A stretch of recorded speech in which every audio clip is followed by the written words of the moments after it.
Kia ora, my name's Caroline Rainsford and I'm the Country Director for Google here in New Zealand. But I am also a proud mum of school-aged children who thinks that the greatest gift we can give our children is education. And I am incredibly passionate and proud of the role that Google has and will continue to play in education in our region, but also globally. So on behalf of the Google for Education team, I am delighted to welcome you all to the Asia Pacific sessions for our global online event, the Anywhere School. As schools continued on their mission to help students learn, transitioning rapidly to online education, across the world we've seen a sharp increase in the use of our tools. The number of users of Google Classroom, for example, doubled from 50 million to 100 million in March alone, and it's continuing to grow, with a lot of that growth happening right here in Asia Pacific. At Google, we're committed to helping ensure that learning never stops and that school can happen anywhere. By empowering educators with tools and training that support them, we free them up to spend time on what truly matters, their students. So we launched the Teach from Home site across 14 countries and 18 languages in the region, where we surface tips and tools for educators, parents, and schools as they used our technology to support distance learning. We hosted millions of visitors to the site, which is now called Teach from Anywhere, to acknowledge today's ever-evolving teaching and learning models, as well as running hundreds of distance learning webinars to help educators quickly learn how to better use our tools. These sessions also had millions of viewers and, most importantly, helped impact the learning experience of many millions more students. We're also dedicated to keep working with national and local governments across many countries here in the Asia Pacific region, so that every student, every educator, and every classroom has an account and access to the tools that set them up for success. So today you are all going to hear from 10 countries, stories across the Asia Pacific region, starting right here in New Zealand, then moving to Australia, Japan, South Korea, Taiwan, Hong Kong, Malaysia, Indonesia, Thailand, and India. You're going to learn how teachers, policymakers, and Google are collaborating to ensure education is setting our students up for success in school, in their careers, and most importantly, in life. Each country and each approach, each story you're going to hear is unique. And we're so excited to share these stories with you, and I hope you'll be as inspired as I have been by them. Personally, I've been so inspired to see my country, New Zealand, and how schools, educators, and parents have risen to the challenge of keeping students learning during this unprecedented period. I particularly love this photo shared by the Manaiakalani group of schools, showing kids in the far north of New Zealand sitting in a farm trailer. The trailer was fitted out with Chromebooks and a generator, and the very savvy dad had strategically positioned it at the top of a hill on their farm to get satellite Wi-Fi so their kids could access distant learning.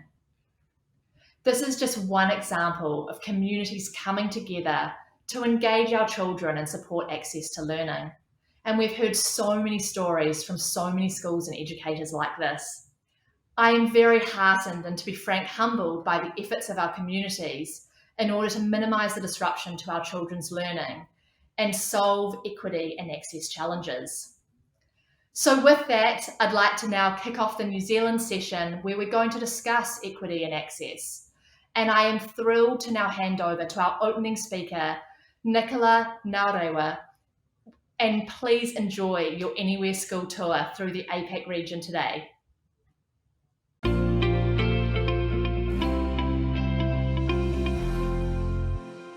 Ka nui te mihi mahana ki a koutou katoa. I'm Nicola Ngārewa, born and bred in the small town of Pātea in the region of Taranaki in the country of Aotearoa, New Zealand. On my father's side, I affiliate to the iwi or the tribes of Ngāti Rauanui and Ngārauru. I was very fortunate to have been born and bred in a very strong bicultural household that had a large extended family. In fact, we had 3 generations that lived under our roof, with a huge commitment to ahi ka, well, that's keeping the home fires burning, the importance of looking after the lands and also the community. So like I said, it was a really fortunate upbringing. And I was somewhat confused when I became an educator to find out that through an educational set of lens, they had interpreted my upbringing as the complete opposite of my reality. A young person who was brought up in an overcrowded, low socioeconomic household, in a low socioeconomic community where high unemployment was rife, and gang affiliations. They had taken my strengths base and somehow misinterpreted these into being my weaknesses. So I became increasingly concerned that the educational responses to equity issues were fundamentally flawed because they were based on the premise that the child was the problem, that the family was the problem, that the community was the problem, the ethnic socioeconomic background of the child was the problem. In essence, the value base of the child was the problem. And I would argue that actually the equity issues and challenges that we contend with are more about the barriers that the education system continues to perpetuate rather than the young person. And in an environment where we hold the power, where our perceptions and our bias can make or break, further compounded by the fact that we are on the cusp of the most exponential period of change that we will ever experience. Agile, reflective, responsive, innovative, future-focused educational responses are needed now more than ever, and educational responses that put the child at the centre and the community at the heart of everything we do. And when I say innovation, I'm talking about innovation in its totality, innovation of curriculum assessment, of systems and structures, of pedagogical practices. And in fact, what a really powerful position for education to come from, to be able to look at transformative processes for young people at the centre. I have been very fortunate that I have worked across all the areas of education, from early childhood through to tertiary. I worked in the New Zealand prison system, and I've been the principal of a number of schools that were very varied. One that was a high-performing traditional school, a school that was under statutory management, a school that had amongst the worst achievement results in our country. In all of these cases, the single most significant thing that helped in our transformation to being a better school for our young people, was quite simply, very simply, a change of mindset. A change of mindset to a relentless commitment as educators to innovate. And like I said, innovation in its totality, innovation with young people at the centre, community at the heart, curriculum, pedagogy, assessment, across the board. And there have been 3 things or 3 steps in a process that I have found particularly helpful in this transformative process. The first of these is the why, finding a really deep, meaningful and powerful why. A why that aligns with the community, a why that gives you focus, a why that gives you purpose. That's really natural in times of stress to want to revert back to what you've always done, but a powerful, a deep and a meaningful why keeps you on track. The second thing that I have found to be particularly helpful in this process has been the thinking and the changing, which is really about making sure you've got those philosophical conversations and shift happening in parallel, happening at the same time as the systemic and structural shifts. In fact, they have to happen hand in hand to make sure that you're truly disrupting the norm, that even if you want to, you can't revert back to what you've always done. And so some of the systemic, a couple of examples of these are some of the philosophical conversations that we've had in some of these schools have been about student agency, self-directed learning, blended learning, distance online learning, have been about timetable constraints, about flexible hours of operation, about negotiated assessments, design thinking, inquiry thinking, a whole range of things that set around innovative responses for our young people. And a couple of successful examples of these have been, we had a significant issue in one school where our young people were leaving school as soon as they could for part-time seasonal work. Now, remembering that our response puts the child at the centre and the community at the heart, we didn't think it was appropriate that we went to that young person and said, you need to forfeit your well-earned income and well-needed income. So a flexible hours of operation meant that we could start school earlier, run school later. It meant that it could be supported with distance online learning, with blended learning, with self-directed learning. And what it actually did, with the philosophy and the systems and structures working hand in hand, meant that we had a range of options for our young people so that they could continue working but having access to full-time education on their terms, just like university students do. Another issue we contended with was reading, writing and maths. In fact, young people in our country, groups of young people in our country do and have for far too long. Our innovative response to dealing with this meant that we didn't focus on the problem, but we focused on the areas of passion. So we run literacy and numeracy across the school, but in all of its contexts. So a young person that wants to do traditional English or maths can. Equally, if they're passionate about media, they can do their literacy work through a media context. A young person passionate about sports can do literacy and or numeracy through a sporting context. They get to video and measure angles. They get to write reports and methodology based around improving and enhancing performance. We've also had STEAM across the school: science, technology, engineering, really importantly, the arts, and maths. So we can run courses like Crime Bites, which is an integration of geography, statistics, and psychology. And our young people get to work alongside detectives in authentic situations, solving crimes that have happened in the past.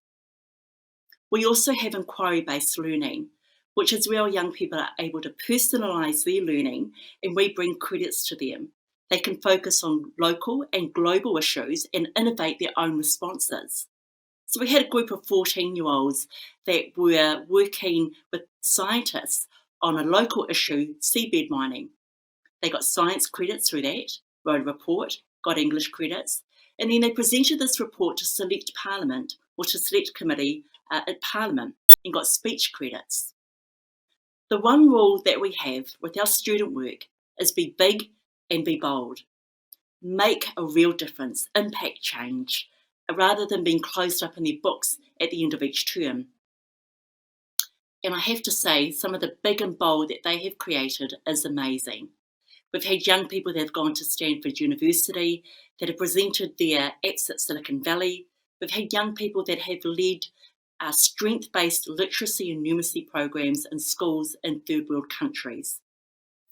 Which leads me on to the third step in that process of change, and that's incentives and coercion, which is effectively about making sure that you reward those people that find creations and innovate responses and find a space in which they can lead throughout this transformation.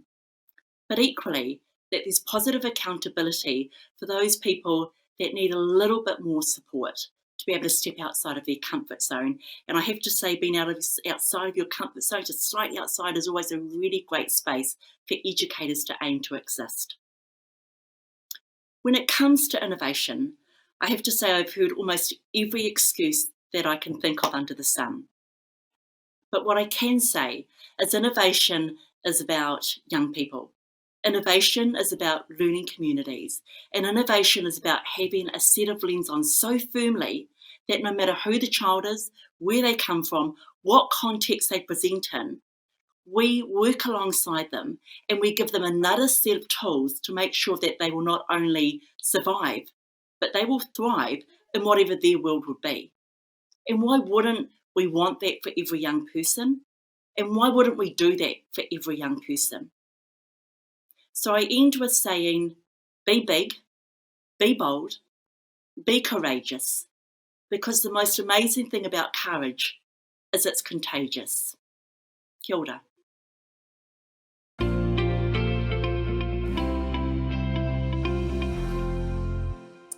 Kia ora and hello. My name is Brent Sarver, and I'm a member of the Google for Education team in Australia and New Zealand.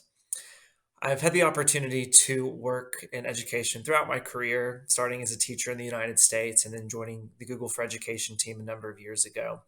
And one of my favorite memories was actually when I first walked into a school in New Zealand, and it was a primary school. I remember walking in, and both the students and the art and the writing on the wall was both in English and the Maori languages. And that really stood out to me just in terms of how New Zealand as a country has taken such a thoughtful approach to their culture and the pride in it, and also just everything that they do, in their day to day at schools. So today we're actually going to be introducing you to three guests from New Zealand and focusing on a specific topic, and that actually has to do with equity in the classroom. So for the next 15 minutes, I invite you on this journey where we'll be discussing equity gaps and practical suggestions that schools can use to help solve for it. The reality is that millions of students around the world are without access to a device or reliable internet, and they may have fallen behind, which possibly impacts their education and learning progress well into the future. In New Zealand, the pandemic further highlighted inequities that many community and government initiatives strive to solve. How can schools build upon these initiatives and enable all students with equal access to learning opportunities? Joining me today, as I mentioned, are three inspiring panelists, and I'm delighted to introduce them. So, Christy, if you don't mind, I'd love for you to introduce yourself. Sure. I'm Christy, and I teach at St Mark's School in Ōtautahi, Christchurch, in the South Island of Aotearoa, New Zealand.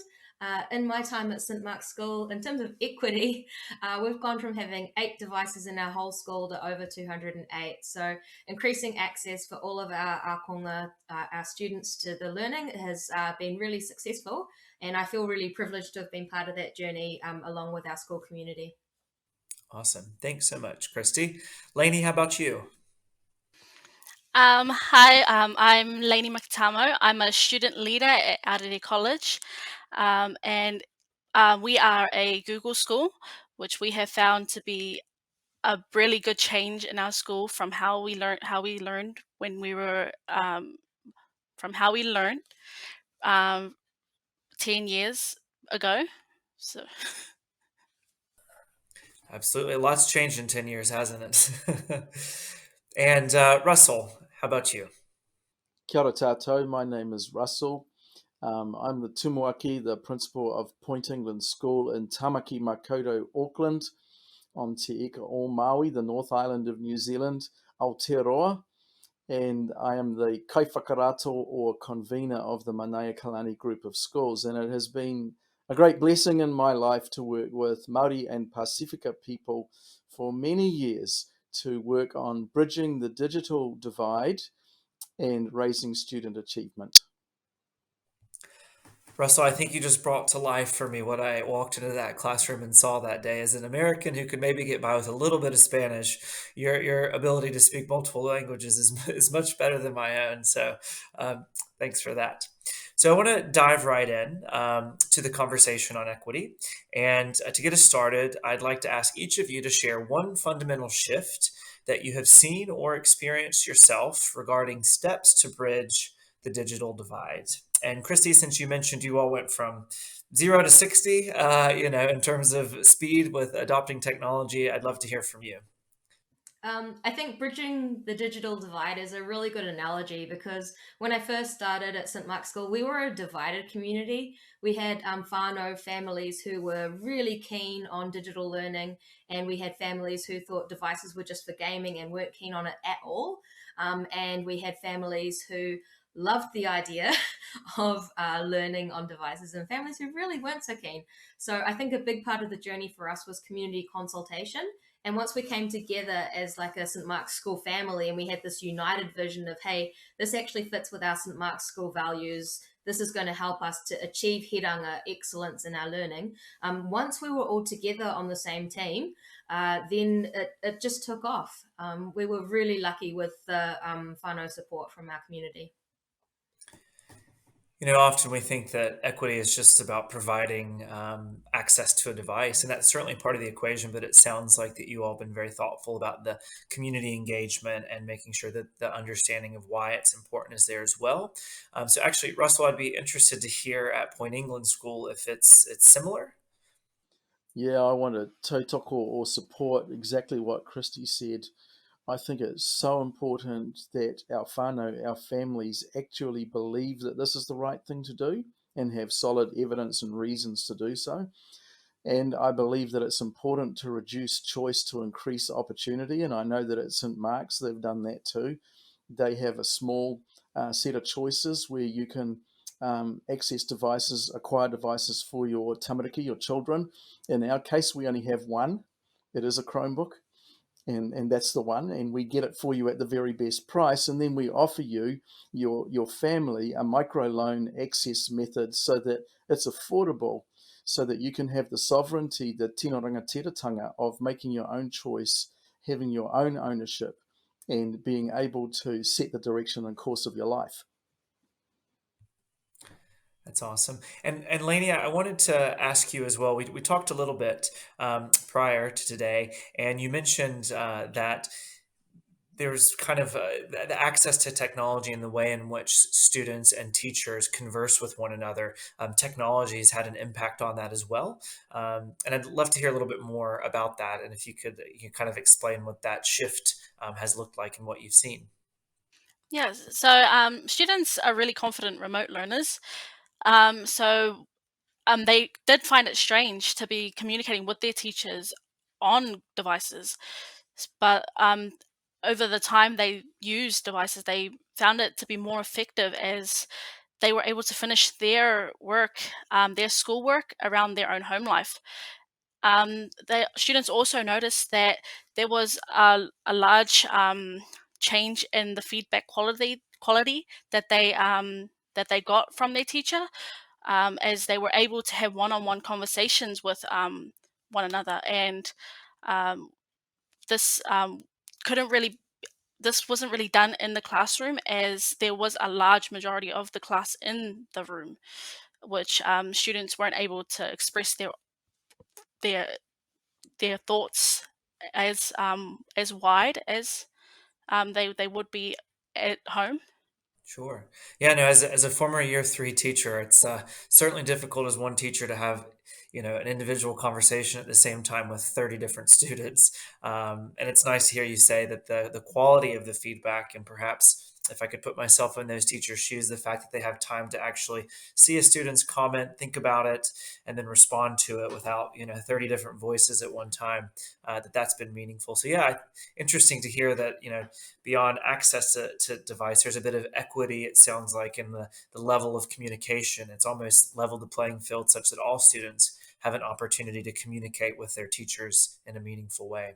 I want to also kind of ask in a similar vein, and feel free, whoever would like to chime in, but obviously the pandemic caught all of us by surprise. I know here I'm based in Sydney, but it was like one day things were normal and the next day office was closed and I was automatically working from home, which Google's pretty prepared for that, but it still kind of, certainly was a bit of a disruption. And I'd love to hear, what was that like in the school? And,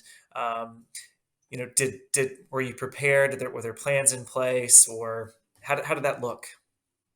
So we had plans and we had devices, but people's homes are all different. And that's where the equity issues turned up, and where we need to use the things that were highlighted during that time so that we help and continue to help to reduce equity issues.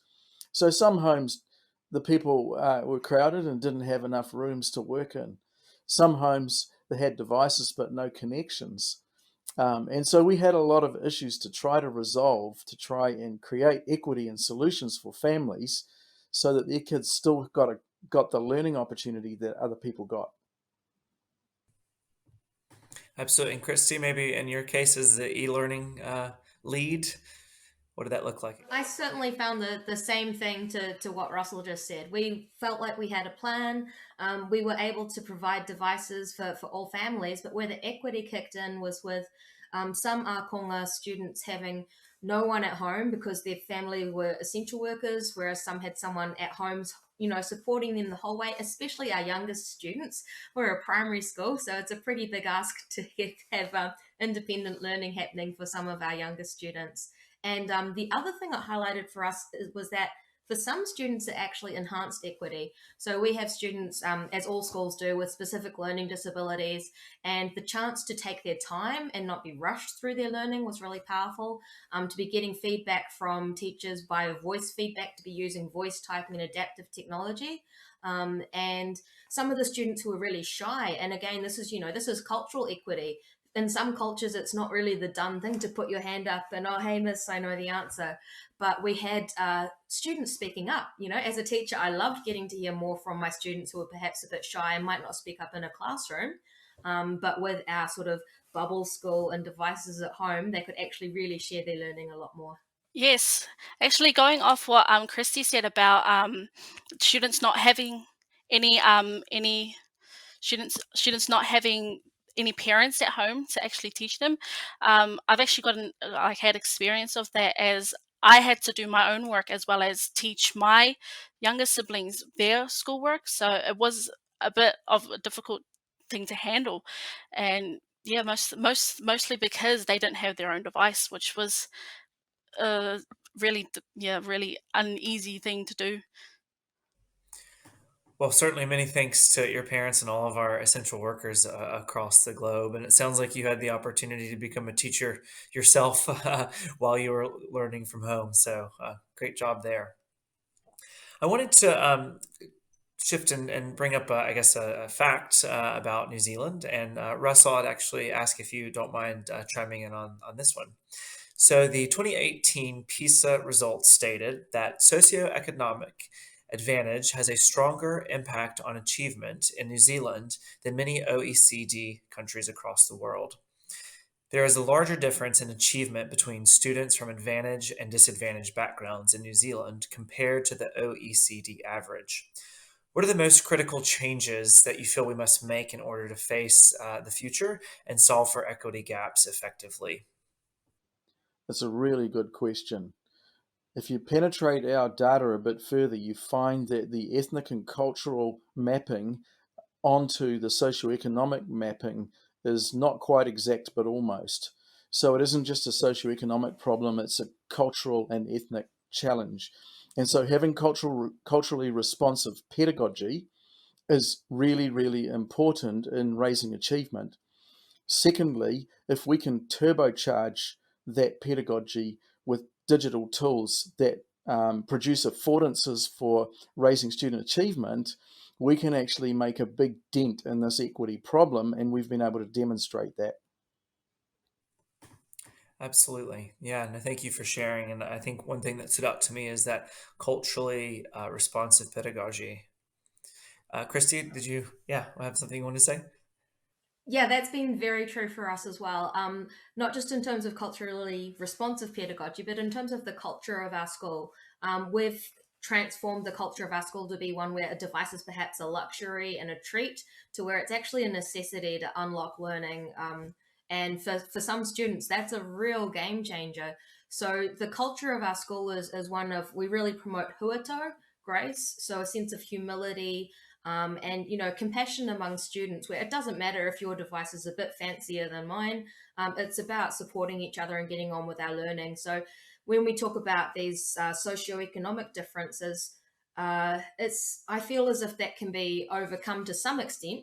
As a teacher, I can't control those big society forces, but I can make sure that in my classroom, when a child turns up with their device, they're going to feel comfortable, that it's not the fanciest, and they're going to support each other in their learning.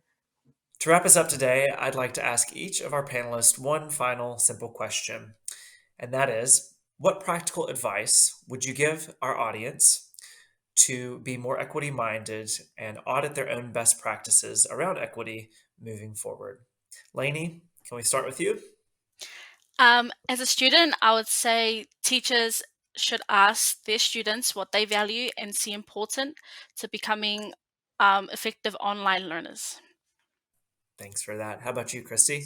As a teacher, I would say listen to your school community, to whānau and families, and get them on board so that you are all heading in the same direction.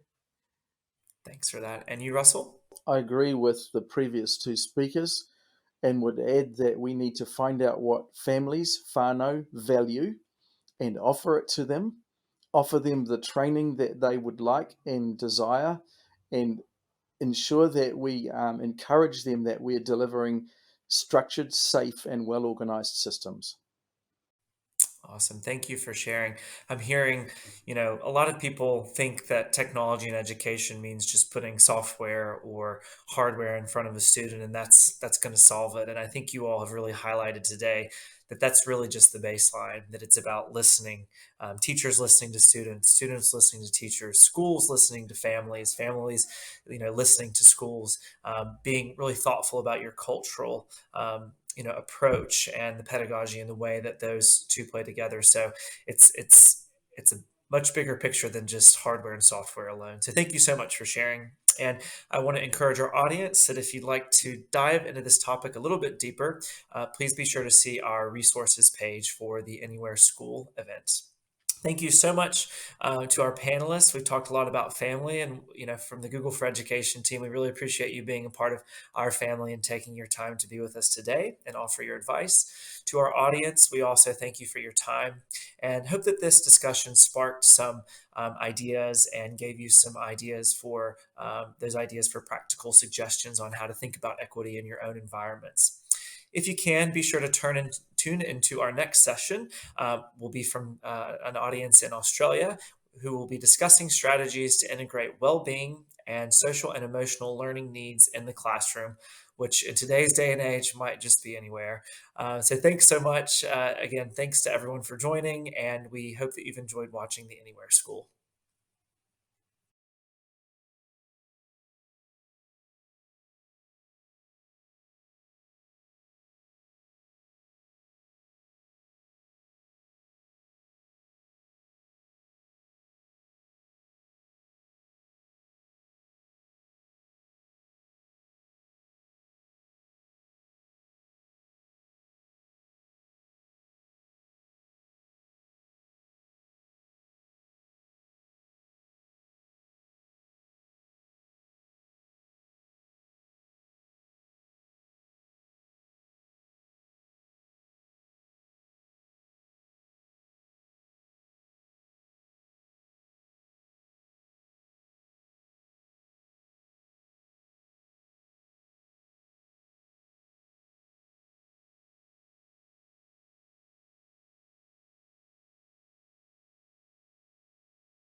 Bonjour tout le monde! 안녕하세요. Hola, ¿cómo estás? Hello readers, Mr. Right here. Good morning. Let's get started with a quick update.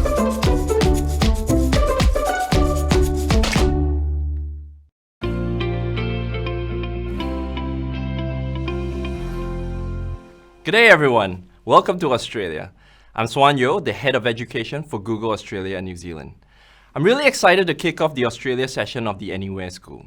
Over the next 30 minutes, we've got great speakers and panel discussions on the topic of well-being in education to share with you. First, we would like to acknowledge the traditional custodians of these lands.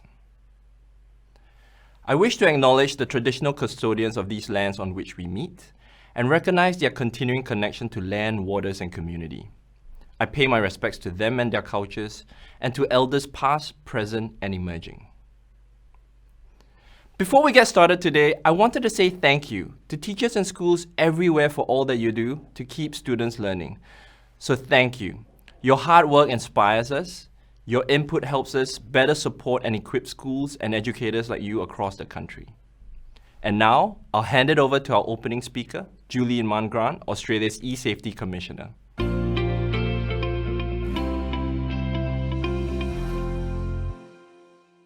Good morning, everyone. It's a real pleasure to be virtually speaking with you today. Given the challenges that schools, educators, students, and parents have had to overcome during the past few months, and I can personally attest to this as a mother of 2 children in primary school and 1 in high school, managing your online well-being and those around you has become mission critical as we all spend more time online. Dealing with this rapidly changing technological world is a new challenge for every school and for every teacher, and likely not something you learned in pre-service training. So along with keeping your students safe in the physical environment of the school, you're now expected to keep them safe online as well. We know this is challenging, especially when so many of these harms are visible to students themselves when they're playing out online, but are effectively hidden from parents and teachers.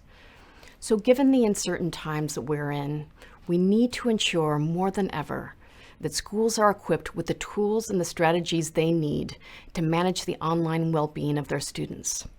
This also includes resources they need to manage online safety effectively in their school communities, raise awareness of reporting services available, but also to foster a culture of resilience and help-seeking behavior. And this is where we come in.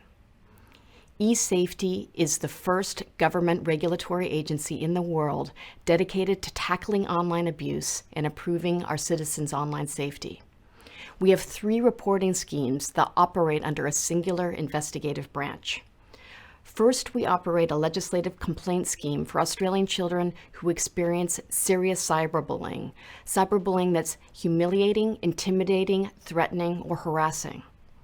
We also provide support and resources for adults who experience online cyber abuse.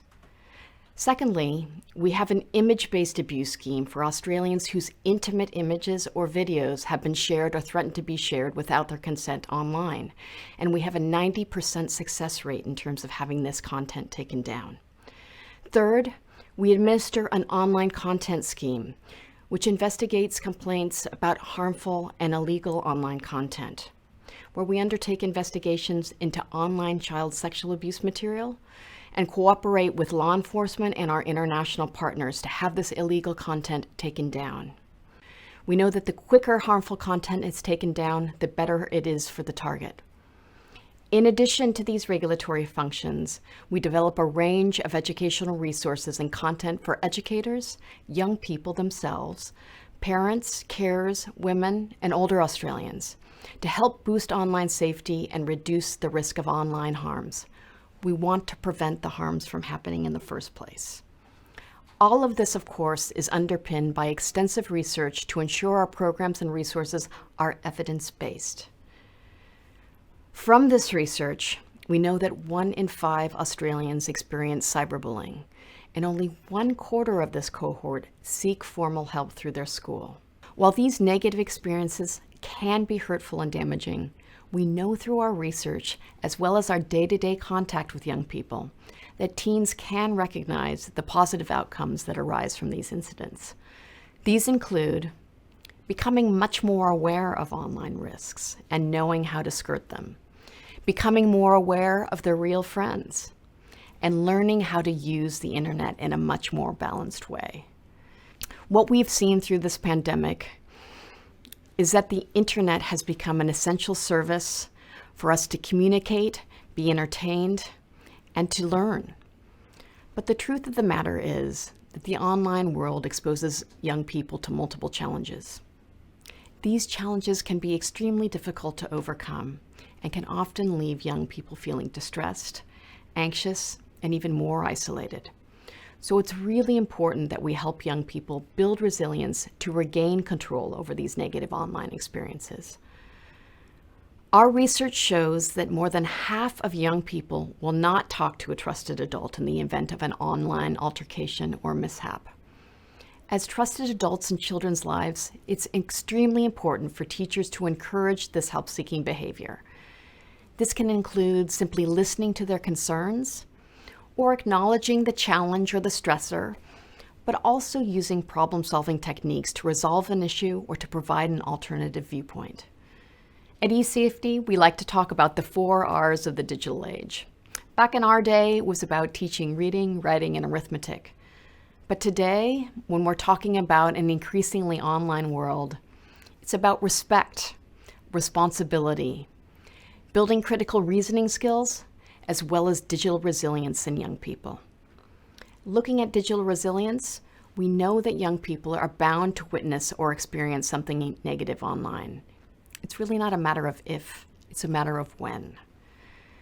So blocking or limiting internet access won't build the strength and resolve that they need in these situations. Instead, teens and young people need solution-focused coping strategies to ensure that they can bounce back from tough situations, online and offline, Back in our day, we used to call it grit.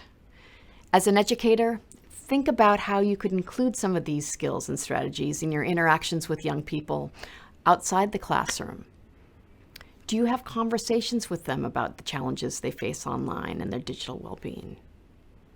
Do young people know that they can come to you if they are experiencing a difficult situation online? Do you have the opportunity to talk to parents about ways they can support the online safety of their children? We know that parents are the front line of defense in keeping their kids safe online. We know that the curriculum is crowded, and it can be very difficult to teach non-cognitive skills and to make them stick. But I assure you that we at eSafety are here to help. We've designed a range of evidence-based curriculum materials and teacher training resources to help you do just that. As educators, you are well positioned to empower students to use their voices when they have negative experiences online. You can do this by providing them strategies for dealing with online abuse, by listening to them and building in help-seeking behaviors.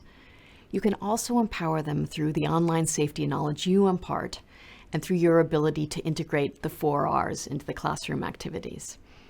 Thank you so much for the work that you do. And remember that eSafety is here to support you in these efforts. You can find more at esafety.gov.au. And thank you for all that you do in the classroom and online.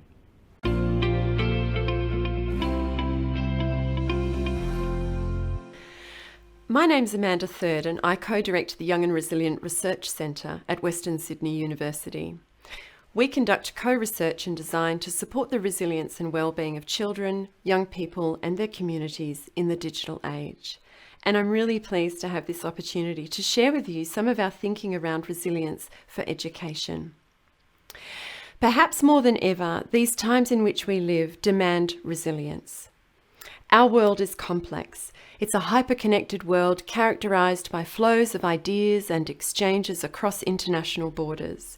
We have at our fingertips a wide range of tools and resources, digital and otherwise, to harness collective intelligence to enact a world that's fair and just, a world in which humans live in harmony with nature, and a world in which everyone can reach their full potential. In short, this is a moment of unprecedented opportunity. At the same time, though, this is a time of deep uncertainty. Collectively, across the planet, we're facing enormous challenges. Deep social divides, structural inequities and discrimination, climate change, poverty, violence, soaring levels of mental ill health, and so on. These issues demand that we seek urgent solutions. But they also demand that we live with high levels of unpredictability that, as we've learned all too well in the grips of the recent pandemic, can challenge our fundamental sense of well-being. Given this, how can we ensure that our children can grow and thrive in this world? What sort of concept of resilience is required for our times? I'm going to suggest today that we need to fundamentally rethink the ways we frame up resilience, to think about resilience as a capacity for transforming our social world. Dominant understandings of resilience frame it as a disposition that enables individuals to survive or adapt in the face of adversity. In this context, individuals are said to be either resilient or not. But newer theories of resilience argue that resilience is not a state of being, but a capacity not just to survive or adapt, but a capacity to transform the conditions that produce adversity, a capacity to orient ourselves to reinventing the social world. If we commit to understanding resilience as a transformative capacity, there are a couple of other things we need to keep in mind. Firstly, while we tend to think about resilience as an attribute of individuals, actually, we need to think about resilience as a collective capacity. No child, or adult for that matter, can single-handedly transform their social world to minimise the adversity they might face. To do so requires a collective effort. Further, research shows that the difference between those individuals who can respond with resilience and those who can't often boils down to the strength of their social networks and the support and resources they can access, rather than their personality traits or talents. Resilience, then, is a fundamentally social phenomenon.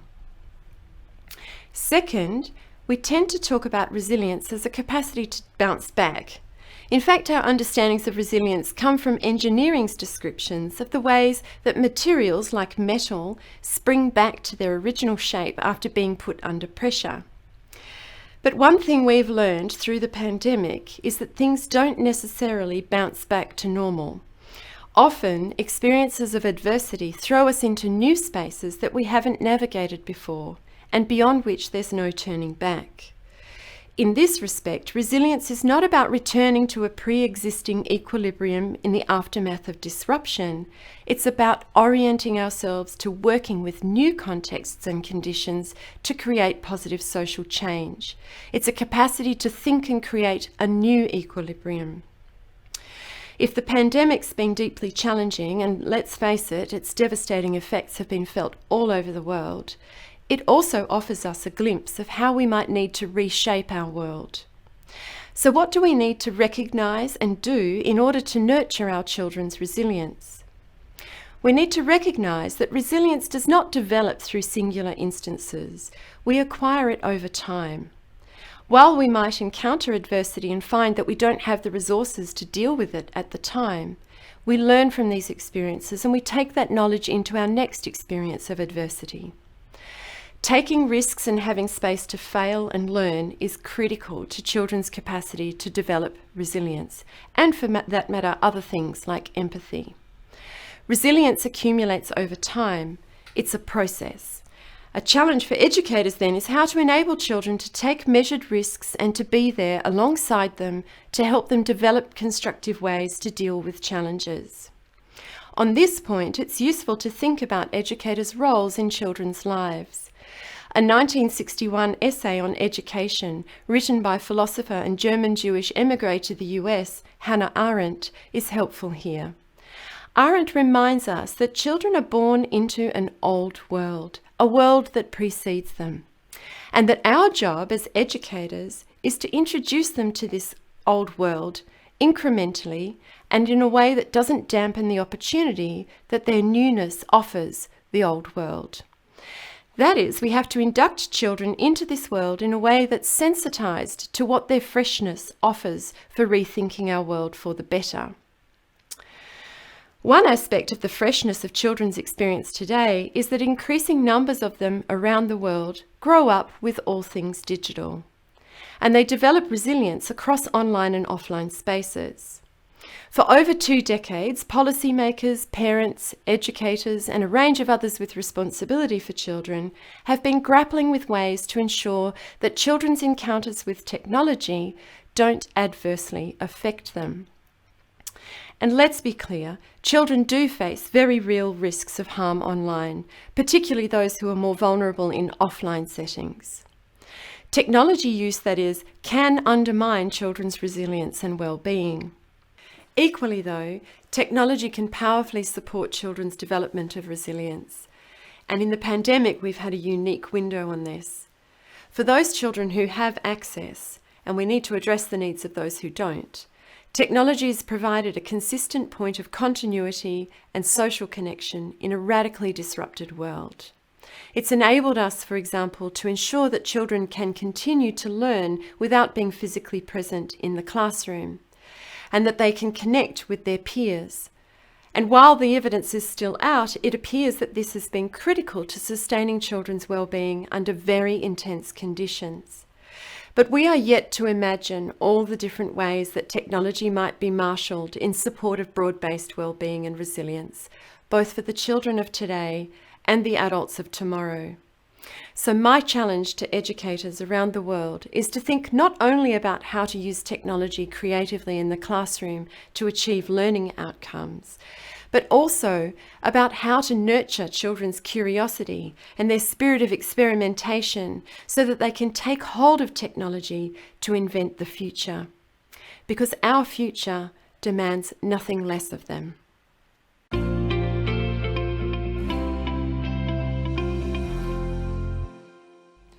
For the next 15 minutes, we're going to share insights and practical suggestions for teachers to address well-being and keep connected with their students' social and emotional learning needs. Joining me today are an inspiring set of panelists. I'm delighted to introduce Kate Colber, Learning and Teaching Lead at St. Thomas More Primary School in Victoria, and Ben Ballard, Executive Director of Learning and Wellbeing, New South Wales Department of Education. Hi, Ben and Kate. Thank you. Thank you. To get started, I'll ask each of you to share one fundamental shift that you have seen or experienced in how educators address social, emotional learning and wellness in students in an anywhere learning world. Thanks, Juan. So where do we begin with this? I think in the hours and days after the announcements that we were going into remote learning, the concept of it taking a village to raise a child very much came to the forefront of our thinking. In those days, we had to completely rethink and redesign our mode of delivery for education. Within a number of hours, we were under a barrage of emails and requests for information. During times of crisis, I think a school becomes the hub of a community, not just the place that children receive their information. And it became very clear that in order for us to succeed in that environment, we needed to make sure that our homeschool partnerships were solid and positive. We've always tried to make sure that the relationship between teachers, between students and between parents has been a positive one and a strong one, but never before have we really relied on that being the crucial aspect of making our students' ability to be able to learn from home be a successful experience. We needed to be agile, we needed to be flexible, and we also needed to make sure that we were empathetic towards the needs of our students, but also the needs of our parents. Thanks, Kate. And I totally agree with you. I have 2 young kids of my own, both in primary school, and being able to see firsthand their own learning while we were in lockdown and actually taking part in remote learning itself has given me a much greater appreciation for teachers. Ben, over to you. What have you seen in New South Wales?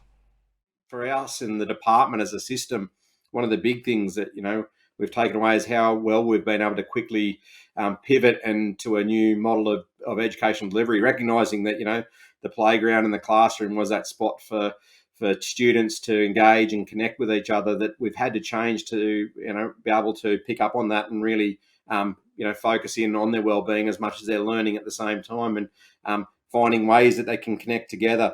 How we, then also are able to connect with our, students from under-resourced communities.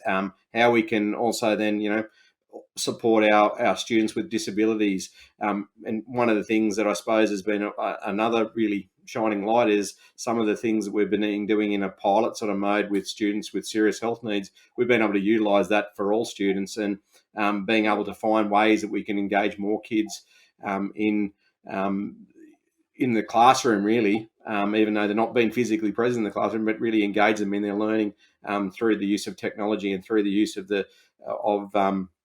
an online platform or a school at home.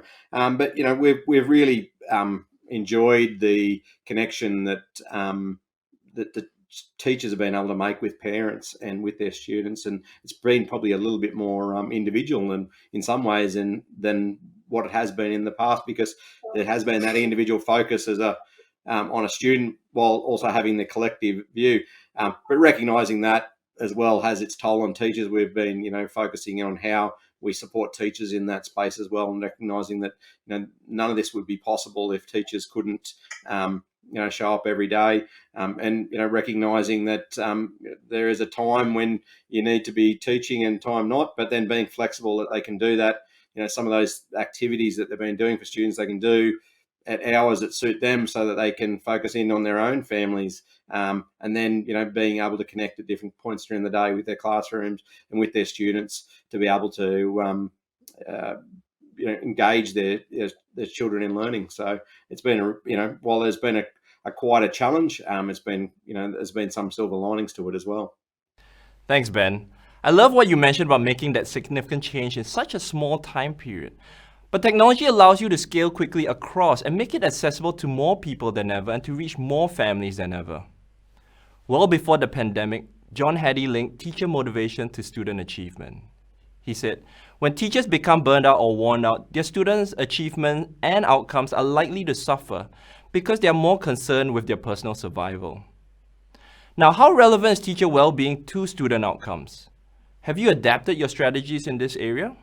It's in our blood that we put our kids first. And in those early days, all our decisions that we made were around the well-being of our kids. How can we ensure that we continue the connection with them to allow them to adapt to this new learning environment? We, all of us were battling with that at the forefront of our thinking. But then as time went by, the obviously needs of our parent community in being able to support our children came to the forefront of our thinking. And then as months rolled by, teacher burnout became a real challenge. Many of our teachers were dealing with obviously having to navigate moving from being quite confident teachers in the classroom to having to, be flexible and adapt to a new way of connecting with our kids. But many of our teachers as well were dealing with a multitude of challenges in their own lives. It may be that they're having to juggle home and school in their personal lives. It may be financial issues. It may be health issues. It may be a feeling of isolation from family. There were so many issues that came to the forefront as time went by. And as a leadership team, it became really, really important for us to check in with our teachers. We tried to use technology in a myriad of ways to gather information about how our teachers were coping, but as well as our teachers, our LSOs, our learning support officers, and our admin staff. Because like any business or any industry, we have a huge variety of people who come together to make sure that our schools can continue to run. And whilst we are trying to consider the well-being of our kids and our families, if our teachers aren't happy, if they're not healthy, if they're not mentally fit, then everything else will crumble. It's like a house of cards. If we take one away, everything will fall down. We obviously in Victoria, we spent a term in remote learning in term 2, but we have actually been back in lockdown for a few weeks now here in Victoria. And we've got the opportunity and the benefit of hindsight to make sure that this time we can look through the lens of 3 different groups of people and really try to have empathy with the needs of each of those groups of people and try to make decisions that benefit each of them, even though their challenges and their needs are quite diverse. Well, I think it's so true. And as I mentioned, being a parent myself, my personal well-being is so important in regards to how I work with my own kids and support them during this period as well. Ben, in your role as Executive Director, how have you guys handled the personal well-being of all the teachers and educators, but also the students that they have to support? Yeah, I think in the department we recognise that teacher wellbeing is highly relevant to student outcomes.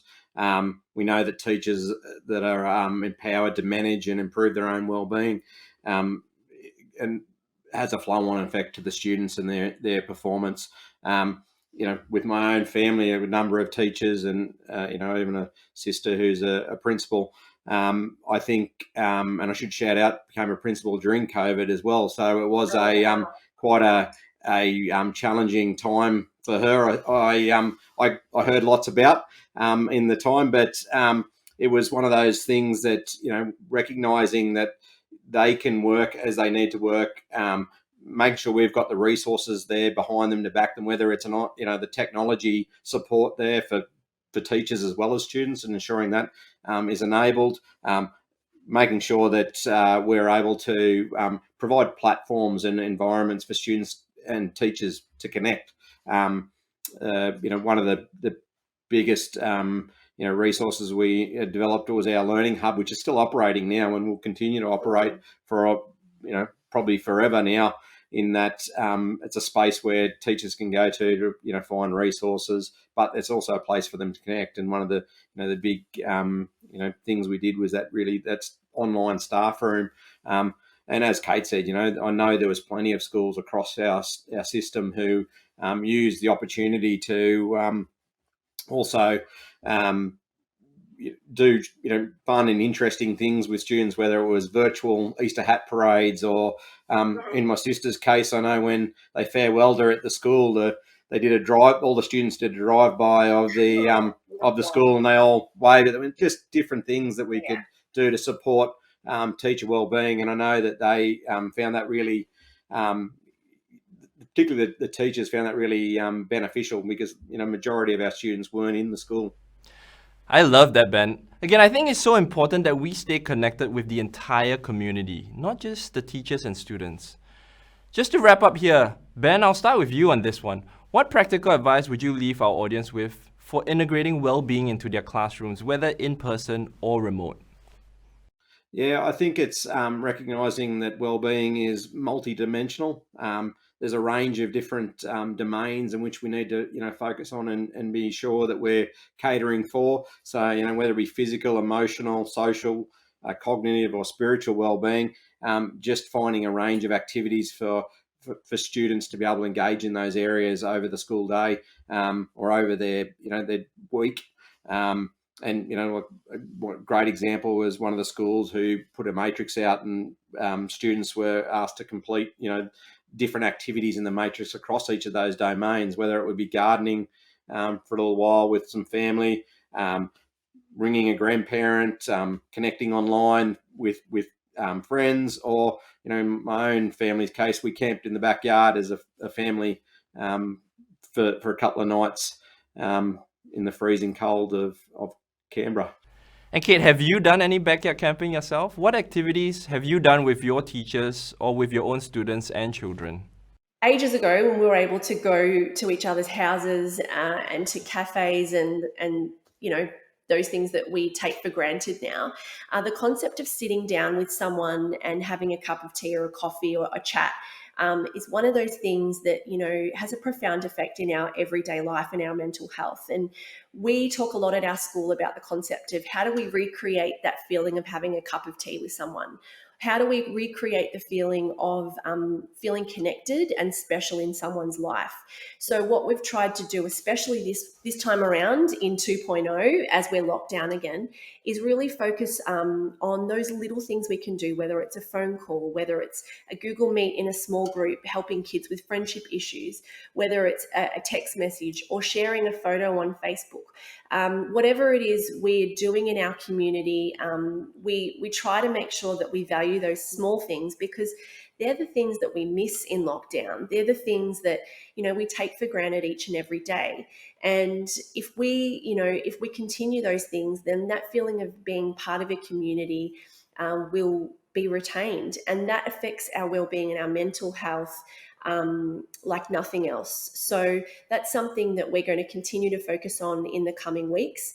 And we're really thankful for the way that technology is enabling us to be able to continue to do that, even though we're in each other's, we feel like we're in each other's homes, even though we're not physically in each other's homes. So, we're going to really focus on continuing that sense of connection throughout this process. Thanks, Kate. And I think that's a really important point. Even though we're physically distant, we can still use technology to connect socially. There's still that human connection, but in a virtual way. This allows teachers to also check in with every individual, even the ones that appear to be doing well, and continue that bond between teachers, students, and parents. To dive deeper into this topic, please see the resources page for the Anywhere School event. Thank you to both of our panelists today, Ben and Kate. To our audience of educators, we hope you have gained practical suggestions from this session. Thank you for watching the Anywhere School. Stay on now to learn meaningful ways you can support your students' social and emotional learning needs with G Suite tools, delivered by our professional development partner, Using Technology Better. Thank you and good day. Thank you. See you later.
Welcome everyone, and thanks for joining us in this webinar where we're going to be looking at developing social and emotional strategies for our learners. Great to have you with us today. My name's Donna Golightly, and I am a technology trainer for a company called Using Technology Better, or UTB for short, here in Auckland, New Zealand. My background is primary teaching. I taught for over 30 years, which I don't always like to admit because it does make me feel a little bit old, but nevertheless, it also makes me feel very experienced. And so I stepped outside of the classroom about 2.5 years ago to work with teachers and to help them use their technology better. And I'm going to be joined today by my colleague Sam, who's going to introduce herself now. Thanks, Donna. Hi, everyone. I'm Samantha, and I'm also a technology trainer at Using Technology Better. But I'm over the other side of the ditch in Australia, in Victoria to be more precise. So I've been part of the UTB team for 4 years. And my background in education is actually in the tertiary space. And I have spent since 2010 working with educators locally and internationally on helping them integrate G Suite tools into their classroom. So Donna, I don't have your 30 years, but I do have 10 years with G Suite. So together we make a great team, Sam. We do. 40 years of combined experience. Amazing. Oh, no, we don't need to go there. Stop at the 30. And the really awesome thing about this technology is that we can be on opposite sides of the ditch, and yet here we are presenting together, which is pretty awesome. Okay, so today what we're going to do is we're going to look at why we should look at SEL, which is, of course, social and emotional learning. I think if we understand the why behind what we do in the classroom, it's much easier for us to be authentic with what we teach, but also it's really important because we get our learners, our fellow teachers, our whānau, our families, our community, all come along for the journey with us if we understand why we're doing what we're doing. So we're going to have a quick look at why we need to focus on such things. We're going to look at ways that we can help students keep everything together, keep all their work together, be organised and be independent. We're going to look at different ways that we can check in with students and just know how they're feeling, know which students we need to touch base with. We're going to look at how we can use some G Suite tools to set goals and how we can encourage some independence in our students. Okay, and so we are going to begin though to look at G Suite for Education and just why it is such a good tool for us to use when we're thinking about social and emotional learning strategies. So Sam, would you like to share why G Suite is such a good toolbox for us to dip into? Yeah, sure, Donna. So I thought I'd start at a really important point, which is all around compliance and security. So the really key thing to make sure that everyone's across with G Suite is that it does actually comply with the most rigorous standards in terms of data privacy, data security, and that's so important when we're working with our students and our own data as well. So I'm going to reel off a whole lot of acronyms for you, Donna, all of the different standards. We love a good acronym, Sam. Oh, I'm so glad.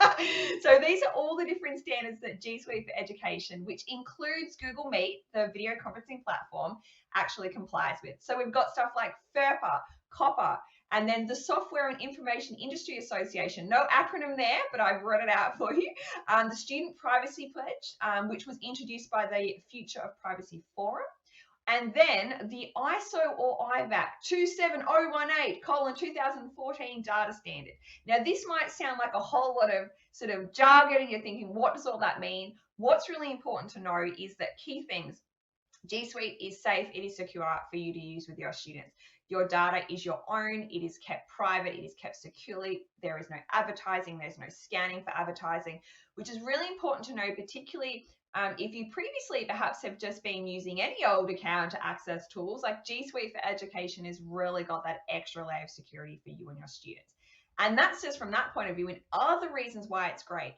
You know, you get one account that gives you access to a whole suite of amazing tools offered by Google that you can access anywhere, anytime. Collaboration's built in, they're available in the browser, available on Chromebooks, and it just means it really helps you offer a whole variety of different tools to your students. So back to you, Donna. That's awesome, Sam. I'm just so excited. I want to dip into that whole toolbox myself, but we haven't quite got time for that now. So we'll just focus on a few of the tools. Just a few, not the whole today, but just a few. No, not the whole lot today. So when we're thinking about why is it important to focus on social and emotional learning with our students? I love this quote from Brené Brown. What we know matters, but who we are matters more. And I think this is not important just for our students. It's actually important in life for everyone. So yeah, we might know lots of knowledge, but who we are and how we handle ourselves and how we interact with other people is more important than that knowledge that we have.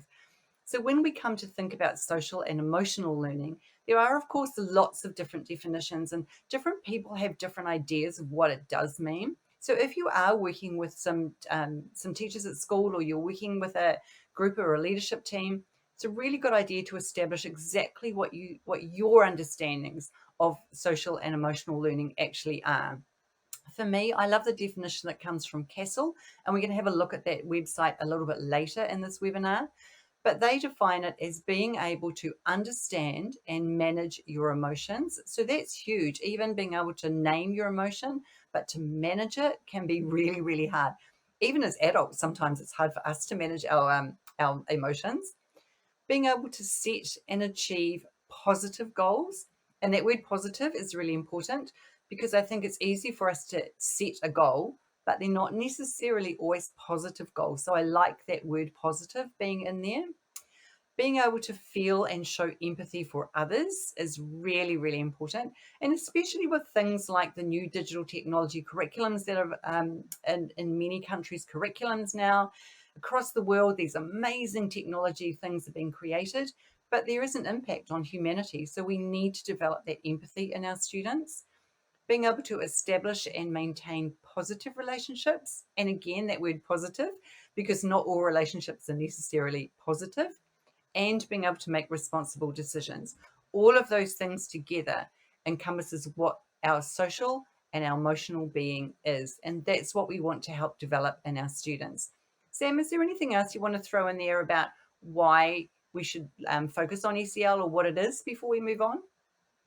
I think you've covered what it is so beautifully, Donna. I think the why, though, I mean, that quote from Brené Brown was so powerful, hey, in terms of saying, who we are. And the key things that stand out to me is your point about being able to recognize and name an emotion. And that's something, that many of us can't do for a long time. Like, I'm an adult and it's still something I'm learning to do every single day. So I can only imagine that when I was young, if that was something that had been in the curriculum at my school, that would have just pushed me so much more forward. And I think that would be amazing.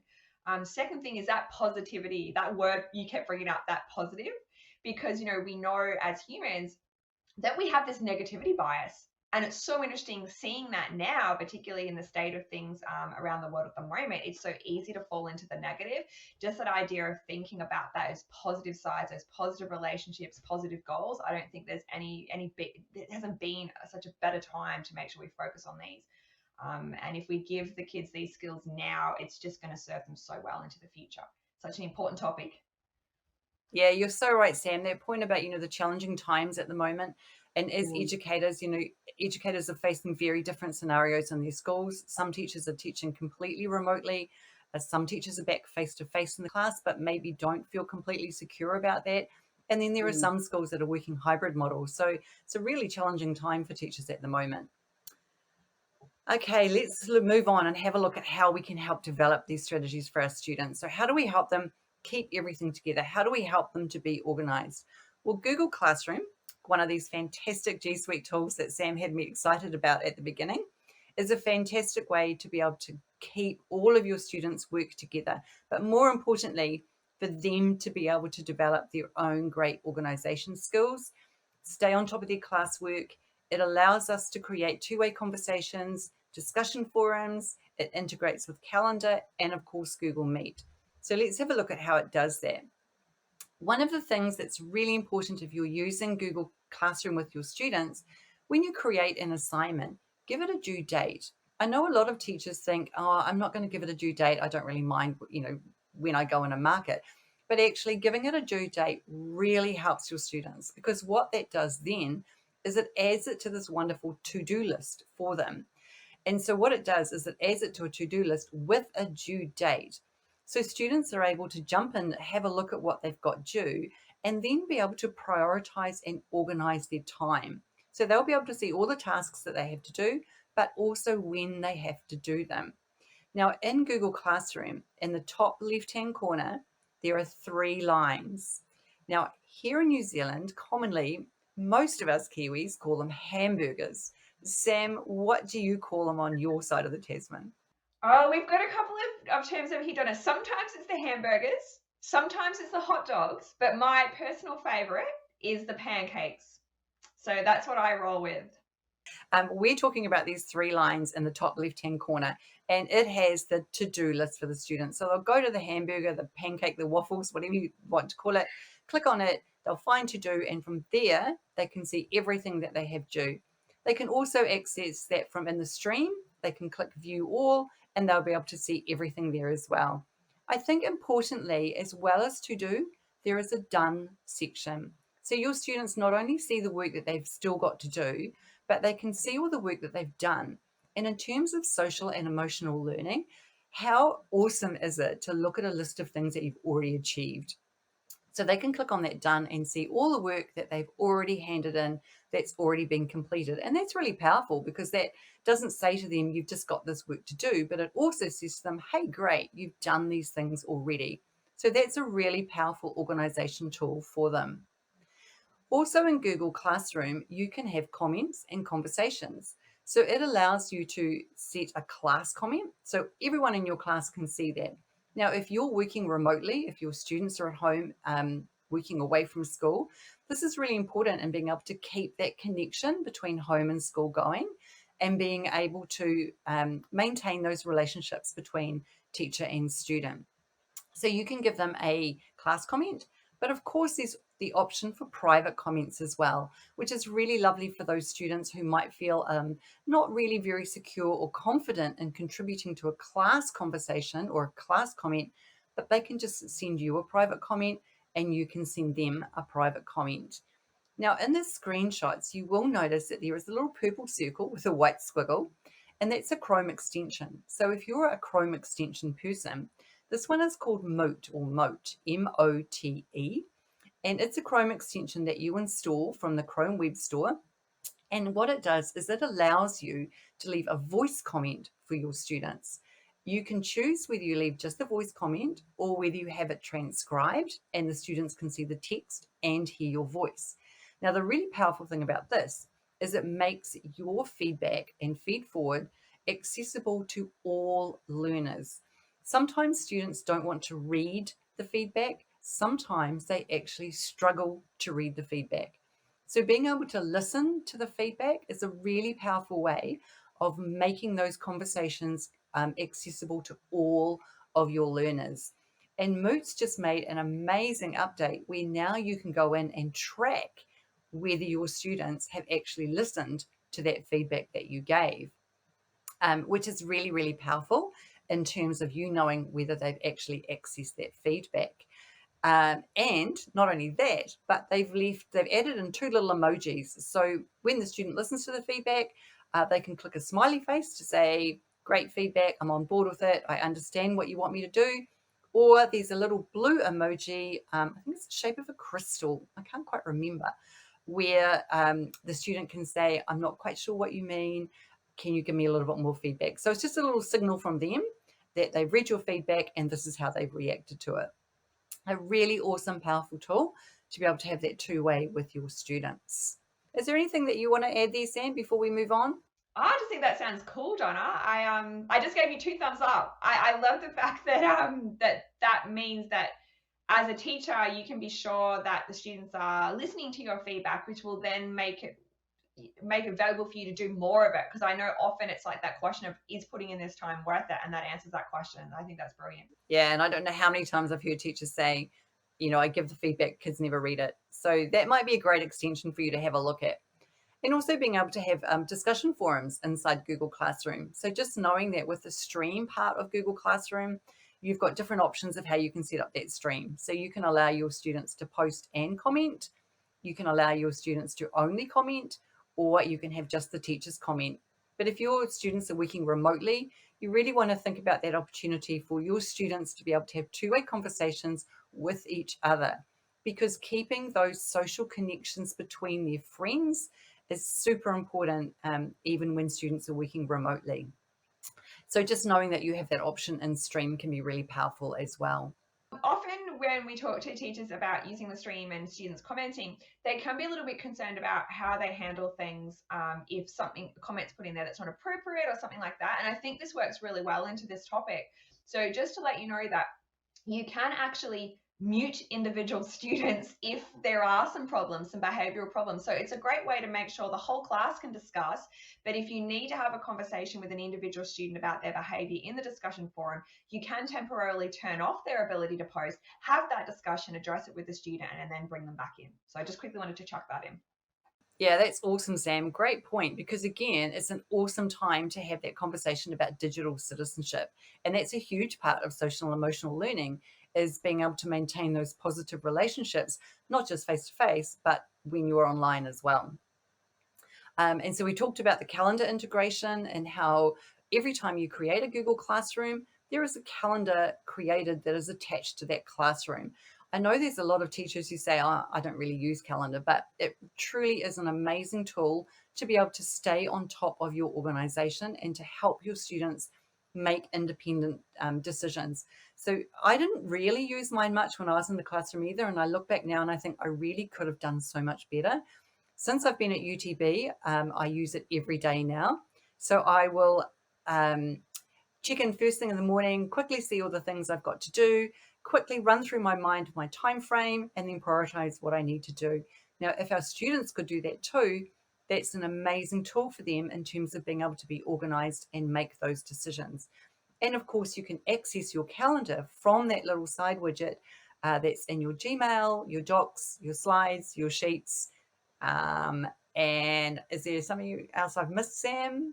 Maybe it's in calendar, but you won't see it in calendar if you're in calendar. So being able to access it from there is powerful also. And of course, being able to create appointment slots with calendar. So you as the teacher can create these appointment slots, share it out with your students, which then says to them, hey, I'm here one-on-one for you. If you want a time with me that you just want to touch base or you want some help with your work, pop yourself in an appointment slot and I've got that time for you. So another way just to support your students to feel connected and maintain those relationships. Having Meet integration inside Google Classroom is really powerful. So you do have to turn it on in the settings of your Google Classroom, but the power of your students being able to see your face and hear your voice if they are working remotely is huge when it comes to social and emotional learning. Research tells us that relationships is the most important factor on a student's learning. So being able to maintain that for them to see and hear you is really, really powerful. You can access it straight from inside your Meet. You can start it from there. Your students can launch in there. Sam, do you just want to touch base with us about the difference between, I know there's some difference between Meets and different tools.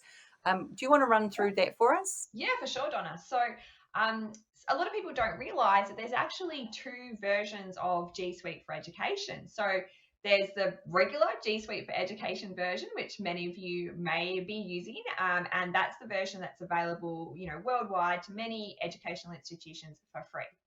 Then there's also G Suite Enterprise for Education, and this is actually a paid version. It's been around for a few years now, and some organizations choose to use that one, and it does offer some additional features in some parts of G Suite.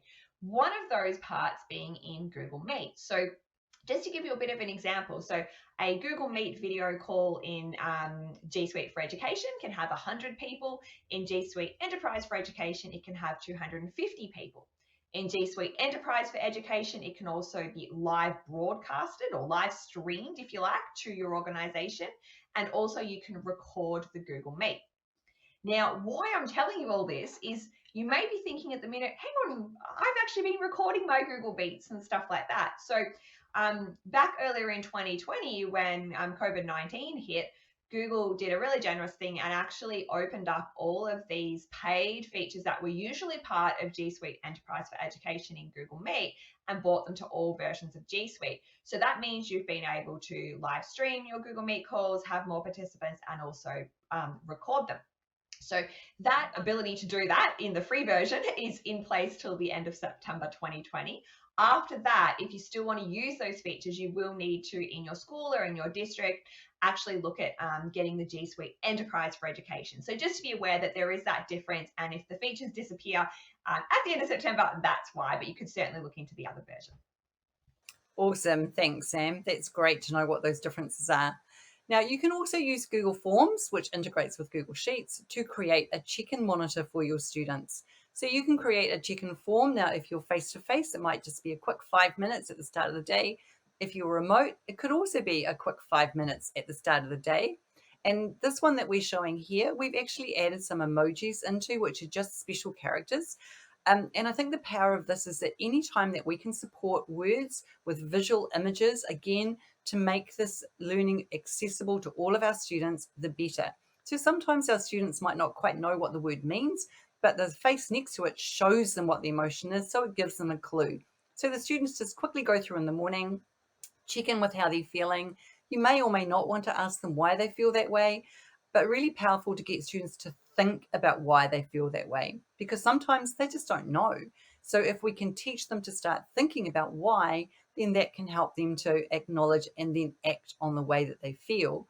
And the really powerful thing with Google Forms is all their responses feed into a Google Sheet, which you can then conditional format any way you want. So you might conditional format a column to say that anyone in this column, if the text exactly matches the word yes, turn it yellow. Really quick and powerful way to identify those students that you need to touch base with, or maybe their welfare is not quite where some of the other students are, so you're going to do a little bit of more support for those students.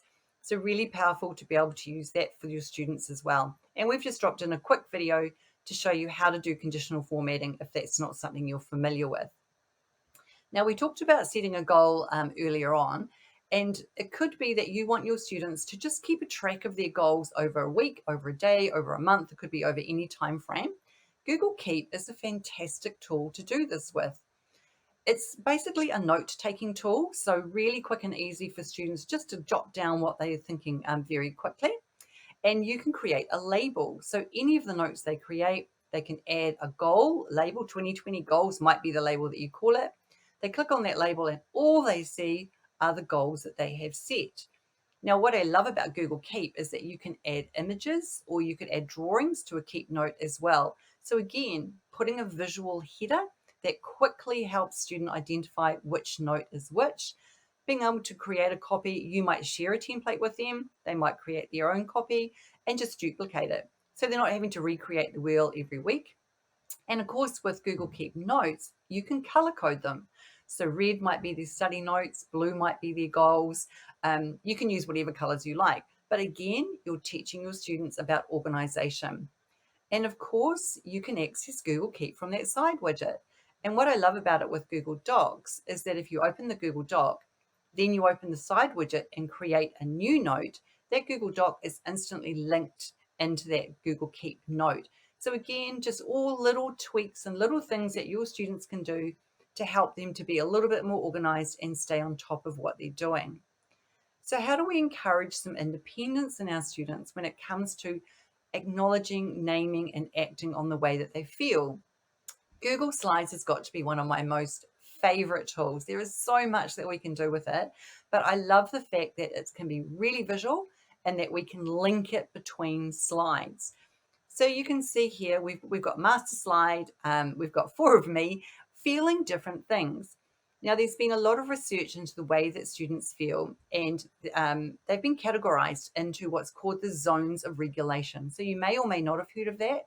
There's 4 zones of regulation. They're color-coded for students, so blue, yellow, red, and green. And so the students, especially if they're at home and they don't have any support, or if they're even face-to-face, but maybe you're busy working with someone and they're feeling really angry. So it's very easy to see in this first slide, I'm angry, I click on the angry person and it links me to the red slide, which then in big letters says, do some exercise, great way to get rid of my anger, but also links me to some other slides, some other strategies that I could do to calm myself down. So you're giving them a resource that they can access independently that can help them monitor acknowledge and monitor and strategize the way that they're feeling. Keeping a journal is another really cool way that you can use Google Slides. Now, great believer in don't reinvent the wheel. These slides come from Slides Mania website. Just tweaked the template slightly and write what is it that you want them to focus on. So it could be on Monday, what are we grateful for? On Tuesday, what have I enjoyed? So just getting the students to think about things that are successful, positive things in their life, just making them feel good about what's going on around them. Sometimes if we don't stop and think of something positive, it just rushes by and we don't even notice it.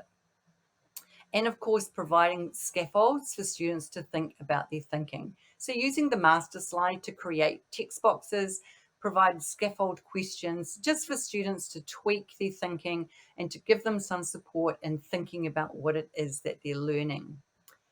So we've got 4 minutes left, Sam. We've gone through some different strategies that we can use to help our students. I think one last thing that we haven't mentioned is the importance of the teacher modeling these things. Social and emotional learning is not a subject that we teach by deliberate acts of teaching and then we don't come back to it again for another week. It's something that's embedded across our practice all day, every day. And as educators, our students need to see us modeling it as well. So just keeping in mind how we can be verbalizing, modeling, talking about the things that we're doing as well that we're wanting to develop with our students. So on this slide here, we've dropped in some links for you to some G Suite resources. So we've talked about Classroom and Calendar and Meet and Forms and things. They might be new to you. So we've dropped in some places that you can go to explore those tools and learn how to get started with them. And then we've dropped in some resources about social and emotional learning. And I really do just want to point out the bottom one, the CASEL site, Collaborative for Academic, Social and Emotional Learning. What I love about that site, not only does it have fantastic resources about social and emotional learning, but they're backed by research. I think it's really important that we acknowledge that we need to help our students develop these strategies, but the learnings that we as educators get needs to be backed in research so we're doing the right things or the best things that we can for our students. So Sam, we've got 2 minutes left. Is there anything that you quickly want to add before we wrap up this webinar? Yeah, Donna, just a couple of quick things. I'm really glad at the end there you've mentioned about that idea of the teacher modeling these things, because really I think that's what it all starts with, doesn't it? So what's great about the resources that you've pointed out is that they're things you can do as well as a teacher, like even that gratitude journal that you showed, or the slide deck with the what to do when I'm angry or I'm sad or I'm in those different zones of regulation. When I looked at that deck, I'm like, oh, I could do that next time I'm feeling angry. Like it was a really good resource for me as an adult, so meaning for you as a teacher as well as your students.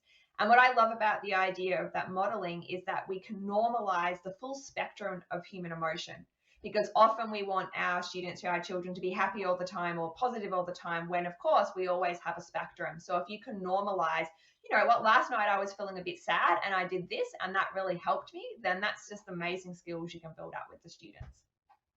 Yeah, I think that question about, this is how you're feeling, why are you feeling like that is so powerful, because the more the students start to think about why they're feeling like that, the more that we can acknowledge for them that it's okay to feel like that.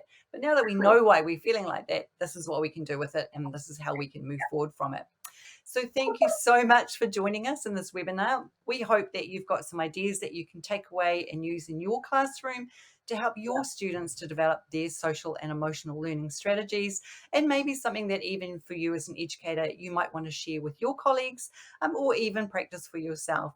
So thanks for joining us. We appreciate the time that you've taken out of your busy time to be with us tonight, and go well. Thank you. Bye. Bye.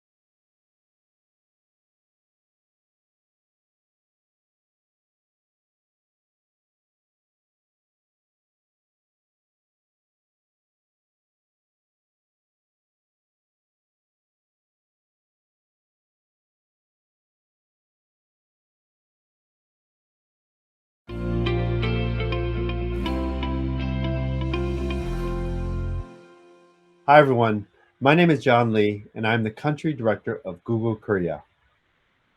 I would like to thank you for joining our global back-to-school event called the Anywhere School 2020. This online event provides us with an opportunity to celebrate educators and explore the future of education with inspiring and thought-provoking keynote speakers and panelists. Around the world, the spread of COVID-19 has had a profound impact on our daily lives, our workplaces, and the society. The impact on education in particular cannot be understated. With school closures and the need to pivot quickly to remote online learning, the educational environment is going through unprecedented disruption.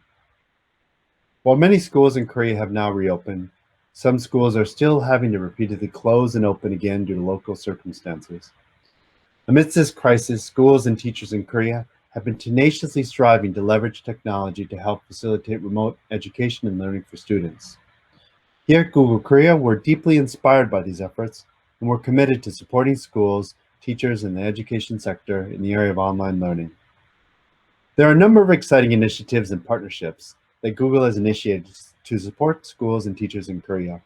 First of all, we're offering Google Classroom for free in an effort to help teachers and students organize assignments, boost collaboration, and foster better communications.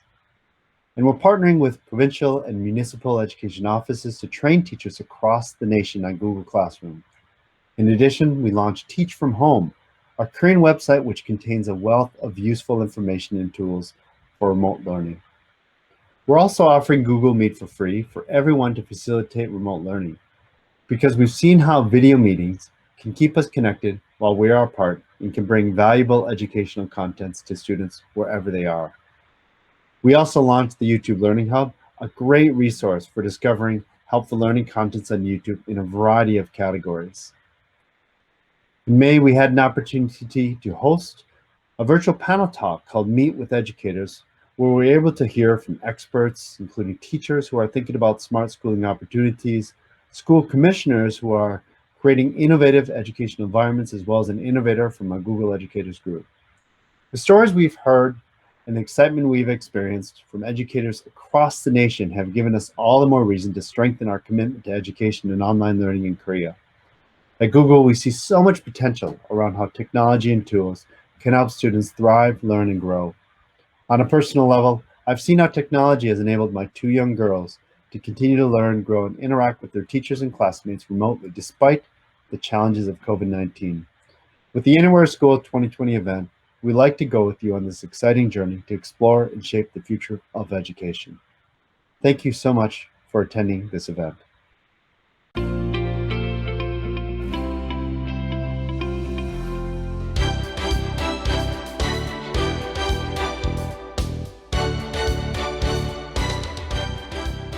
안녕하십니까. 서울특별시 교육감 조희연입니다.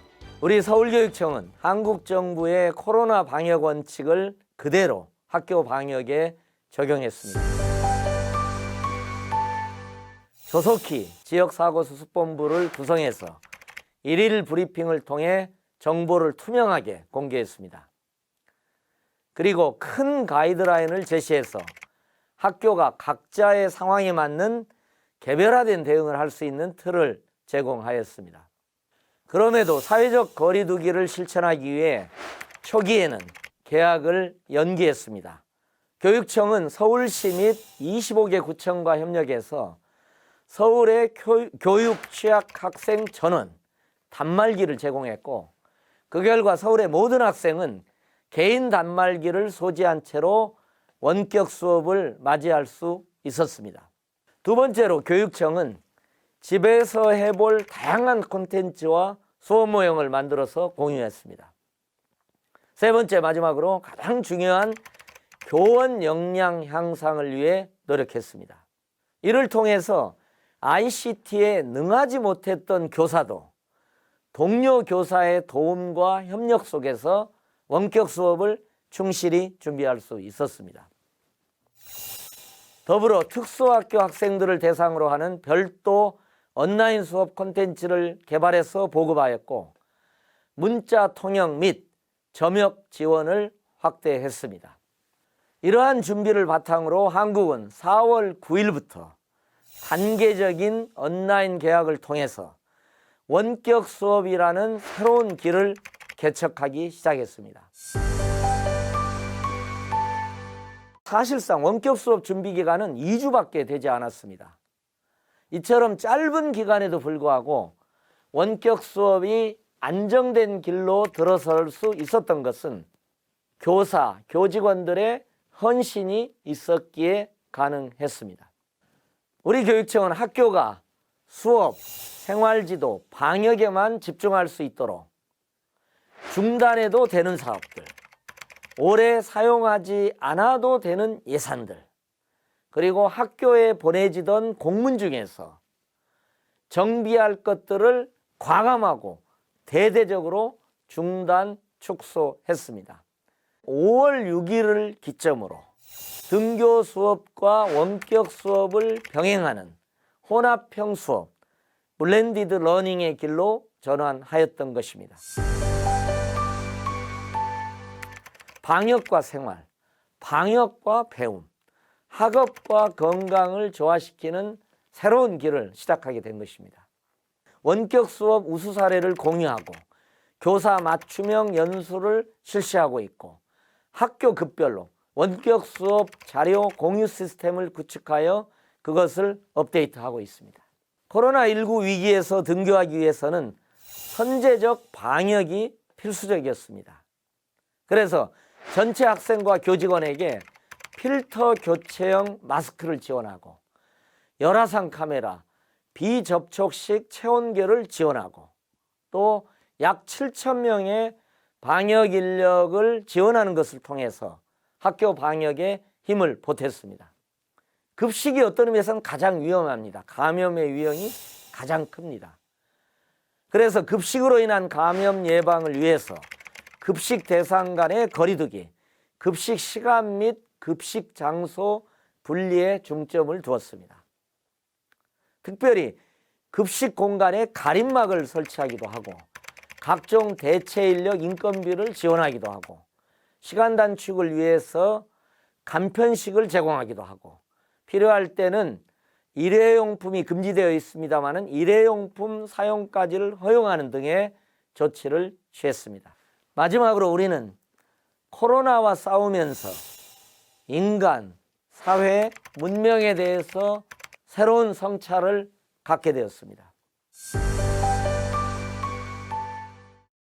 특히 심화되는 학습 격차, 교육 격차가 여러 자료를 통해서 발견되고 있습니다. 여기서 원격 수업을 내시로 하고 어려운 학생들일수록 학습 동기를 유발하는 대책을 마련하는 것이 절실하고 그런 방향의 노력을 경주할 것입니다. 코로나 이후의 학교를 어떻게 미래지향적으로 바꾸어 갈 것인가 하는 고민을 마주해야 할 것 같습니다. 기존의 전원 출석에 바탕을 둔 학교 시스템을 전면적으로 개편해야 할 것 같습니다.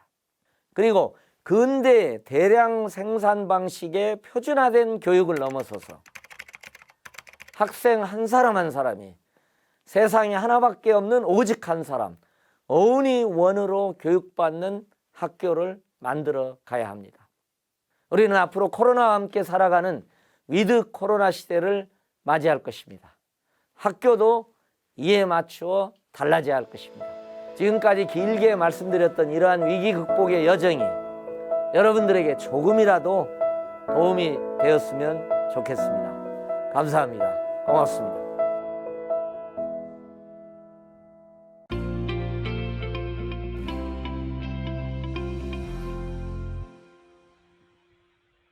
안녕하세요. 포천 이동중학교 체육교사 서광석입니다. 매치기릿 광쌤이라고 불리기도 하고요. 저는 우리 아이들에게 지속되는 열정, 그릿이라는 역량을 길러주기 위해서 체육수업에 다양한 구글의 툴을 적용하고 있습니다. 이 자리에서 그 사례를 함께 나누고자 합니다. 사실 저는 몇 해 전부터 체육수업에서 디지털 환경을 연계한 수업을 진행하고 있었습니다. 체육은 기록이 중요한 과목인데 다양한 툴을 활용해서 우리 아이들과 소통하면서 체육수업에 참여미를 심어주도록 노력하고 있습니다. 이 자리에서 더 많은 분들께 학교 그리고 체육수업에 대한 이야기를 나눌 수 있게 되어서 매우 기쁘게 생각합니다. 흔히 체육수업을 온라인으로 진행하는 것이 어렵지 않느냐라는 말씀하시는데요. 사실 저는 2018년도부터 그거를 수업에 적용하면서 그것에 큰 도움을 받고 있습니다. 그때 그릿 또는 자기관리 역량 또는 창의적 문제 해결력, 다양한 역량을 어떻게 하면 학생들에게 길러주게 할 것인가를 통해서 수업을 디자인했었는데요. 아이들의 결과만을 평가하거나 타고난 재능을 평가하는 것이 아니라 아이들이 노력하는 모습, 아이들이 성실하게 하는 그 모습, 지속되는 열정을 발휘하는 그 모습을 체크하고 그 성장의 과정을 매시간 기록하고 체크했어요. 그랬더니 수업이 폭삭 망했어요. 네. 교사가 해야 될 게 너무 많았었던 거죠. 갈수록 지치게 되고 지속 가능하지가 못하게 됐어요. 그러다가 구글 클래스룸을 만나면서 극복할 수 있었습니다. 기록은 기억을 이긴다. 그리고 기록을 이긴다. 제가 기록에 대해서 좀 더 말씀드리고 싶은 이유는 체육이라는 과목이 지향하는 전인교육의 가치와 기록은 뗄래야 뗄 수 없기 때문입니다.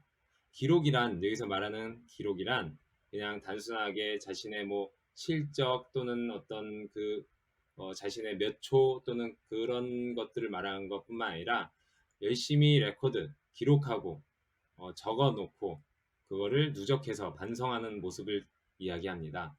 체육교사로서 제가 아이들에게 가르칠 수 있는 가장 기본적인 사항은 운동을 바르게 가르치는 것, 그리고 더 잘할 수 있는 방법을 가르치는 것, 그리고 그 과정을 함께 하는 것입니다. 아이들이 운동을 거듭할수록 기록을 향상되고 스스로의 기록을 조금씩 갱신해 나가는 것이 바로 체육에서 경험할 수 있는 성취감입니다. 그리고 이렇게 배운 도전정신, 성취감을 생활 속에서 활용하는 모습이 바로 전인교육의 일부분이라고 생각합니다. 아이들이 성장일지를 꾸준히 기록하면서 발견하는 변화의 모습을 보며 교사로서 정말 큰 보람을 느낍니다. 체육 수업에 디지털 도구를 연계하면서 제가 느꼈던 가장 큰 장점은 수업을 통해 아이들과 세계를 연결해 줄 수 있다는 점인데요. 인디언 속담 중에는 한 아이를 키우기 위해서는 온 마을이 필요하다라는 말이 있습니다. 시간과 공간의 개념이 확장된 요즘 저는 한 아이를 키우기 위해서는 전 세계가 필요하다고 생각합니다. 그러려면 전 세계를 연결할 수 있는 도구가 필요하겠죠. 이 연결의 정신은 우리가 학교에서 체육을 배우는 이유와 맞닿아 있습니다. 스포츠는 혼자 하는 것이 아니라 타인과 함께 했을 때 그 의미와 효과가 나타납니다. 즉, 체육은 그 어떤 과목보다 연결되는 것의 가치를 느끼게 대해 초점을 맞춰야 합니다. 본의 아니게 원격 수업을 하게 되었지만 각자의 집에서 온라인상에서 고립되어 있는 것이 아니라 학생들끼리 서로 연결되어 있고 적극적으로 연결할 수 있음을 느끼는 것이 필요하다고 생각합니다. 아무래도 지역에 따라서 환경의 차이가 있어서 안타까운 마음이 있지만 디지털을 통해서 그 격차를 좁힐 수 있다는 희망을 갖게 됩니다. 제가 가르치는 학교에 있는 포천은 비교적 소외된 지역이라서 아이들이 스포츠 경기를 직접 보러 가거나 서로 경쟁하러 가거나 스포츠 리그에 참여한다거나 이런 것이 굉장히 어려웠어요. 아이들에게 더 넓은 세상을 보여주고 다른 아이들과 교류하게 해주고 싶었어요. 그래서 진행한 것이 행아웃 스포츠 리그입니다. 행아웃을 이용해서 진행한 스포츠 행아웃 리그는 그야말로 디지털 도구를 활용해서 아이들이 좀 더 넓은 세상과 지역과 연결해준 사례입니다.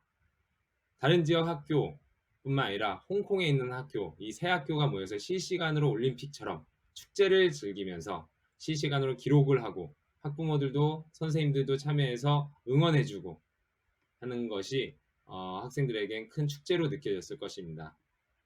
디지털 도구가 다양해지고 연결성이 더 높아지면서 아이들이 생각하는 더 넓은 세상은 생각보다 훨씬 가까이 존재하게 된 것 같습니다. 정말 행복한 일입니다. 아이러니하게도 원격 수업을 하면서 학교와 체육교육의 진짜 의미에 대해서 생각해 보게 됐습니다. 체육교사로서 항상 마음에 새기는 점은 제 수업의 무대인 운동장이 그 어떤 곳보다 경쟁의식과 폭력성이 드러날 수 있는 장이 되기도 한다는 점입니다. 스포츠를 하면 인성이 좋아진다는 인식인데 사실 이는 정확하게 표현한 것은 아닌 것 같습니다. 적절한 지도가 없다면 폭력이 더 강화되기도 하고 운동장이 왕따의 온상이 될 수도 있는 양날의 검을 가졌다는 점을 우리는 인식해야 될 겁니다. 체육 수업을 통해서 학생들이 서로 더욱 공감하게 되고 서로의 성장을 응원하며 스스로를 뛰어넘을 수 있는 경쟁의 참 의미를 깨닫게 해야겠습니다. 더불어 체육이 다양한 교과 융합의 허브로서 역할을 충분히 해낼 수 있을 것이라고 생각합니다.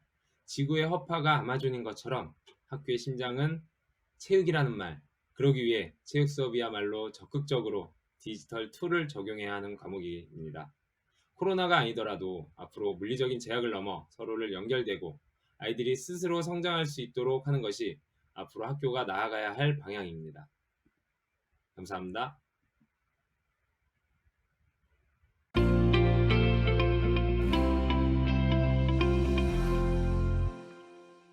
안녕하세요. 논산대건고등학교에서 정보과학을 가르치고 있는 교사 김용상입니다. 네, 저는 다양한 구글 툴을 활용해 단순히 수업을 디지털로 옮기는 것을 넘어 학교의 다양한 역할을 디지털로 전환할 수 있는 방법을 고민하고 시도하고 있습니다. 그 과정을 오늘 이 자리에서 나누고자 합니다.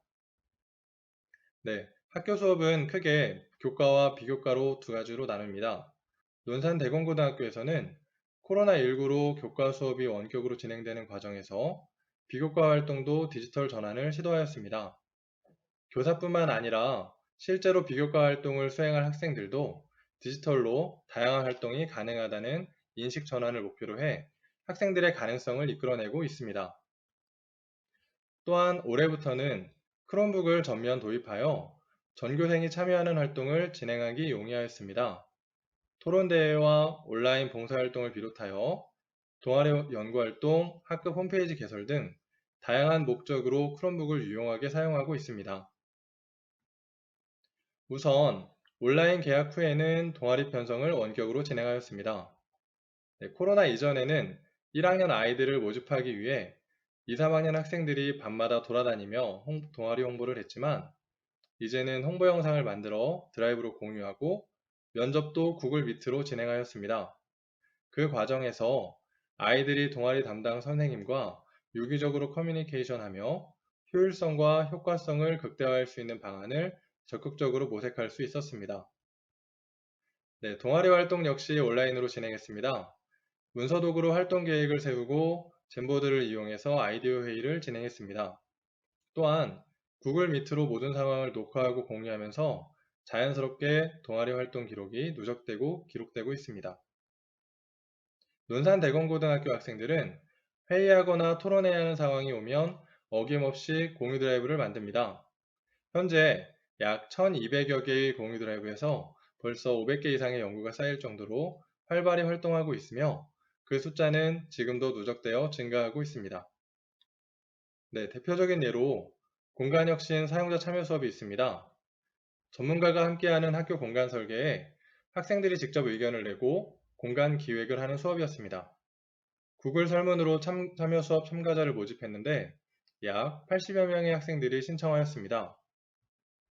80여 명의 학생들은 촉진자, 건축가까지 함께 진행되는 브리핑을 이렇게 온라인으로 진행하였고 학생들은 각자 조를 편성해 과제를 수행하였으며 기대 이상의 결과물을 도출하였습니다. 또한 소통 기반 시스템 구축의 일환으로서 공유 드라이브를 이용하여 전교생이 대내외 공지를 수행하고 확인할 수 있는 데이터 뱅크를 구축했습니다. 데이터 뱅크에서 아이들이 스스로 원하는 대회를 찾아볼 수 있기 때문에 적극적으로 대회에 참여하고 수상하는 사례가 점점 늘어나고 있습니다.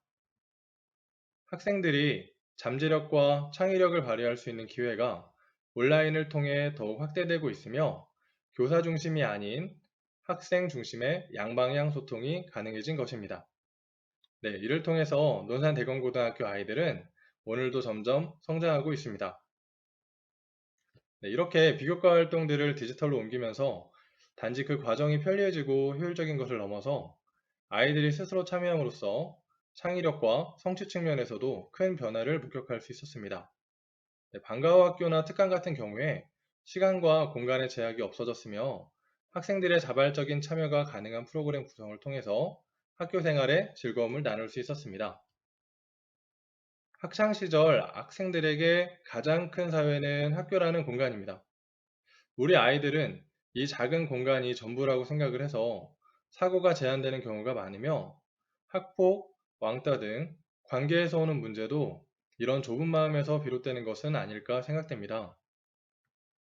우리 아이들에게 드넓은 세상을 보여주세요. 구글 지도로, 구글 어스로 넓은 세상을 보여주시고 유튜브를 통해 배움의 즐거움을 알 수 있도록 해주세요. 또한 협업 도구를 통해서 세상은 혼자 살아가는 것이 아니라는 것을 알려주세요. 앞으로 아이들에게 디지털 운동장을 선물해 줌으로써 더 큰 세상을 보여주고 경험할 수 있게 해준다면 아이들의 상상력과 창의력을 무한히 키울 수 있을 것이라 생각합니다. 감사합니다.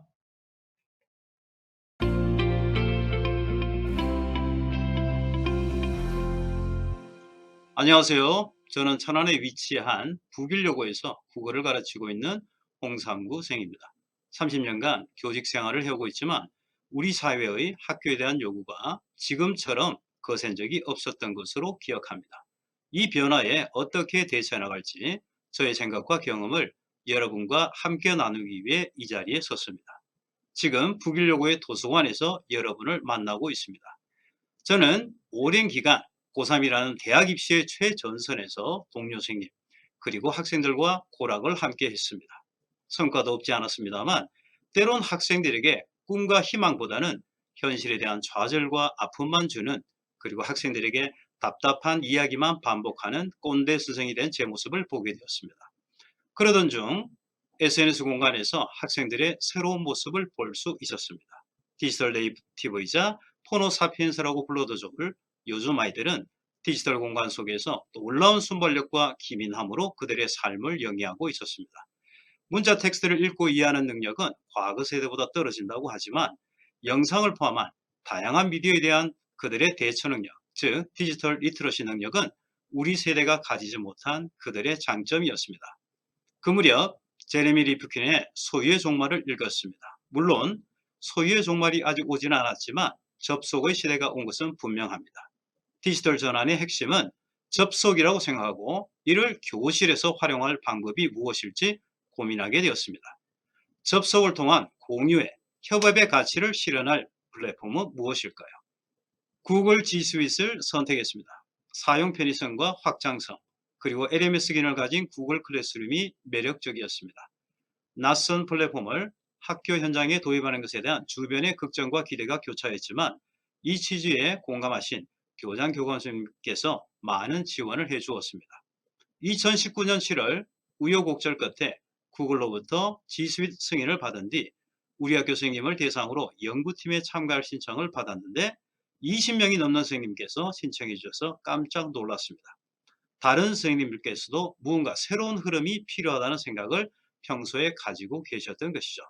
이를 바탕으로 2020년부터 전 교직원 및 학생들에게 학교 이메일을 발급하고 크롬북도 구입하는 등 G 스윗을 교실 수업에 도입할 준비를 마쳤습니다. 그러던 중 공교롭게도 코로나19 팬데믹이 터졌습니다.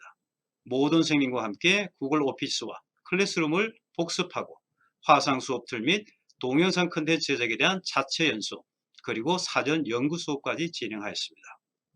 특히 구글 스프레드시트를 활용하여 작성한 시간표는 원클릭만으로 학생과 선생님들을 온라인 수업 공간에서 만날 수 있게 하였습니다. 그 공간에서 선생님들은 각자의 방식으로 실시간 수업을 전개하였고 학생들도 디지털 네이티브답게 능숙하게 적용한 것은 물론 온라인 모든 활동까지도 척척 알아서들 해내었습니다. 파일과 문서의 공유와 협업은 이제 학교 구성원 모두의 자연스러운 일상이 되었습니다. 물론 이러한 디지털 전환이 우리 교육의 문제를 해결할 전지전능한 도구는 아닐 것입니다. 면대면 교육을 포함한 전통식 교육이 가진 장점도 분명히 존재합니다. 그래서 블렌디드 러닝이 필요한 것입니다. 오프라인 교육의 장점과 온라인 교육의 장점을 통합하여 교육 효과를 극대화함으로써 학생의 잠재력을 효과적으로 이끌어내야 할 것입니다. 그런 점에서 오늘날 교사의 역할에 대해 다시 생각해 봅니다. 이전 시대 교사는 지식의 소유자이자 전달자로서 권위를 가지고 있었습니다. 그러나 지금은 웬만한 정보들은 구글과 유튜브에서 검색하여 익힐 수 있는 시대가 되었습니다.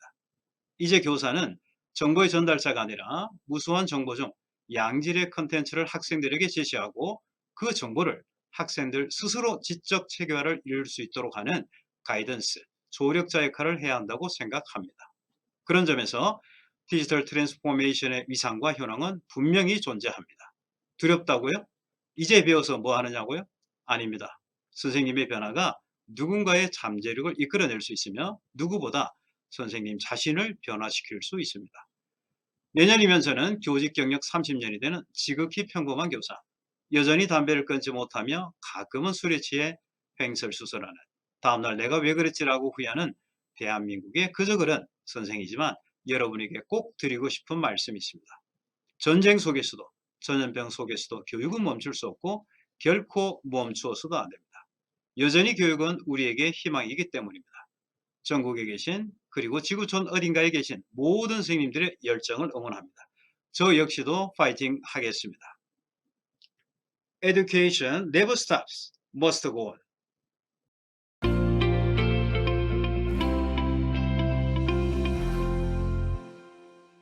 안녕하세요. 류창동입니다. 작년에 저는 대한민국 시각장애인 중 처음으로 역사 교사가 되었습니다. 현재는 서울 서현중학교에서 2년째 역사를 가르치고 있습니다. 오늘 저는 갑작스러운 교육 환경의 변화 속에서도 장애를 가진 교사와 학생이 소외되지 않는 모두를 위한 학교를 만들기 위해 우리가 관심을 가져야 하는 부분이 무엇인지 나누고자 합니다. 시각장애를 가진 저는 평소에 시각장애를 갖고 있지 않은 선생님들과 크게 다를 것 없는 수업을 진행합니다. 단지 수업 중 판서를 이용하는 대신 컴퓨터와 교실 내 빔 프로젝터를 연결하고 아이들에게 전하려는 내용을 타이핑하여 스크린으로 제시한다는 작은 차이만 존재했습니다. 그런데 코로나19의 확산으로 전국의 모든 학교가 온라인 개학을 하게 되면서 수업 방식의 새로운 전환을 맞게 되었습니다. 2020년 1학기에 서현중학교는 EBS 온라인 클래스를 원격 수업 플랫폼으로 사용하였고, 교사가 직접 녹화하는 방식으로 제작한 수업 영상과 EBS에서 제공하는 각종 자료들을 활용해 수업을 진행했습니다. 학생들의 과제 수행과 제출을 위해 구글 설문지, 네이버 폼을 활용하기도 했습니다. 갑작스러운 수업 환경의 변화로 인해 제가 겪은 큰 불편함은 두 가지였습니다.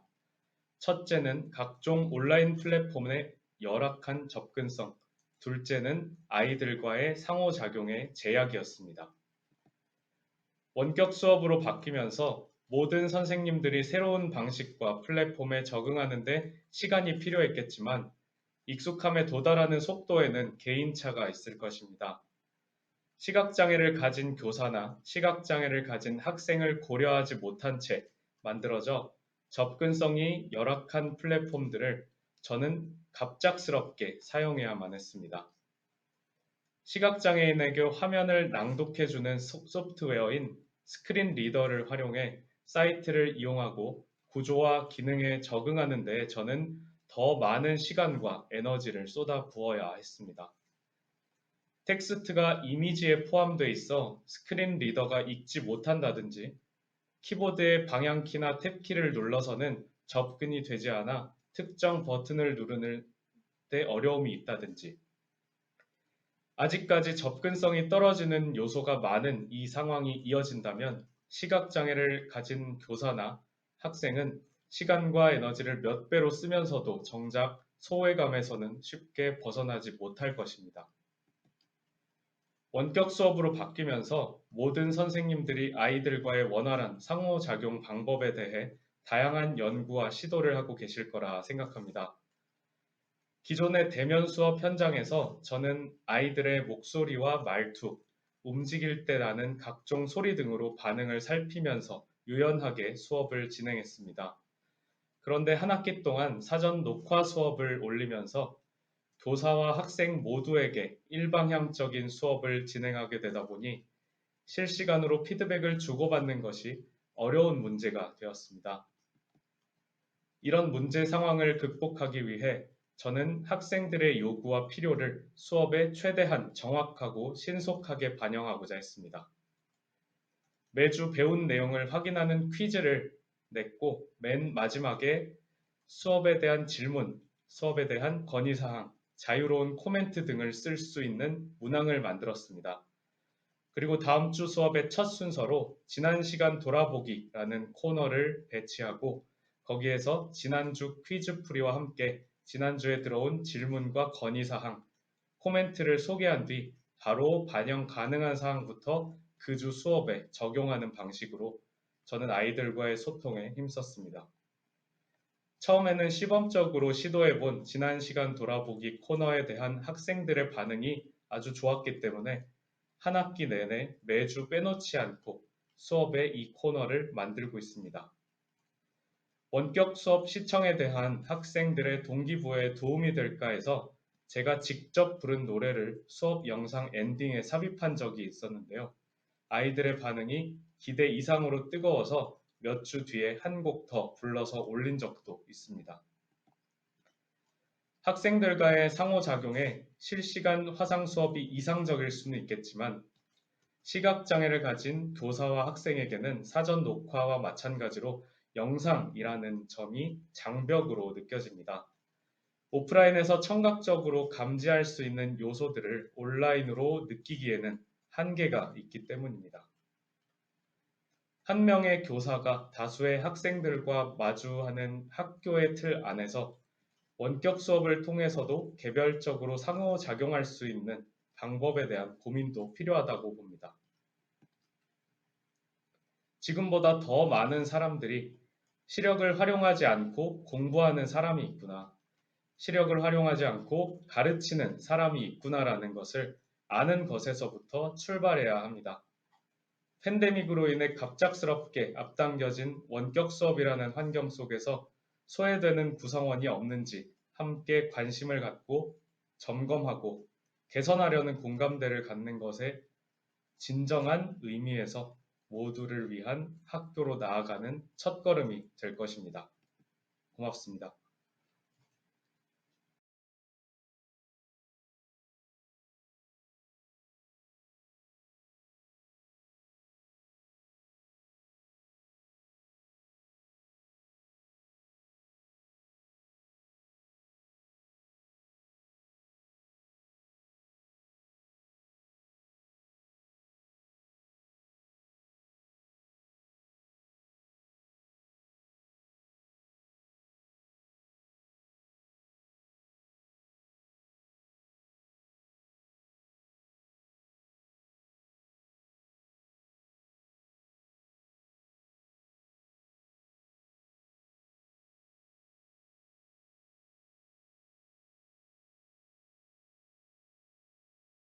私の声が届いていますでしょうか。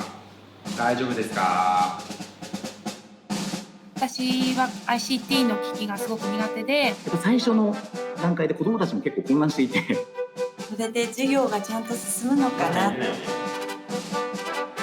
できなくても分かんなくてもやっていくんだっていう。オンライン入れないままずっと迷子になってるっていうのでマイクがオフになっていて、先生聞こえません。あ、ごめんね。緊張していつもと違う表情で固まったりしてたんですけど、子供たちの顔とか声とか聞けたことはすごい良かったし、だんだんやっていくと慣れてきて、こうやって聞いてるんだなっていうのが近くでよく分かりました。限定公開コメントっていう機能があって、気軽に言いたいことが言えたりとか、ドキュメントとかあれ共同作業できるじゃないですか。あれがすごい感動して、授業動画がめちゃくちゃ分かりやすくて、子どもたちは早送りもできるだろうし、その子自身がやりたいように学べる環境がどんどん整ってくるのかなっていう。次世代に来たなみたいな学びのあり方っていうのがこれからの時代なんか変わってくるんじゃないかなというふうに私は思ってます。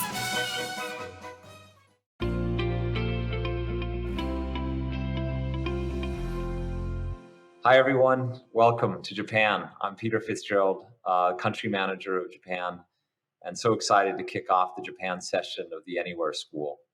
We've got a lot of great speakers and stories to share with you, and I'm going to talk a little bit about what's happening in education in Japan right now and how Google's playing a role. And I hope you got a feel for that from the video you just watched. Wanted to start with a picture of Tokyo skyline. It's such a beautiful, vibrant city. So much going on. And I'm always struck looking at the skyline, just how modern and traditional coexist so effortlessly in this city. You have beautiful shrines and the most serene gardens, and suddenly some of the busiest stations in the world, like Shinjuku Station, that has over 36 platforms. Also, I think what you notice if you walk into stores or you go into traditional businesses, again, that mix of some of the most advanced cutting edge technology with some of the most traditional, like lantern makers, for example, somewhere in Shibuya. So, when you think about education, this is what most classrooms look like today in Japan. So it's a more traditional setup with textbooks and paper, and a lot of great learning happens. And Japan has an excellent school system. However, there are opportunities to introduce technology into the classroom. As you can see, right now, Japan has tremendous opportunity to increase its use of technology to help students innovate in how they learn. And if you look at what the government's been doing since December, they announced a Giga School Plan, a $4 billion budget to digitize education. This plan includes getting one low-cost device to every student and network access. Also, the use of cloud-based learning platforms for elementary, junior, and high schools. We were pleased that Google for Education solutions fit so well, and we created a Google Giga School package. We have Chromebooks that are a comparatively low-cost laptop computer, also G Suite for Education, a free cloud-based learning platform, and our Kickstart program that helps teachers, educators learn how to use tools to teach their students virtually. And as you know, there was good momentum before COVID. And as COVID kicked in and the government on February 28th announced that the schools were closing, that meant that 13 million students and teachers were out of the physical schools. And many did not have the right setup technology wise to keep learning. And as a result, the government reached out to us for ideas, for support, and we were really delighted to come up with this support plan. So we quickly launched a distance learning support program, which included lending thousands of Chromebooks to schools, teachers, and students throughout the country to help them keep learning. We also ran many webinars with expert teachers to help other teachers understand how to use technology to keep learning and teaching. We're delighted that we've received such strong feedback from both teachers and students who really embraced using Chromebooks to keep learning, with a few snags at the beginning as we all get used to new technology. There were quite funny moments, but as everyone started to use these tools more often, the confidence grew. And we've been delighted to see so many schools and municipalities across the country now start to select Chromebooks for the Giga School Plan. We're really excited about this wave that's being created in how students and teachers interact in new ways. And it's a lifelong pursuit, learning, as we know, and having all the tools from a technology standpoint to do that bodes well for the future. So already we're seeing more collaboration, more communication, more problem solving. And I think that will mean more success in the future when it comes to how Japan's educational system evolves. We're really committed long-term to this change and really want to thank you all for your partnership. And now it's my honor to introduce our special guest speaker for the Japan session. Karen Makishima is a member of the House of Representatives. She also has experience teaching as a university professor and contributed to the development of the Giga School Plan. Today, Ms. Makishima will speak to us about the future of Japan education. Thank you very much.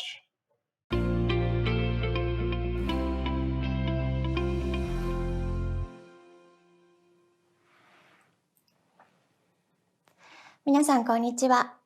衆議院議員牧島かれんです。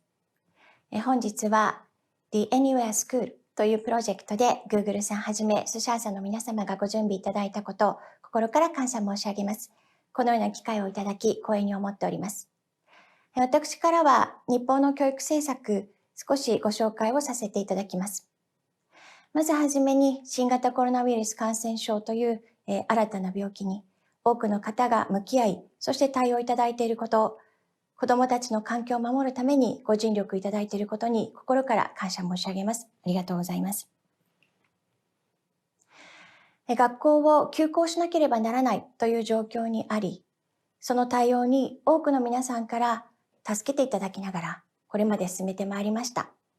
文部科学省だけではなく、経済産業省だけでもなく、主にGoogle さんはじめ民間企業の皆様、そして第3の居場所を提供してくださっている NPO の皆様、IT 系企業の方々にはハード面でもソフト面でもご尽力をいただいていることを重く受け止め感謝しています。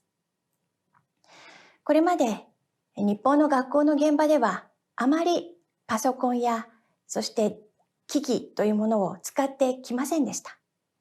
約 20%、理科の授業でも 25% ぐらいしか学校の授業の中でパソコンは使ってこなかった。そうした中、日本は休校をし、オンライン授業をしなければならないという大きな転換点を迎えることとなりました。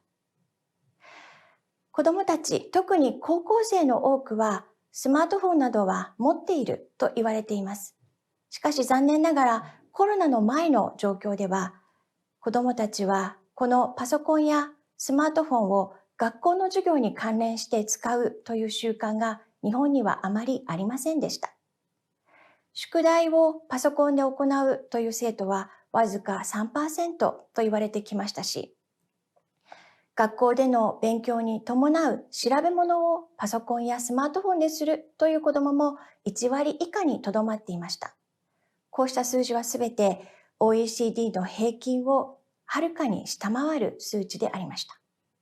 でも子どもたちはスマートフォンを使ってチャットなど友人との会話のやり取りをする習慣はありました。また、お友達とゲームをするということにも使っていました。使うという習慣はあった日本の子どもたちを勉強のために、または自分自身いろいろな調べ物をするために、そして今回オンラインの授業を受けるために使うというふうに方向転換をさせていただいたわけです。しかし学校の現場では1台のパソコンを5人、6人、7人でシェアするという状況にありましたので、私たちは急ぎギガスクール構想というものを前倒して進めてまいりました。ギガ、GIGA、グローバル、イノベーション、ゲートウェイ for all、すべての子どもたちのためのゲートウェイを準備するという構想です。これで一人一台のパソコン、またはタブレットをしっかりと確保した上で、一人一人の子どもたちの学びを進めていきたいと考えています。教育関係の皆様がたくさんこの番組をご覧いただいている、プロジェクトに参加をしていただいていると伺っています。そうした中で、PISA の順位というものを気にされた方もおられるのではないかと思います。それぞれの国で、それぞれの科目で、それぞれの国の順位がどこにあるのか。日本は2012年、読解力という順位は1位だったんですが、2015年には6位になり、2018年には11位にまで下がってしまいました。読解力を身につけるという課題が見えてきたと同時に、日本の子どもたちが CBT、コンピューターに基づいたテストが苦手であるということも見えてきたわけです。ギガスクール構想を進める中で、この PISA のテストでもきっと日本の子どもたちはそれぞれの持っている力をしっかりと発揮してくれる。私はそのように期待しています。と同時に今の日本の教育で課題となっている、キーワードとなっているものは STEAM 教育です。STEAM。かねては STEM と言われていた Science, Technology, Engineering, Mathematics に Arts を入れて STEAM と私たちはキーワードを変更し、皆様にお伝えをさせていただいています。日本は昔からものづくりの国、工業系が強いと言われてきましたけれども、昨今は人文系の思考が大変強く出ています。しかし、どの分野で学びを進めるにしても、どの分野でお仕事をするにしても、そして社会生活を営むにおいても、データサイエンスの基礎的なエッセンスや、または統計学といったものは必要になってくる。私はそのように考えています。こうした学問を早い段階で日本の子どもたちの教育の中に取り入れていきたいと思います。コロナ禍にあって学校の役割というものも見直されました。一言で言えば学校には福祉的な機能があったと言えるのではないでしょうか。子どもたちが元気に学校に通学をしてくる。そして給食を食べて栄養をつけることができる。親御さんや保護者の方々とコミュニケーションを図っているかを確認することができる。そうした役割が休校によって薄くなってしまうのではないかということも懸念されてきました。そして残念ながら今は大規模なイベントを行うことが難しい情勢にはありますが、学校で子どもたちが学ぶのは共同生活だと思います。クラスメートと一緒に協力をして運動会を行う、文化祭で発表をする、そうした機能を学校は持ってきました。Google さんやテック企業さんや、そして皆様のお知恵やアイデアをいただきながら、子どもたちが友人とともに、クラスメートとともに、自ら構築をし、共同作業をし、発表をする、プレゼンテーションをする、そういう機会は今後も増やしていきたいと思っています。ありがとうございました。Thank you, Ms. Makishima, for that informative and insightful presentation. We now will hear from two leaders in local government who are working hard to implement the right GigaSchool technology and education at a local level. In this case, all across historic Nara Prefecture. We're honored to introduce Seiji Kozaki from Nara Prefecture and Masatomo Tani from Nara City.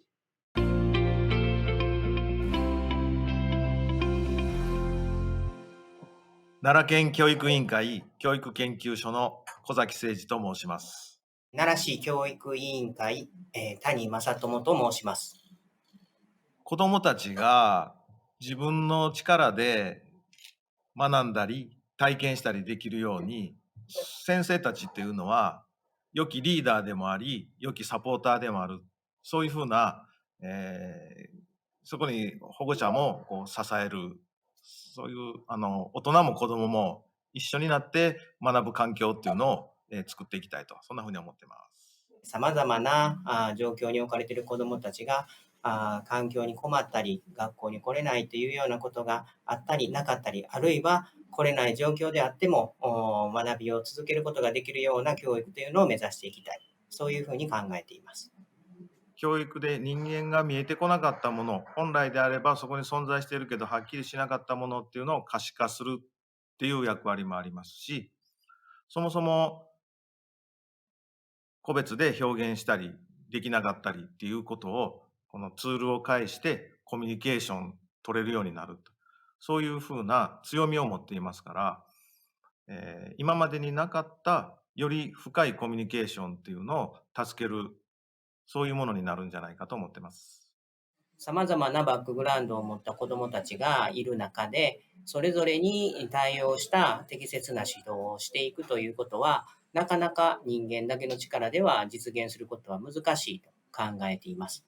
こうした時に一人一人に向き合った、また適切なそれぞれに応じた学習指導をしていくことには ICT を活用するということが非常に有益だというふうに考えています。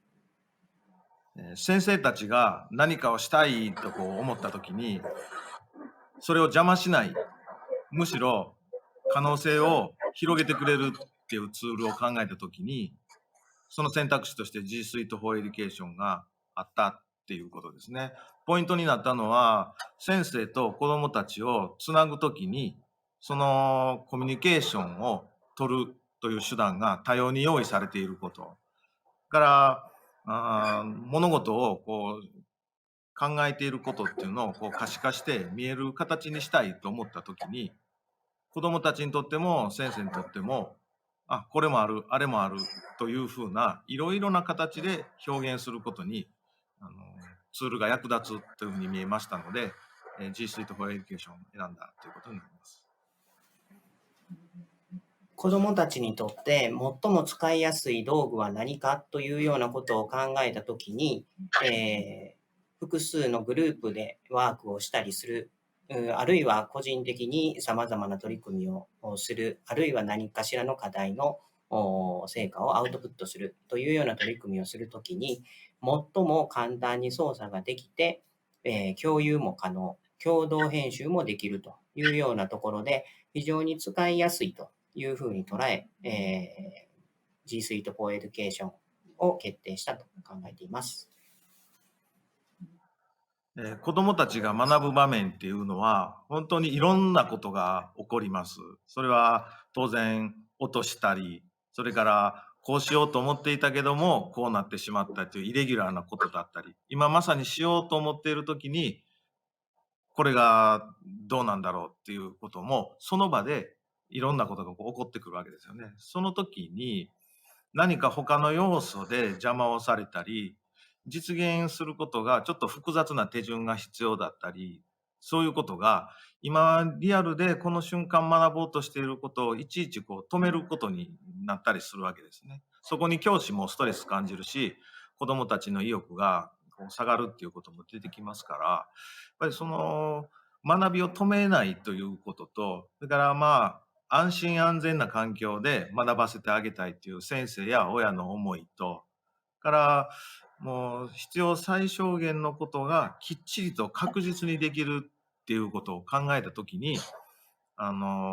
教育のことを、子どもたちのことを考えて生まれてきている Chromebook っていうのは一番有力な端末の選択になったということだと思います。Chromebook はやはり学校現場で求められている子どもたちが自由に使って、複雑なメンテナンスが必要になるようなことがない。つまりメンテナンスフリーで、利用ができる。こういったハードウェアの維持管理が簡単にできるということと、子どもたちにとって、バーチャルな教室空間というような捉えがしやすい、構成になっているというところで、子どもたちが安心して、コンピューターを利用することができるというこの2つのポイントが決定の決め手になったと考えています。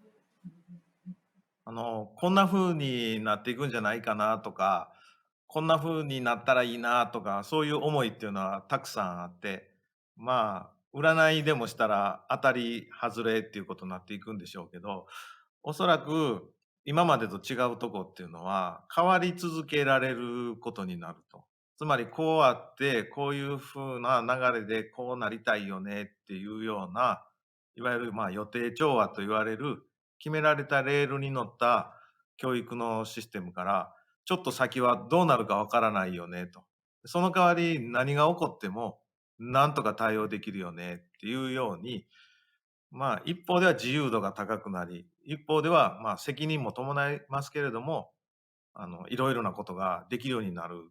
そういうふうな教育のパターンにこう踏み込めるんじゃないかなと思います。ですから思うのは、ちょっと先生方が自信持って教育をできるようになるんじゃないかなと、そんなふうにこう期待してます。これまでの教育から変わって、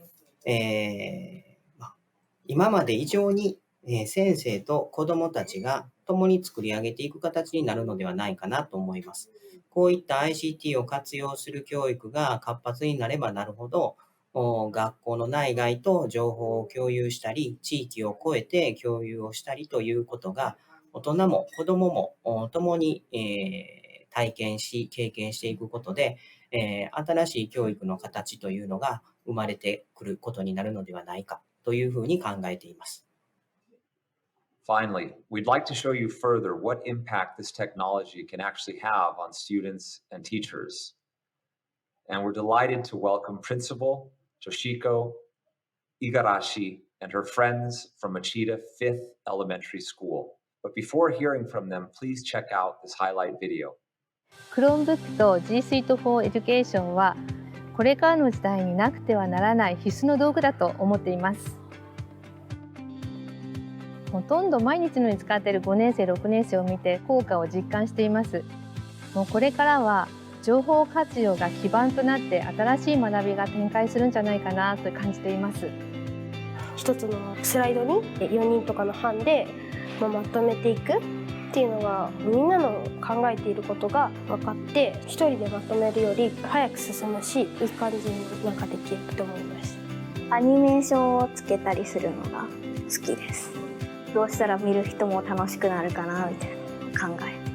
難しいより楽しいの方が大きいです。今までは自信がなくてあまり手を挙げられなかった子が、例えばスプレッドシートなんかを使うと、お友達の意見を見ながら自信を持って自分の意見や考えを書くことができるようになるのがすごくいいところだと思います。自分がいいなと思ったところを他の人は違うなと思ったりとか、同じ意見だったりとか、他の人の意見を見れるところが好きです。一つ一つの動作がとても速いので、子どもたちが入力したいと思ったことを素早く形として体現することができるのが非常にいいなと思っています。家にあるのに比べてすごくちっちゃくて、すぐに起動するところとかとても使いやすかったです。Chromebook で検索をしながらスライドを作るという作業をしたことで、一緒に共有している友達にヒントを得たり、共同作業をしてより内容が深くなりました。学びたいことや興味に応じて個別最適化された学びを実現したいなと思います。教科や学年を超えるようなそんな挑戦も試みたいなと思っています。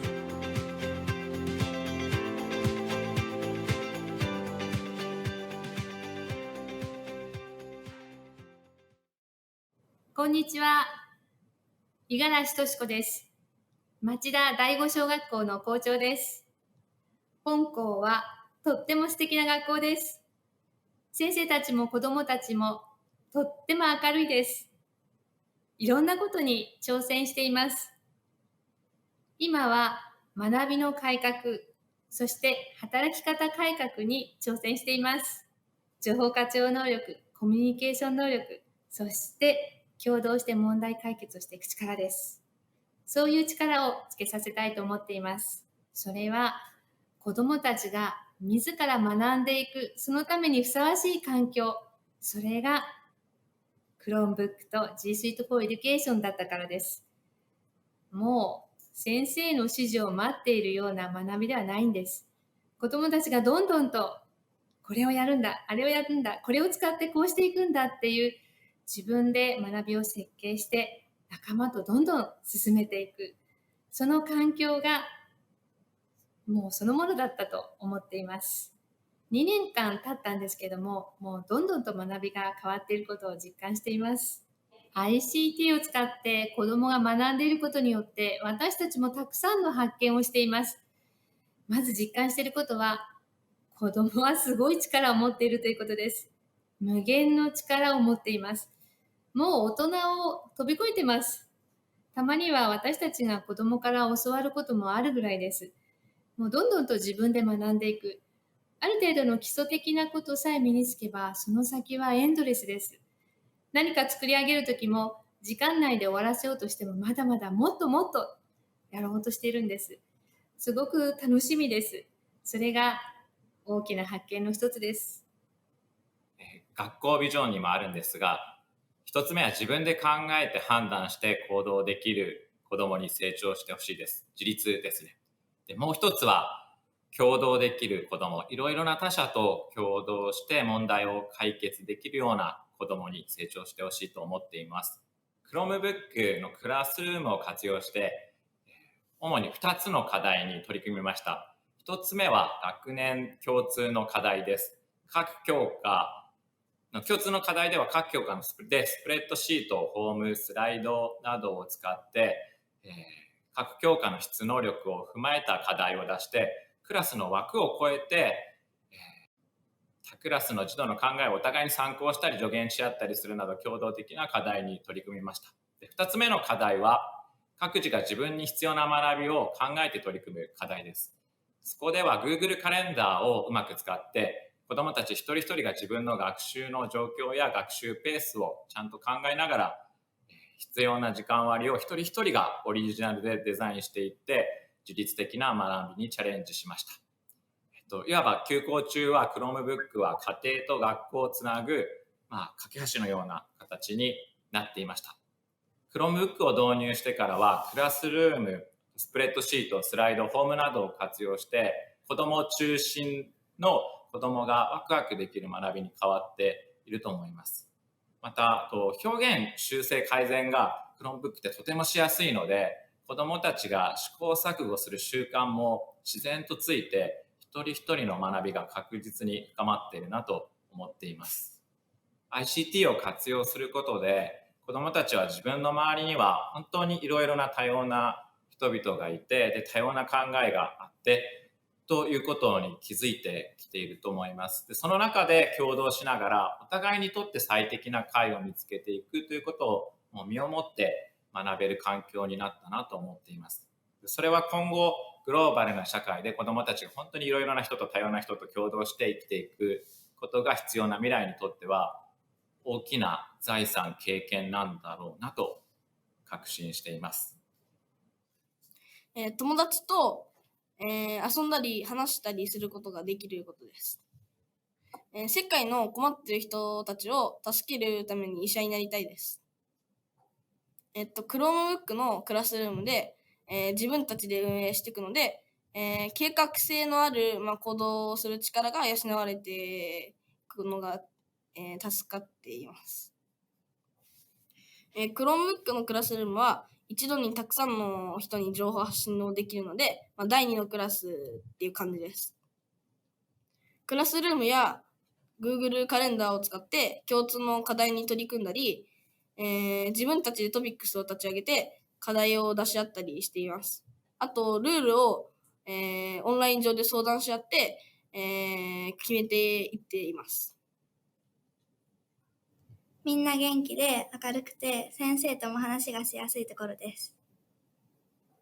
自分の考えを表現する回数が増えて、普段あまり知ることができなかった友達の意見を知ることができたことです。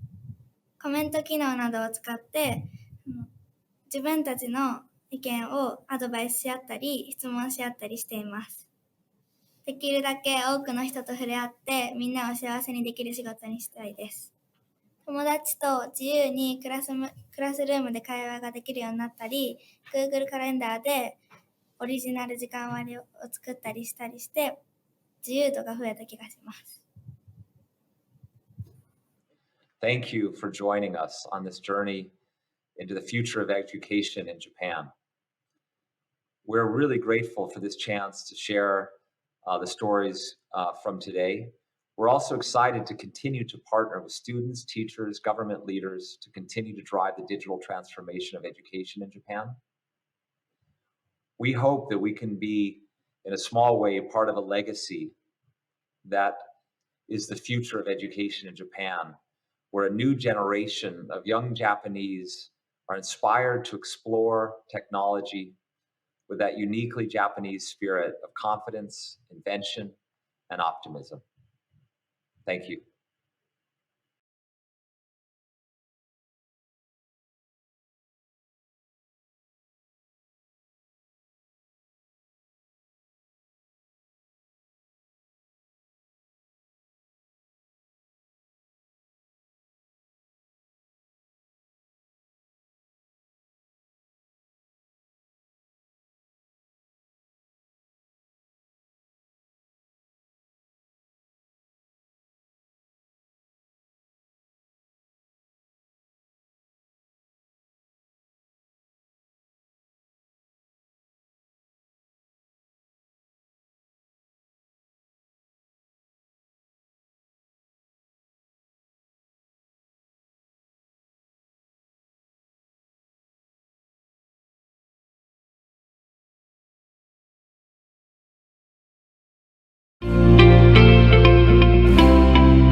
大家好，我是 Google 台湾的董事总经理马大康，欢迎大家今天一起在线上参与 Google 首度在全球举办的 Anywhere School 活动的台湾场。COVID-19 的疫情让全球教育界正视数位教育的重要性。台湾在这段期间对于数位教育资源的充足与否、分配的状况、教育现场的准备程度等等的讨论也非常的热烈。要实现翻转教育、智慧校园的愿景，我们相信只要数位教育的软硬体建制起来，教育单位共同的投入，每一个地方都可以是教室，让学生来进行学习，也让教育的数位转型跨出一大步。随着108课纲在今年上路，未来的教育方针会更看重学生的自主学习的能力，透过科技来丰富既有的教育模式和内容，对于开拓学生的视野会有非常大的帮助。在这个过程之中，教育界可以多多善用企业所提供的资源，加速落实远距学习数位教育的愿景。对于 Google 而言，我们致力于为所有人提供更丰富的学习体验，并且一直努力让我们的平台跟产品能为更多人使用，让所有的人都能够接受教育。我们透过像 Google for Education 这样，整合了 Google 提供的软硬体的产品和资源，打造专门为学习和课堂所设计的解决方案，其中包括硬体的部分，有像 Chromebook 这样子设定简单、安全而且易于管理的设备，或者是像 Google Classroom 这样子可以帮助老师管理课堂教学，轻松的建立和派发作业，并和班级进行沟通的平台。另外还包括 G Suite 教育版所提供的协作工具，也帮助促进了学生们在课堂中的合作、讨论和想法的交流。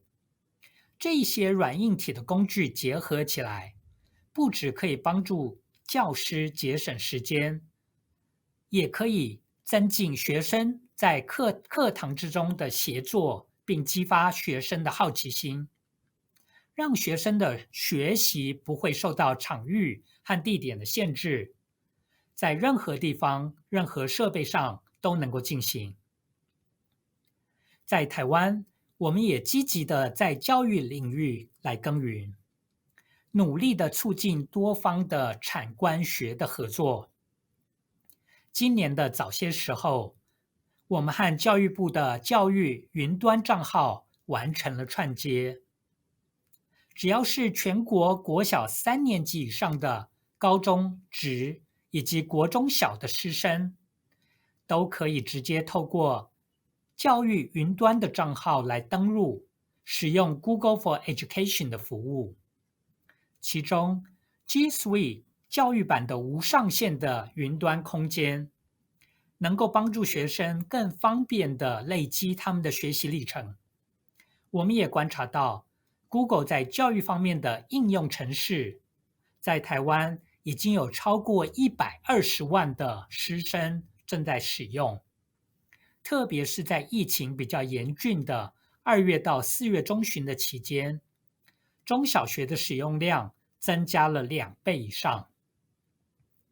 另外一个方面，我们了解老师是推动数位教育转型最关键的角色之一。我们为了让教师能够熟悉数位工具跟线上的资源，在教育的现场能够进行实际的应用，我们在今年举办了 Chromebook 和 G Suite 多场的基础能力研习课程，线上的认证训练营，以及主办了主题的工作坊。另外一个方面，我们也持续和教育单位跟 Google 教育者社群 GEG 来共同办理研习。未来几个月，我们也还会持续的推出相关的研习课程，让更多的老师能够熟悉，并且能够善用数位教学的工具跟资源。在目前全球的疫情还处于不明朗的状况之下，台湾的疫情虽然已经逐步的趋缓，不过我们看到了许多的政府、教育单位以及老师仍然积极的推广，导入了数位的教育的资源，反映未来数位教育将会成为一个新的常态。我们期盼透过了 Google for Education 的这一些的资源，能够协助创造更完备的数位教育环境，为台湾的数位教育推动以及落实尽一份心力。接下来，我们邀请到了新北市政府新店国小科技化学习辅助教学中心以及奥迪国小，与大家来分享他们实际的经验。首先，就让我们先请新北市的谢正达副市长来和各位分享政府单位在推广数位教育的努力以及看法。谢谢。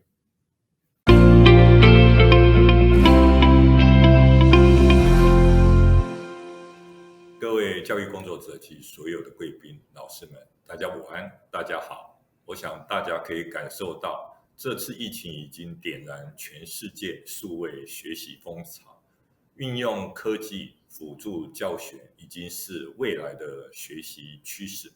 即便现在台湾的疫情趋缓，但我们怎么样让这波数位学习的风气持续在我们的中小学扎根，是新北市一直以来超前部署的一个重要教育政策之一，也就是让科技融入教学，让学生运用科技自主学习，做到差异化适性学习的很重要的关键。新北市侯友宜市长上任以来，积极推动智能城市、教室无边界、学习无国界的政策。不仅是为了疫情，我们新北市现在所做的数位教学，是希望结合现在已经很完善的基础资讯建设，像是全国首创单一账号的亲师生平台，电脑定期汰换，班班有无线基地台，校校有智慧教室等，打造校园完善的资讯软硬体环境，全面推动科技辅助自主学习。大约今年5月底，我们新北市再度超前部署，跟 Google 精英教育平台携手推出云端创新师培专班，突破了空间限制，全程透过 YouTube 线上直播上课，带领老师来熟悉数位工具的操作。市场研习总共吸引了超过1000位老师的参与，得到老师们极高的满意分数。课后问卷也反映他们更有信心将 Google Classroom 以及相关的内容融入课堂当中，可见数位工具对教育者来说已经是不可或缺的教学元素。配合108年新课纲，成就每一个孩子自信扬才终身学习的愿景，新北市学校使用行动载具运用亲师生平台的线上学习资源，如英才网、均一平台、Pakemo、Learnmode 学习吧等，逐步将数位学习平台导入日常教学当中。学生使用平台学习，获得积点区的点数，可以兑换奖品，来增添学习的乐趣跟动力，让学习与生活紧密结合，成为生活中的一部分，同时养成自主学习的习惯。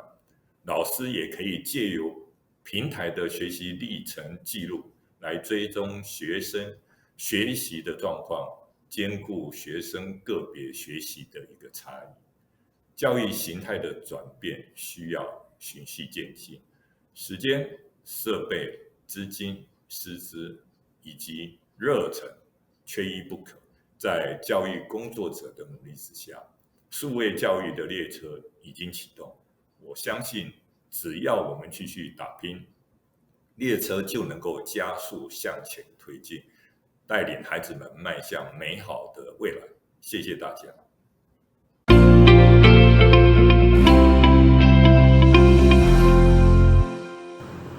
新北市科技化学习辅助教学中心陈龙正。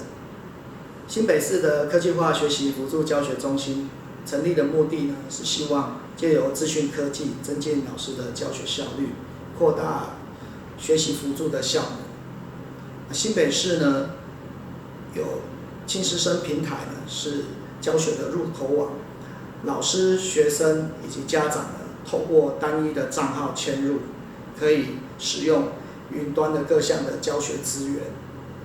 那新北市呢，在这学期也采购了3万台的平板，已经发到各校去，也在各班建置了良好的网络环境。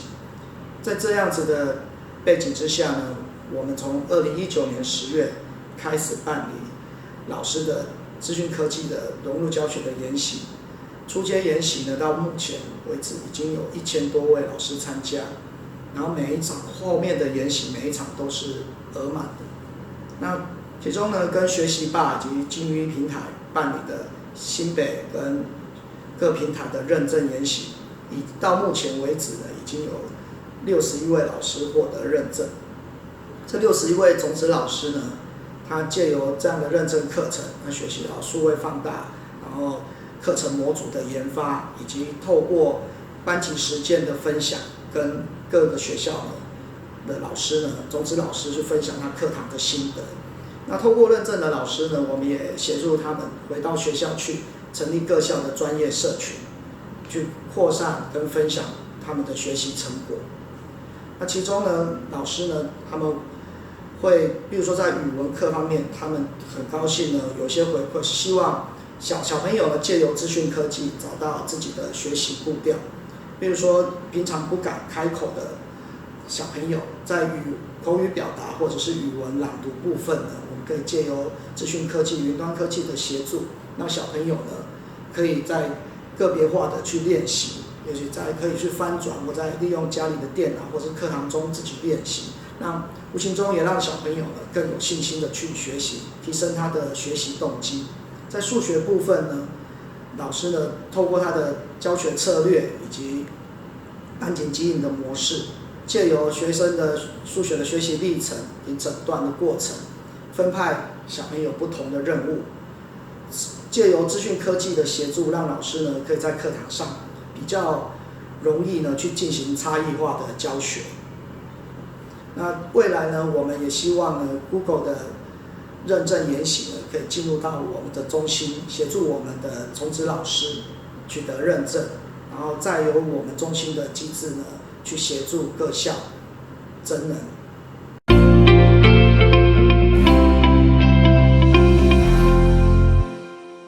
好，贡寮区策略联盟今年已经进入第6年的共备方式。好，那本来预估就是做线上平台的研习以及教学实务上的那个真人，那刚好遇到呢这次的疫情，那当然第一件事情就是如何补足硬体。那我们很感谢教育局让我们去变更我们的预算，然后以及我们校友的协助，买了很多Chromebook进来，让每一个孩子呢都有一个学习的载具。再来软体的部分呢，我们就用一个生活上的一个学习，无压力的让老师去习惯平台的操作。所以我们从我们的行政会议，然后教师晨会，以及我们的学生朝会，就是线上平台的运用。那我们也让很多个熟悉操作的老师跟在一些比较不熟悉的老师身边，手把手，让我们所有的老师都会习惯运用学习平台，运用线上系统。那也透过这样的软体跟硬体的一个结合，尤其是在课堂上教学的调整，我们也邀请了均一平台以及学习吧的讲师，就课堂上的学习，让老师们增加了很多的能量。所以在6月我们的线上学习的部分，均一上线的时间，贡寮区高达了34节课，而奥底国小更高达55堂课。也就是说，几乎每一天我们的孩子都会上均一平台去做线上的自学。所以这样的一个改变，让我们1、2年级的老师跟孩子都发现，似乎他们也可以来试试看。所以我们也争取到希望基金会跟我们板桥高中的协助，让我们每一个低年级的孩子都有机会有载具来进行他们线上的学习。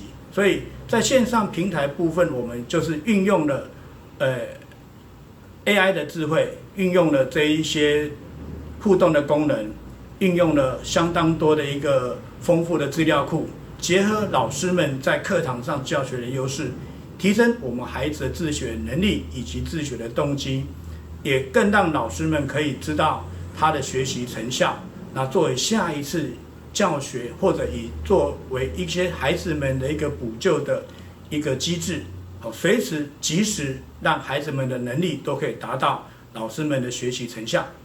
也就是因为这样的成功经验，我们也感谢我们新北市的科技学习辅助中心的协助，我们在暑假期间也办了一个整个偏乡跨校的平台研习，我们让每一个学校能够有一个种子教师来参加这样的研习。研习过后，我们让这种子教师的班级的每一个孩子都能够配备一个 Chromebook， 在课堂上的学习或者放学以后的学习都能够无痛而且没有压力的自由的去增加他们自己这样一个学习成效，借由一个点再成为一个线，最后我们成为一个偏乡的面，借由老师们的改变，让孩子们改变他们对学习的态度，那也让我们所有偏乡学校在学习上产生一个不一样的面貌。谢谢。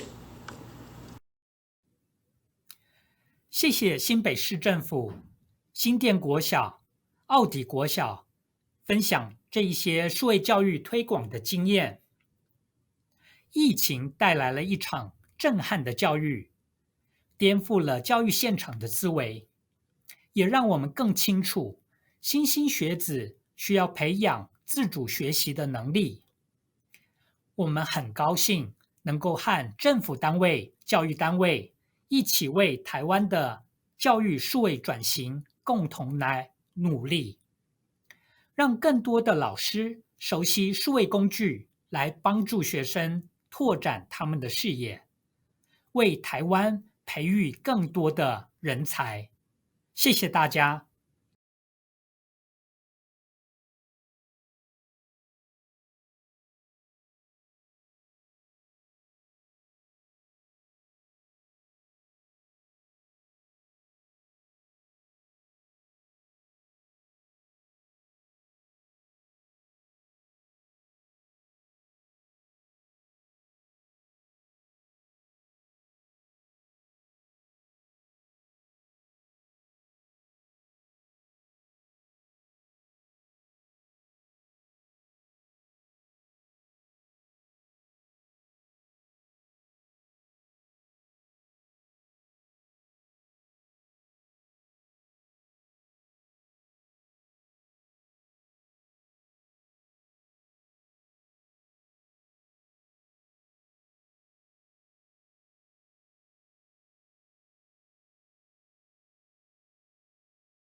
世界各地嘅觀眾、老師，大家好！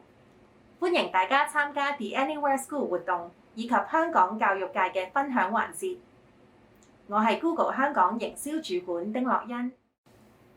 長時間嘅停課為學界帶嚟前所未有嘅挑戰，更令到我哋意識到推行新嘅教學方式，例如混合式學習嘅重要性。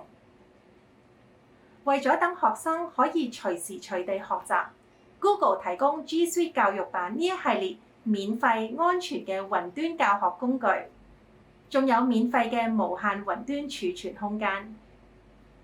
Google Classroom 幫助老師輕鬆處理功課同埋追蹤學生嘅進度。Chromebook 係專為教育而設計嘅電腦，不但安全、耐用，而且操作簡單，適合中小學生使用。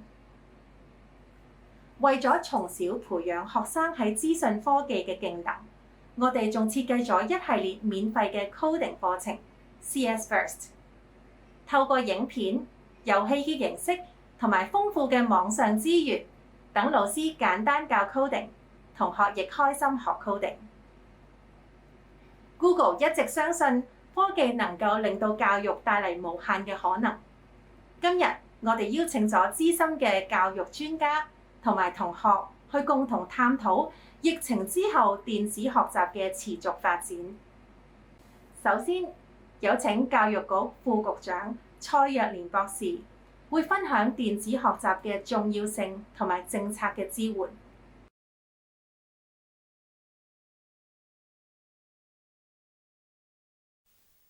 各位專家、各位嚟自世界各地嘅朋友、各位老師，大家好，我係香港教育局蔡若蓮副局長。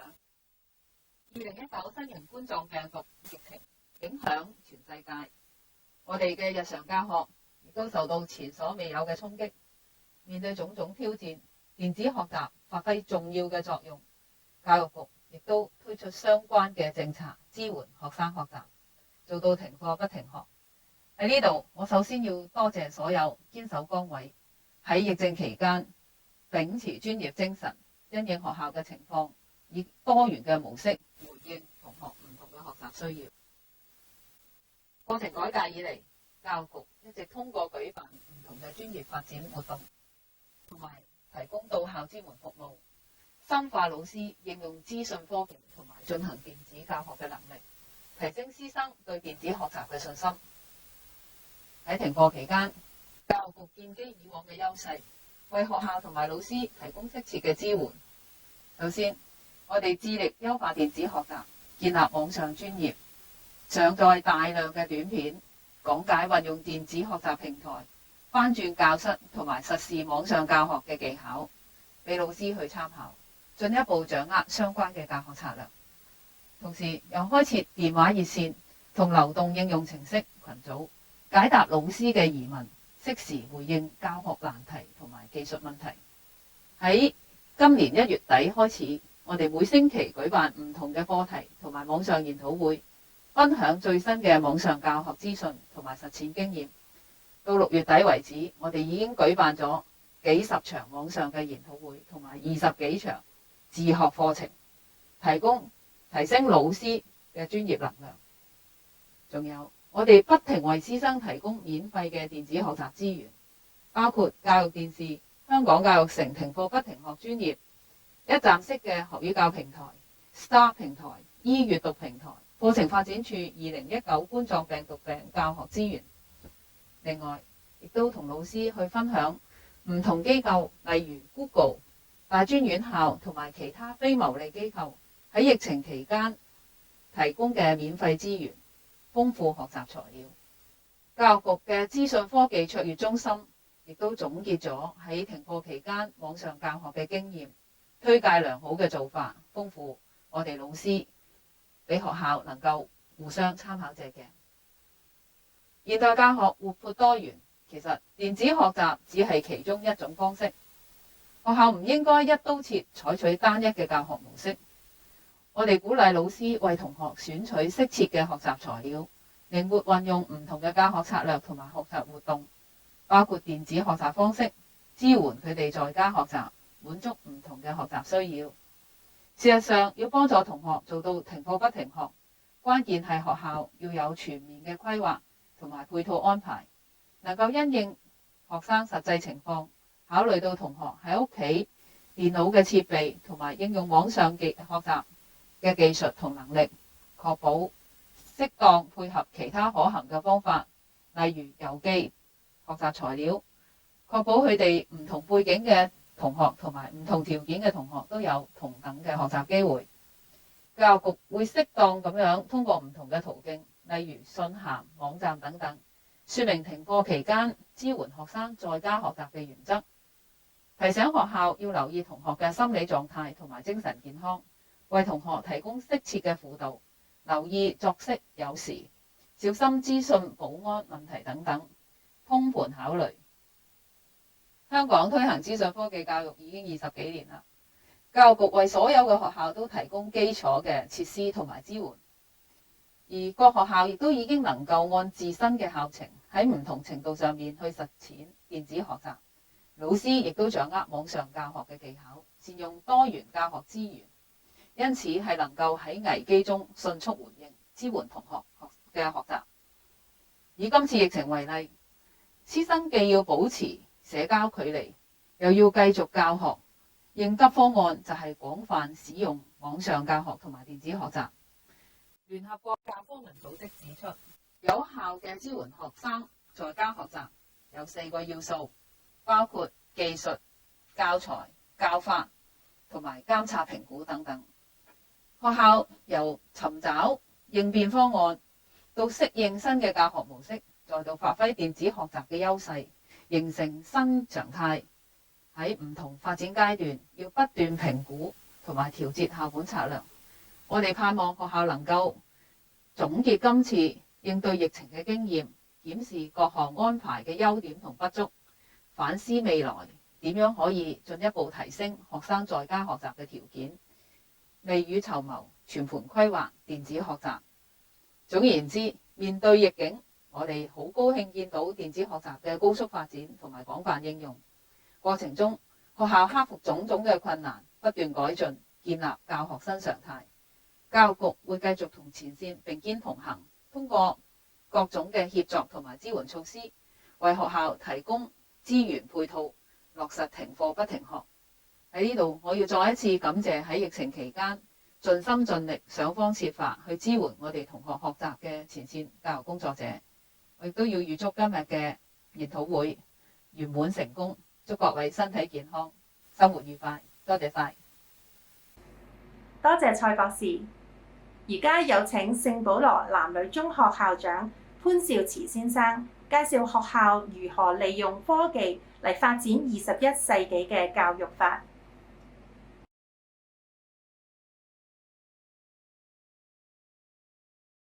好榮幸今日可以跟大家分享我對於21世紀利用現代科技教學嘅觀點，以及我喺香港聖保羅男女中學得到嘅一啲經驗。科技進步徹底改變咗我哋嘅生活方式，幾乎各行各業都需要有一套額外嘅新技能嚟到去應對現實世界中嘅新挑戰。喺我哋快速發展以資訊及通訊科技為本嘅社會裏邊，我哋嘅下一代應該具備屬於21世紀嘅技能，包括計算思維、現實世界裏邊嘅解難能力、創造力同埋創新能力。新興科技為教育工作者提供咗更多嘅機會，以重塑同埋改變學生嘅學習方式同我哋嘅教學模式，改變學生嘅學習過程，可以按住個別能力幫助佢哋，激發佢哋嘅創造力同埋創新能力，並促進學生嘅自主學習以及終身學習。喺聖保羅男女中學，我哋希望向住呢5個目標前進。首先，我哋希望培養學生成為未來嘅領袖。我哋要讓學生精通最新嘅科技，嚟到去滿足呢個依賴科技世界裏邊嘅需求。正如我開首所講，我哋應該為我哋下一代培養21世紀嘅技能，包括計算思維、現實世界裏邊嘅解難能力、創造力同埋創新能力。其次，我哋務求提升學生喺各方面嘅道德價值。喺呢個資訊發展迅速嘅世代，提升學生知識嘅同時，我哋亦都要更加要培養佢哋嘅資訊素養 （information literacy） 同埋網上操守 （cyber ethics）。第三，我哋希望能夠識別學生嘅個人能力，並且係培養佢哋成為終身愛好學習，成為自主學習者。新興科技為教育提供好多唔同嘅新機會，我哋能夠發展能力本位教育 （competency-based education） 同埋適應性嘅學習，為學生提供一種根據佢哋嘅個人能力、需求同埋學習模式嚟對優化學習嘅方法。務求無論環境點樣，佢哋都可以按照自己嘅步伐學習。第四，我哋重視向學生灌輸全球視野，利用科技，我哋可以展開網上虛擬嘅交流計劃，擴闊現在同各地姊妹學校嘅合作，例如考慮合辦網上辯論比賽、專題項目等等。從此，國際交流就唔再受到地域嘅限制。最後，我哋致力令到學生成為科技創造者，唔只是係科技嘅消費者或者用家，更加着重培養佢哋嘅創意同埋創新能力。接着，等我講下我哋聖保羅男女中學喺電子教學 e-learning 學習現時嘅做法。我哋學校喺硬件同埋軟件兩方面都已經準備就緒，嚟到推展同埋支持電子教學嘅活動。例如，我哋已經做到所有學生自攜相應嘅電子設備 BYOD， 好似平板電腦咁樣，要嚟用嚟上堂。亦都開始咗我哋使用學習管理系統 Learning Management System 嚟到協助教學嘅管理。我哋學校亦都已安裝咗覆蓋整個校園範圍嘅 WiFi， 方便同學喺任何嘅角落進行自主嘅學習，同埋進行各種研習活動。我哋亦都騰出更多嘅時間俾我哋嘅老師，提供適當嘅培訓同埋發展空間。此外，我哋亦都更新咗校內課程，以包括更多 STEM， 即係科學、技術、工程同埋數學，以及人工智能 AI、編碼 coding 同埋計算思維 computational thinking 呢啲嘅元素。另一樣重要嘅改變就係將教學模式從以往以教師為中心，轉變為以學生為中心。教師唔再係知識嘅主要來源，學生亦都唔係被動嘅接收者。教師嘅角色轉變成為促進者或者係協調員，令到學生通過使用科技嚟到去收集相關嘅信息，透過虛擬實境同埋探索活動等等總結經驗，從而對學習嘅承擔有更多嘅責任，學習更加會主動。我哋學校亦都重新設計學習嘅空間，嚟到促進更多嘅互動、協作同埋小組嘅合作。我哋希望盡量利用最新嘅科技，以達到呢啲嘅目的。我哋仲有更多新嘅嘗試，例如反轉課堂教學法 （Flipped Classroom Approach）。操練、背誦同埋建立概念，對於建立基礎知識係非常重要。老師令到學生喺屋企先睇咗一啲教學影片，學習基本嘅概念同埋機械嘅操作。學生就要按照自己嘅時間表同埋進度嚟到學習。喺課堂裏邊咧嘅時間要嚟做實驗、分組討論、問問題、重點歸納同埋進行其他更加深入嘅學習活動。我哋亦都通過使用模擬 simulations、虛擬實境 VR、抗爭實境 AR 等等嘅科技，令到學習更加有趣味性，內容更加豐富。最後，我哋冇忽略到嘅喺網絡世界裏邊道德方面嘅問題。我哋學校除咗同時將網上操守同埋資訊素養兩大重點納入咗我哋嘅科目裏邊一般嘅課程，同埋整體德育課程裏邊，我哋亦都設立咗學生網絡大使，通過同學之間嘅朋輩影響力，協助同學建立正確嘅網絡道德操守。以下係歸納我哋現有做法嘅一啲嘅好處。第一， e-learning 係加強咗同學嘅自主學習。第二，迎合個別學生嘅學習能力。第三，加強學生嘅參與度。第四，激發學生嘅創造力同埋創新能力。第五，藉住共享教學嘅方法，增強網上溝通嘅協作，有效提高教師嘅教學效能。第六，利用數碼學習嘅材料、新工具同埋軟件，使用網上通訊同埋虛擬協作，增強學生嘅科技技能，嚟到適應新嘅時代。總結我哋學校嘅經驗，我相信未來有以下4項可以改進嘅關鍵領域。第一，借助新嘅科技應用程式設計新嘅教學方法。第二，尋求同本地同埋海外姊妹學校合作可能，建構更廣闊嘅跨校合作平台。第三，使用單一登入一體集成嘅平台，令到同學喺其中進行所有嘅電子學習活動，令到教與學更加流暢同埋更加方便。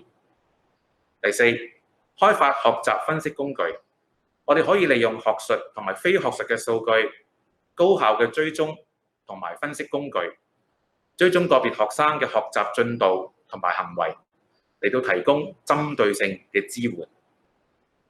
多謝大家。多謝潘校長。下一個環節，我哋有請聖公會聖本德中學校長鄭永強先生同埋資訊科技主任孔任希先生，會分享如何善用 Google 工具提升教學成效。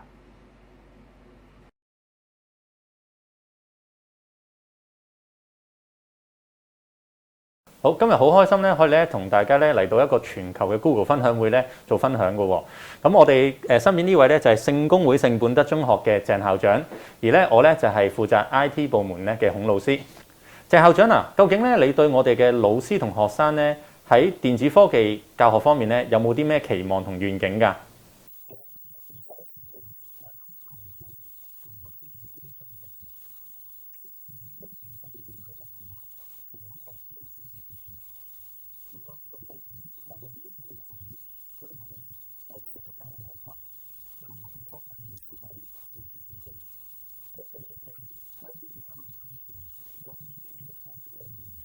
校長啊，我哋咧喺實踐嘅過程咧，我知道我哋利用一個叫做混合式嘅教學模式，英文叫做 blended learning。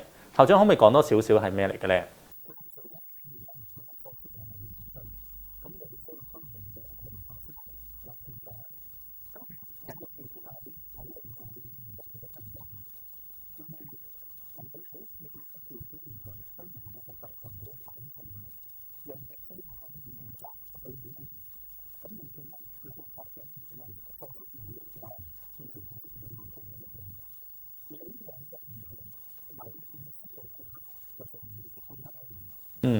校長啊，咁我哋嘅老師同同學咧，對電子學習有冇啲咩嘅睇法嘅？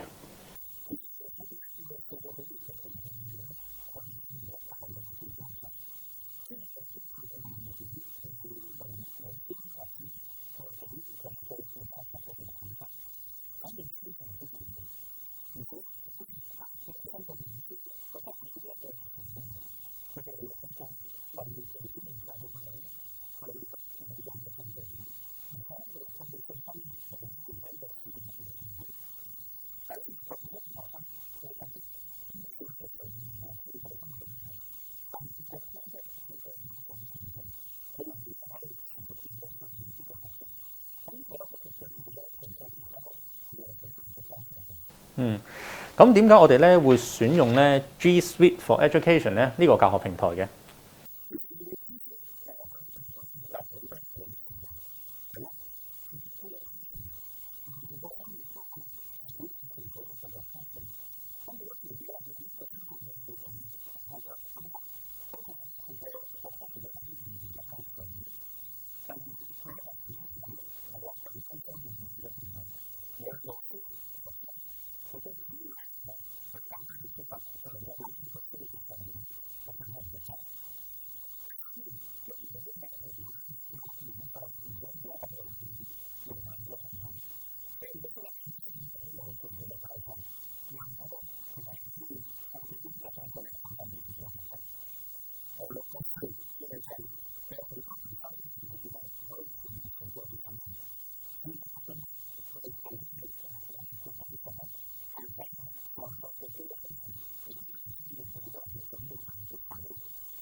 咁其實過往呢幾年咧，我哋都做咗好多咧嘅功夫嘅。咁啊，例如咧一啲工作坊啦，令到佢哋咧喺使用 G Suite for Education 呢個教學平台咧，有更加好嘅掌握。例如咧全校嘅工作坊啦、分科嘅工作坊咧，甚至乎我哋邀請咧校外嘅老師嚟到我哋學校做分享，令到我哋老師咧有更加好嘅掌握。另外咧，部分卓越嘅老師咧，更加有幸咧去到大型嘅分享會做分享，過程咧令到佢哋咧可以咧對自己有更好嘅要求，做到雙贏嘅局面。嚟緊咧，我哋全校老師咧，甚至乎去考取一個 Google 教育家證書嘅課程，令到佢哋咧喺呢方面有所提升。喺學生方面啦，就算停課期間咧，我哋都利用 Google Meet 啦去做一個實時嘅教學，繼續咧進行咧教學，令到咧我哋教學咧無間斷。當中部分老師咧更加整合咧網上嘅學習工具啦，令到學習咧更加有互動性，令到我哋嘅學生咧做到 from impossible to I am possible。校長啊，我想問下咧，喺軟件方面我哋做咗咁多嘢啦，咁喺硬件方面咧，我哋知道學校做咗好多嘅功夫㗎喎，可唔可以分享下？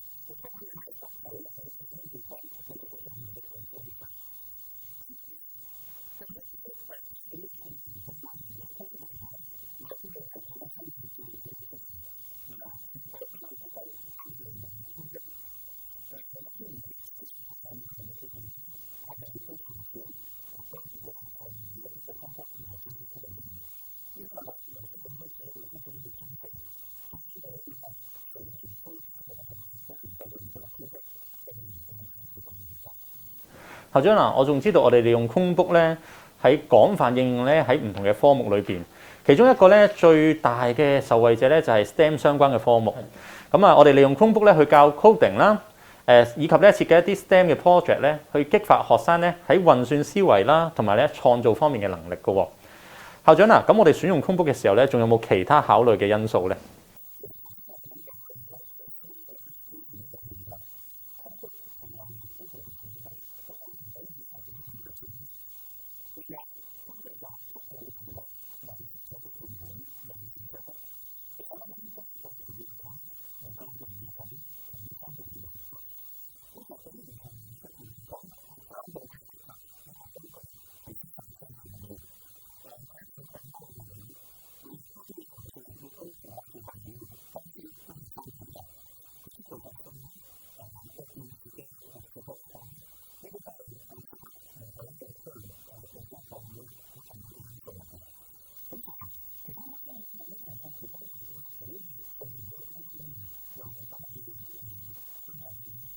當然可以分享下啦。如果咧要好詳細去講咧，就有啲困難。但係簡單嚟講咧，就分開3個部分嘅。第一，一個自主學習平台。咁咧，我哋咧將一啲預習嘅影片咧，首先放咗喺 App Puzzle 裏邊啦。跟住再咧，學生咧就會答一啲咁嘅思考問題，而咧將所有嘢咧一次過擺晒喺 Google Classroom 裏邊，統一發放，方便咧學生咧去抽取呢啲資料。第二樣嘢咧，喺課堂前咧，老師咧會根據同學嘅答案咧做分組，跟住再咧真正去到課堂咧，我哋就利用咧 Google Meet 去做一個實時嘅網上學習，而咧同學咧透過自己嘅分組討論啦，將所有嘅諗法咧擺上去 Google Docs 入邊，跟住再咧做一個分享。結果發現咧，同學咧十分之投入咧喺個課堂裏邊，而咧老師咧亦都可以好輕鬆咧喺唔同嘅課堂討論裏邊咧去作一啲適當嘅介入，而咧同學甚至乎咧喺課本以外咧揾到一啲嘅知識去擺翻落咧喺呢個討論裏邊。我好驚訝咧，我自己喺上堂嘅時候咧嗰個角色身份嘅轉變。我發覺咧有啲同學咧甚至乎擔當咗做老師嘅角色，去咧將佢自己所學嘅成果咧去好開心咁分享俾其他同學，咁啊令到咧整個課堂咧好愉快，學生咧都學習到好多嘢。校長啊，最終我哋有冇咩結語啊？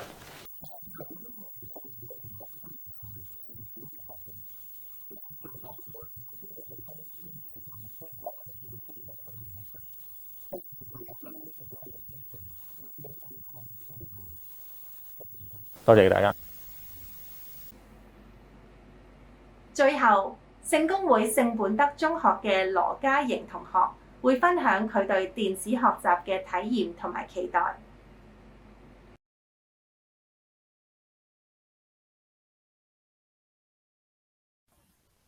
Hello，大家好，我係聖公會聖本德嘅中學嘅學生羅嘉瑩。咁有關於呢啲工具點樣幫助我增加學習嘅興趣同埋主動性呢？咁我就覺得係有兩方面嘅。咁第一，首先就係方便先啦，因為就算留喺屋企嗰度，都可以見到老師喺 Google Classroom 發放嘅閱讀教材，同埋就算喺疫情方面，亦都可以跟上到進度，繼續學習。同埋平時喺學校嘅時候做專題研習嘅時候會搜集資料，都可以好方便，唔使同同學爭機。同埋我哋本 Chromebook 仲有附帶支筆嘅，咁有時打字唔夠快嘅時候，亦都可以即刻用支筆記低老師所講嘅嘢，唔使驚跟唔上。同埋就係覺得好新奇啦，因為喺課堂上面老師會喺網上設計一啲題目，咁等我哋可以一邊玩一邊學習。同埋喺電腦堂嘅時候，亦都可以靈活咁運用電腦嚟學習 STEAM。例如話用 Microbit 呢啲工具嚟同電腦連線，藉此嚟學習其他嘅程式。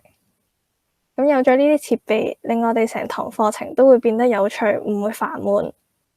咁我對於 e-learning 嘅期望，我就覺得希望老師可以繼續用 e-learning 嚟教導我哋更多嘅課外知識，例如話可以做課堂嘅延伸，例如相關嘅新聞、更多嘅資訊等等，同埋希望可以利用更多嘅電子工具嚟到增加我哋之間嘅互動性，令上堂有更多嘅樂趣。多謝大家。多謝各位嘅分享。喺未來2個月 ，Google 香港會全力支援學校應對可能持續性停課嘅風險。我哋將會推出以下免費嘅活動。為咗方便學校 IT 管理員註冊 G Suite 教育版帳戶，我哋而家提供免費嘅專人顧問服務同埋技術支援，名額有限，可以透過 Free Onboarding Support 連結預約服務時間。另外，我哋將會舉辦一系列免費嘅網上直播工作坊，幫助老師善用 G Suite 教育版嘅各種工具，促進教學、簡化行政工作，靈活應對未來停課嘅安排。到時將會有資深 Google 認證嘅講師現場解答你嘅問題，機會難得。請點擊 G Suite for Education Webinar 嘅連結報名。停課以嚟，我哋由來自 Google 教育家社群 GEG 熱心嘅老師合作推出咗一系列免費嘅網上教學資源，幫助老師利用 Google 嘅工具繼續授課同埋工作，減低停課帶來嘅影響。大家可以點擊下面嘅連結去查睇。感謝大家嘅參與。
Selamat pagi dan selamat datang di Google Anywhere School.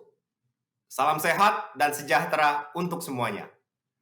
Selama masa pandemi ini, proses belajar telah menjadi bagian besar dari kehidupan keluarga. Karena anak-anak belajar dari rumah dan para orang tua juga kebagian tugas menjadi asisten guru. Saya sendiri sangat terkesan melihat cepatnya murid-murid sekarang bisa beradaptasi dengan proses belajar jarak jauh. Contohnya, anak saya sendiri sekarang sudah bisa mengajari saya beberapa trik-trik di Google Docs. Mendemokratisasi akses ke ilmu pengetahuan adalah inti dari misi Google. Baik saat perlu belajar aljabar atau mencari ide untuk proyek biologi, platform seperti Search dan YouTube selalu siap untuk membantu. Tapi, kebutuhan akan sebuah sistem pendidikan lebih dari sekadar konten saja. Kami percaya bahwa teknologi kami harus memenuhi kebutuhan dari setiap kontributor di ekosistem sekolah. Oleh karena itu, kami ingin ikut membantu pengajar berkolaborasi dan mengelola pekerjaan secara efisien. Membantu siswa-siswi belajar sesuai dengan kemampuan masing-masing, dan membantu orang tua untuk memonitor dengan mudah progres anak-anak mereka. Nah, apa contoh penerapannya di sekolah? Mari kita lihat Ibu Erna, guru informatika di SMP Islam Al-Azhar 26 di Yogyakarta. Waktu sekolahnya beralih ke pembelajaran jarak jauh di bulan Maret, orang tua, guru, murid, semuanya ragu dan tidak siap. Tapi, hal ini malah membuat Ibu Erna lebih termotivasi untuk membantu sekolahnya agar berhasil dalam menjalankan pembelajaran online. Beliau membantu rekan-rekannya menyusun bersama rencana pelajaran di Google Docs, memberikan ulangan lewat Google Forms, dan berinteraksi dengan murid-murid lewat Google Classroom, sehingga proses belajar bisa terus berlanjut. Sekolah Ibu Erna beruntung punya guru seperti beliau. Tapi kita tahu, masih banyak guru-guru yang kekurangan akses ke keterampilan dan alat-alat yang diperlukan untuk membantu murid mereka. Oleh karena itu, dari pihak Google, kami meluncurkan Mengajar dari Rumah, sebuah situs yang berisi semua solusi yang ditawarkan Google bagi para edukator, termasuk webinar pelatihan gratis. Bahkan, Anda bisa membuka channel YouTube partner kami, Revo Indonesia, untuk menemukan semua webinar yang pernah kami adakan. Dan juga yang akan datang sehingga Anda bisa mendaftar untuk mengikutinya. Kami juga bekerja sama dengan program Guru Berbagi dari Kemendikbud untuk menyediakan paket data 30 GB gratis dari semua operator bagi 10.000 orang guru. Program ini dilanjutkan di tahun ajaran baru ini dan guru-guru masih bisa mendaftar di situs Guru Berbagi. Kami berusaha untuk membantu menyediakan teknologi yang tepat bagi para pakar-pakar dan guru-guru yang hebat ini. Hari ini, Anda akan bisa melihat masa depan proses belajar mengajar bersama mereka. Orang-orang yang telah mendedikasikan hidup mereka bagi pendidikan di Indonesia. Selamat menikmati acaranya dan terima kasih.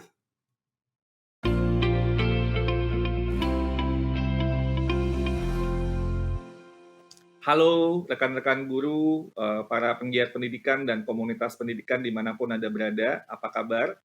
Tentunya saat ini semuanya sedang sibuk dengan tahun ajaran baru dan mudah-mudahan semuanya bersemangat untuk menghadapi tahun ajaran baru walaupun dengan semua keterbatasan yang ada di masa pandemi ini. Tentunya banyak sekali hambatan-hambatan yang terjadi dalam masa pandemi ini dengan pembelajaran jarak jauh, mungkin sebagian masih belajar dari rumah dan sebagainya. Tapi mudah-mudahan semuanya tetap bersemangat dan bisa melihat banyak hal-hal positif yang bisa terjadi dalam masa pandemi ini. Pertama adalah sikap mental untuk nyaman dengan ketidaknyamanan. Nyaman dengan ketidaknyamanan. Nah, masa pandemi ini kita semua ada dalam masa yang sangat tidak nyaman. Kita harus bekerja dari rumah, kita harus belajar dari rumah, kita harus melakukan segala sesuatu dari rumah, dan ini mungkin bisa terjadi dalam skala yang sangat besar. Hal ini menimbulkan sebuah kesulitan-kesulitan yang tadinya tidak pernah terpikirkan sebelumnya. Tapi yang seperti yang kita inginkan bersama, kita ingin lahirnya sebuah budaya inovasi. Inovasi harus jadi hal yang hadir di dalam ekosistem pendidikan kita. Dan dalam budaya inovasi, di mana selalu terjadi eksperimentasi, ide-ide baru, kita akan menghadapi sebuah disrupsi secara terus-menerus. Nah, disrupsi ini harus disikapi dengan sebuah sikap mental, karena disrupsi ini berlangsung dengan terus-menerus, dan disrupsi itu katanya the new normal. Jadi, kita harus terus untuk menyesuaikan secara berkelanjutan. Nggak pernah kita bisa settle dengan sebuah kondisi, lalu kemudian ya udah itu aja. Kita harus terus bergerak, kita harus kemudian ditantang dengan ide-ide baru. Apalagi akselerasi percepatan teknologi informasi dan komunikasi sangat luar biasa. Jadi karena itu, situasi yang seperti ini, yang selalu ada disrupsi, membutuhkan sebuah sikap mental, yaitu nyaman dengan ketidaknyamanan. Lalu yang kedua adalah hal yang positif yang kita lihat adalah sikap pembelajar. Nah, kemauan untuk belajar ini adalah hal yang sangat mahal harganya. Dan ini kita lihat terjadi dengan masif dalam masa pandemi ini. Karena memang tidak ada pilihan lain kalau tidak belajar dan kemudian juga berbagi satu sama lain. Ini hal yang menurut kami merupakan hal yang sangat baik. Kita bisa melihat di Indonesia itu sangat marak sekali webinar-webinar yang terjadi di antara para guru. Guru saling berkolaborasi satu sama lain untuk bisa memberikan ide-ide atau mungkin juga pada saat yang bersamaan belajar dari guru-guru lain, makin menggunakan teknologi atau ide penggunaan dengan pembelajaran jarak jauh tapi teknologi yang sangat minim atau mungkin dengan cara-cara yang lain campuran misalnya sehingga murid-murid tetap bisa belajar. Dan yang terakhir yang mungkin teman-teman semua sudah tahu yaitu adopsi teknologi yang luar biasa. Kita dari awal di Kementerian Pendidikan dan Kebudayaan sudah berkomitmen bahwa untuk melakukan sebuah lompatan atau leapfrogging dalam ekosistem pendidikan kita, teknologi adalah solusi yang paling penting. Karena itu teknologi akan memudahkan banyak hal dalam kita. Namun kita melihat bahwa permasalahannya adopsi teknologi itu ternyata agak lambat jalannya. Dan setelah kita lihat-lihat, yang menjadi alasan utama itu bukan ketidakmampuan para guru, tapi kecemasan yang sangat tinggi. Jadi lebih ke anxiety-nya, kecemasan yang sangat tinggi untuk mengadopsi teknologi. Tiba-tiba ada mental block di situ. Nah, ini dalam masa pandemi COVID ini, semua guru yang memiliki akses dan memiliki gadget itu ya atau tools atau komputer itu mencoba untuk apa ya yang bisa dilakukan dengan menggunakan teknologi. Mereka bereksperimentasi, kembali lagi untuk efektif tentu butuh waktu, tapi mau untuk mencoba dan mau untuk bereksplorasi adalah hal yang sangat luar biasa hebatnya. Ini kita melihat bahwa perkembangan adopsi teknologi yang tadinya mungkin diharapkan dalam waktu beberapa tahun ke depan, ini sudah terjadi dalam beberapa bulan terakhir gitu. Jadi ini akselerasi yang mudah-mudahan bisa terus terjadi dengan sangat cepat. Teknologi tentunya tidak akan pernah menggantikan guru-guru terbaik kita, tapi teknologi bisa memberikan solusi-solusi yang bisa menguatkan layanan terkait yang kita inginkan. Dan pada akhirnya teman-teman semua, yang terpenting dalam COVID ini adalah dalam kurikulumnya bukan kurikulum yang diajarkan di dalam kelas, tapi adalah kurikulum yang berupa keteladanan orang-orang dewasa yang ada di sekitar anak-anak. Anak-anak kita akan melihat bahwa apakah orang-orang dewasa di sekitarnya ketika menghadapi masalah seperti COVID ini lebih banyak untuk negatif, untuk mengeluh, atau menyerah dan kalah, atau orang-orang dewasa di sekitarnya itu lebih pada bersikap positif, mencari solusi, berjuang, dan bangkit bersama-sama. Inilah yang akan mereka ingat nanti kelak ketika mereka dewasa. Mereka akan ingat ketika mereka menghadapi sebuah masalah yang sangat sulit, apakah kemudian mereka menyerah dan kalah, berkeluh kesah, atau mereka kemudian positif, berjuang, dan bangkit seperti yang diteladani oleh orang-orang dewasa mereka pada dulunya. Jadi, marilah kita semuanya berlomba-lomba untuk memberikan teladan yang terbaik, sikap positif, apapun dalam kondisi yang sulit, tidak ada rotan, akar pun jadi, di mana ada kemauan, insya Allah di situ ada jalan. Demikian mungkin dari saya, semangat ya teman-teman semua, sampai jumpa lagi.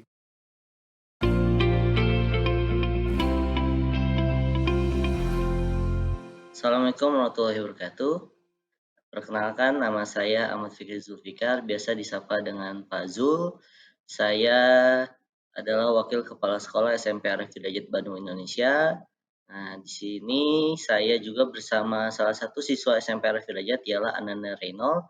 Boleh berkenalan Ananda Reynold? Nama saya Muhammad Reynold Alfarokifa, biasa dipanggil Reno. Saya seorang siswa dari SMP Arif Hidayat, Indonesia. Izinkan saya untuk bercerita terlebih dahulu.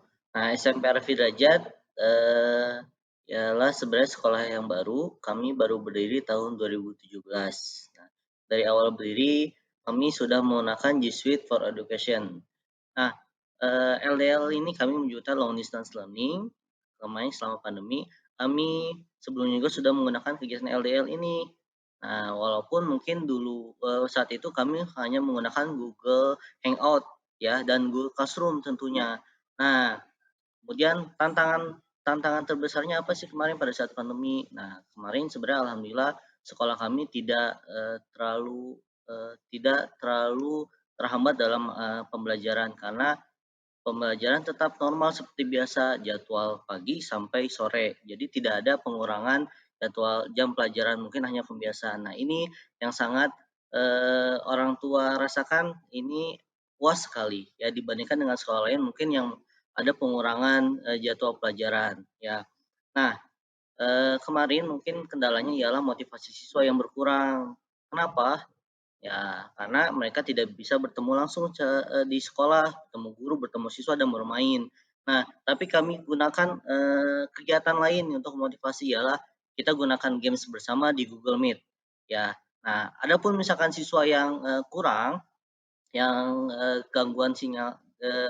terganggu sinyalnya, nah kami gunakan tetap Google Classroom. Jadi mereka tetap berkomunikasi di Classroom, tanya jawab di Classroom. Nah, mungkin nanti Ananda Reynolds juga salah satu siswa SMP Rajit akan bercerita bagaimana sih kemarin pembelajaran ya di SMP Raffi Dajat. Oke. Silakan Ananda Reynolds.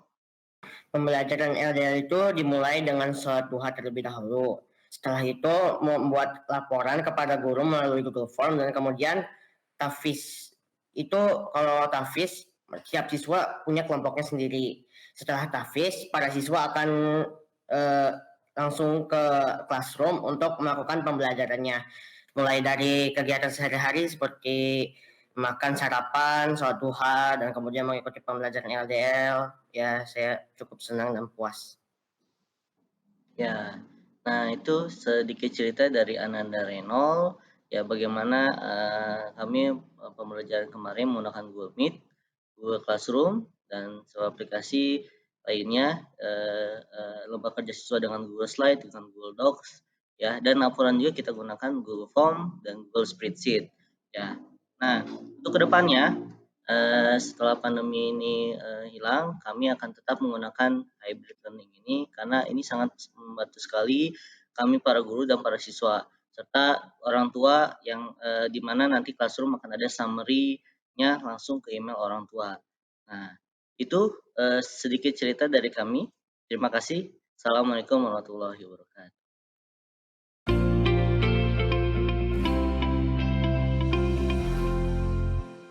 Guru adalah pahlawan sekaligus pemimpin pendidikan. Sebuah karakter yang semakin jelas terlihat selama proses pembelajaran dari rumah. Menyambut tahun ajaran baru yang juga diikuti dengan tantangan pembelajaran jarak jauh, apa saja yang bisa dilakukan oleh para guru untuk bisa tetap kreatif dan memiliki daya tahan tinggi dalam mengajar dari rumah.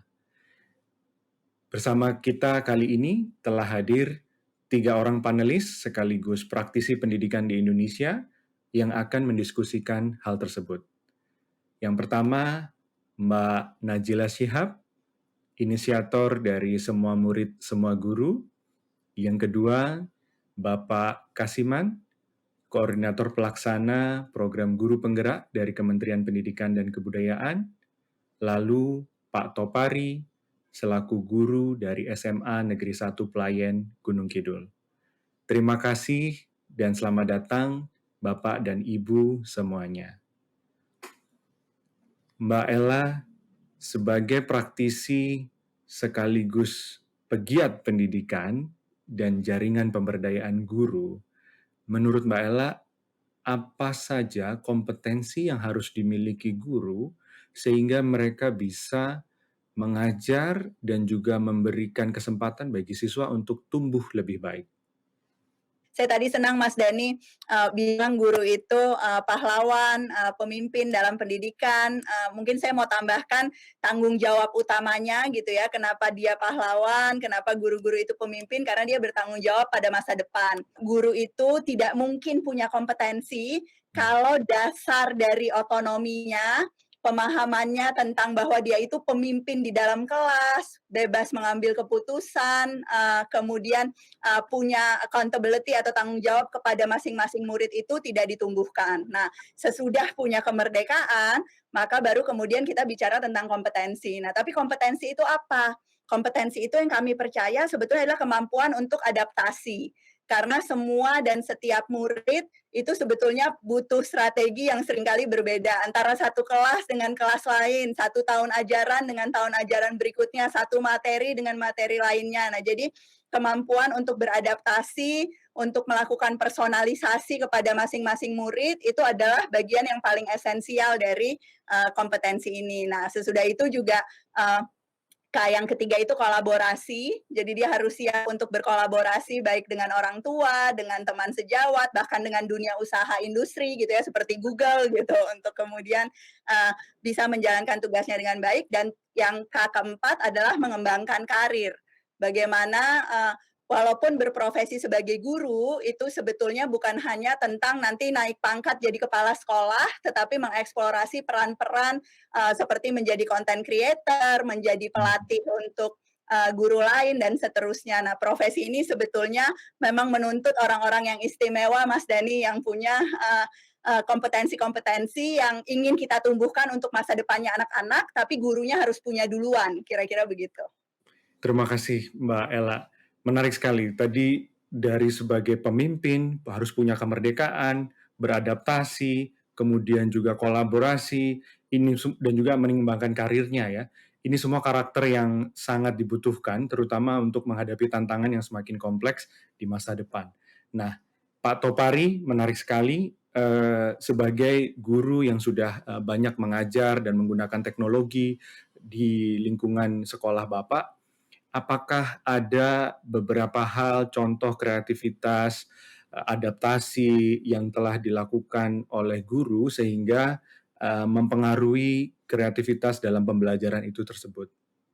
Di awal kita di pemerintah di DIY gitu ya, melaksanakan belajar dari rumah atau pembelajaran jarak jauh, kita dari SMA Negeri 1 Bayan berkumpul gitu ya, merumuskan kira-kira PJJ seperti apa yang nanti bisa kita terapkan. Karena apa? Di tempat kami gitu ya, itu mungkin berbeda dengan sekolah-sekolah yang di kota gitu ya. Perlu Bapak Ibu ketahui semua bahwa Gunung Kidul ya betul-betul gunung. Pada saat pandemi ini kita kemudian membuat satu portal gitu ya, portal pembelajaran jarak jauh sebagai solusi kreatif supaya anak-anak kita itu satu pintu untuk mengakses PJJ-nya. Pada saat kita melakukan PJJ dengan melalui portal Kamawah Habita, itu kita dibarengi juga dengan sistem untuk monitoring. Jadi memonitor PJJ yang dilaksanakan itu terlaksana atau tidak. Kenapa ini perlu kita monitoring? Karena supaya anak-anak itu betul-betul mendapatkan materi yang harusnya didapatkan. Kalau nanti ada pada saat pelaksanaan ada siswa yang tidak dapat, itu berarti nanti menjadi feedback bagi kita di tim PJJ gitu ya. Oh, ini ada siswa yang tidak masuk, kenapa? Gitu kan. Kemudian dari tim akan berkomunikasi dengan wali kelas, dengan wakakurikulum, bahwa ini loh di kelas ini ada yang tidak dapat materi, problemnya apa? Nah, ini tentu ada adaptasi-adaptasi yang harus dimiliki oleh guru, bahwa guru yang selama ini duduk datang ke kelas gitu ya, sekarang mungkin setelah mendapatkan info bahwa ada anaknya yang tidak bisa mengakses materi, dia harus datang, dia harus mungkin share device-nya, supaya apa? Supaya semua pembelajaran materi yang menjadi hak anak itu bisa tersampaikan dengan baik. Itu mungkin Pak Dani. Ya. Terima kasih Pak Topari. Contoh bagaimana mengatasi hambatan sekaligus mengubah tantangan menjadi kesempatan untuk bisa mengajar lebih kreatif. Nah, ini tadi ada contoh kompetensi apa yang dibutuhkan, kemudian contoh kreativitas. Banyak sekali inisiatif yang dilakukan oleh guru-guru di seluruh Indonesia. Pak Kasiman, menarik sekali bahwa Kementerian Pendidikan dan Kebudayaan juga menempatkan guru sebagai ujung tombak transformasi pendidikan di Indonesia. Nah, salah satunya ada program guru penggerak.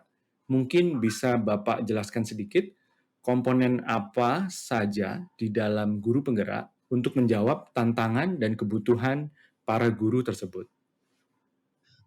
Kemendikbud memang sekarang lagi gencar untuk proses merekrut dan akan mendidik calon guru penggerak.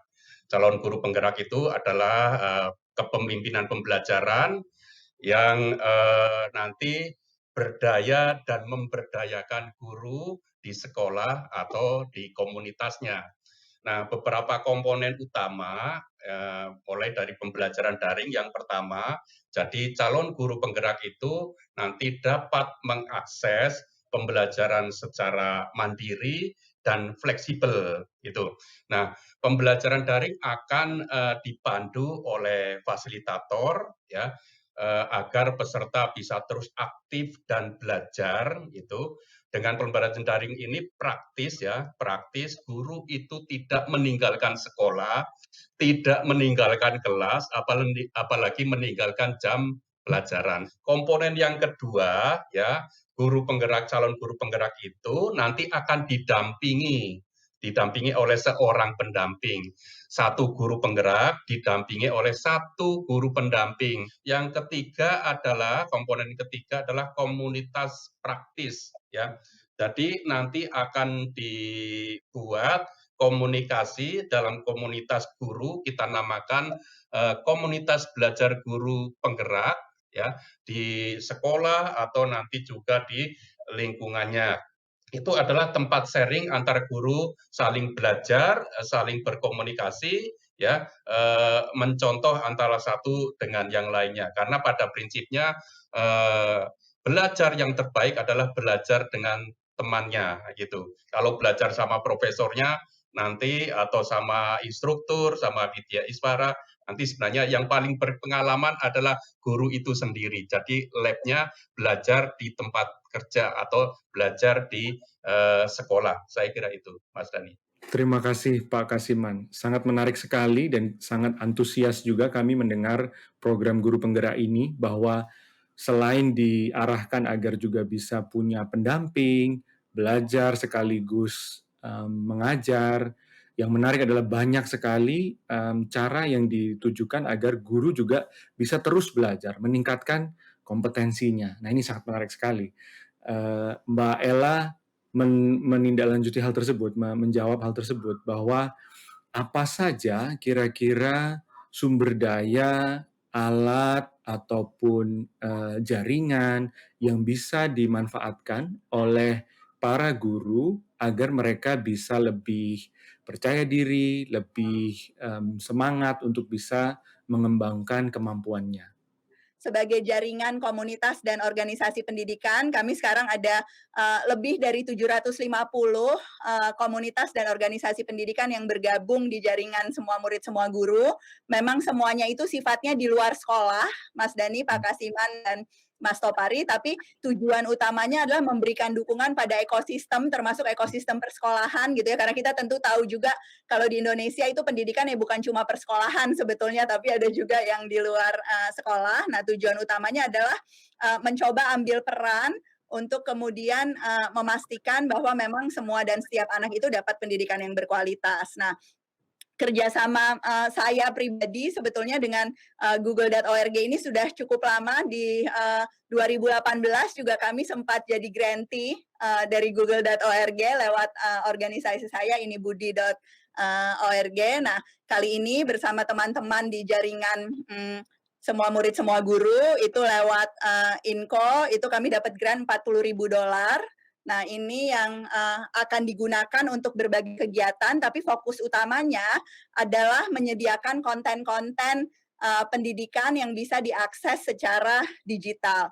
Kenapa konten? Karena dari hasil evaluasi kami terhadap proses adopsi teknologi, apa yang terjadi di ekosistem pendidikan saat pandemi, memang ini juga salah satu kebutuhan prioritas gitu ya, mempunyai sumber-sumber belajar, sumber-sumber mengajar yang memang bisa diakses secara luas. Nah, saya semangat sekali dan sekali lagi berterima kasih atas dukungannya, karena mungkin sebagaimana yang digambarkan tadi ini betul-betul kerja barengan gitu ya, melibatkan begitu banyak pihak dari bidang yang juga berbeda-beda, tetapi sesungguhnya percaya betul bahwa di balik pandemi, di balik segala tantangan, itu ada langkah-langkah yang strategis sebetulnya untuk menguatkan tujuan kita ke depan, terutama dalam konteks juga mendukung guru-guru gitu ya, guru-guru yang memang setiap hari sebetulnya butuh dukungan, tapi ya khusus dalam pandemi ini dukungannya perlu lebih lagi gitu ya dari semua pemangku kepentingan, termasuk kami yang ada di gerakan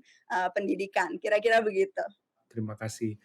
Pak Kasiman, melihat apa yang sudah dilakukan oleh para guru, kemudian komunitas yang juga sudah turut mendukung, Kementerian Pendidikan dan Kebudayaan juga mempunyai program khusus.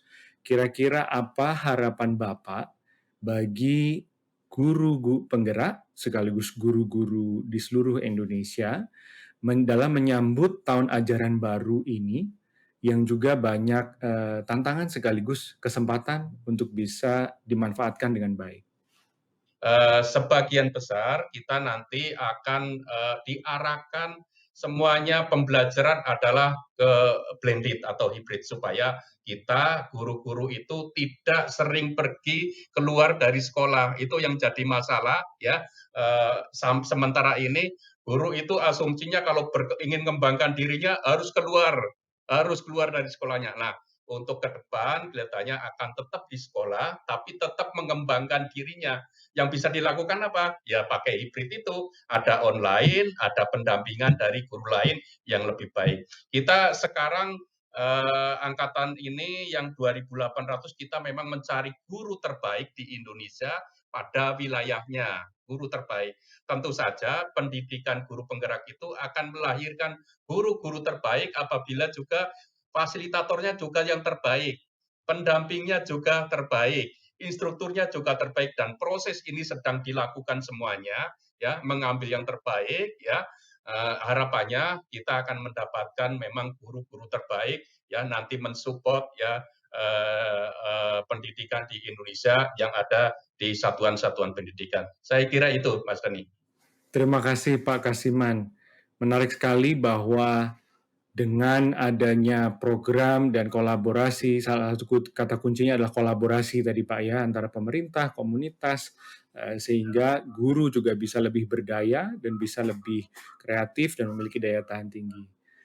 Dari dialog yang singkat namun sangat berharga ini, kita mengetahui bahwa kita guru dan juga seluruh ekosistem pendidikan telah berkomitmen untuk bersama-sama mengatasi tantangan pembelajaran jarak jauh dengan begitu banyak dukungan, baik itu dari pemerintah, sesama guru, dari jaringan, komunitas.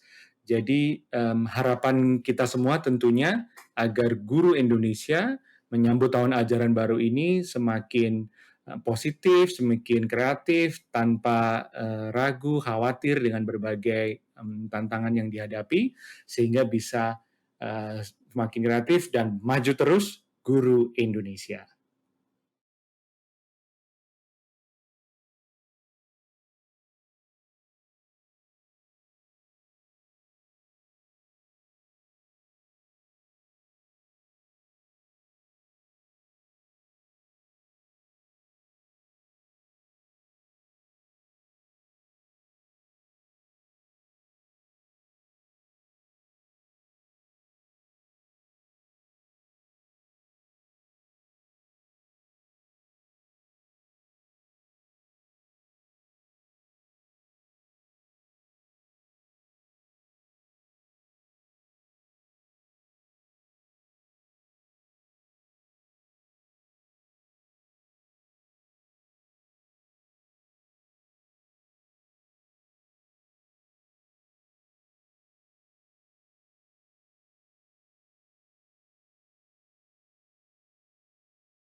Google's vision for the future of Malaysian education is built on long-term, equitable learning.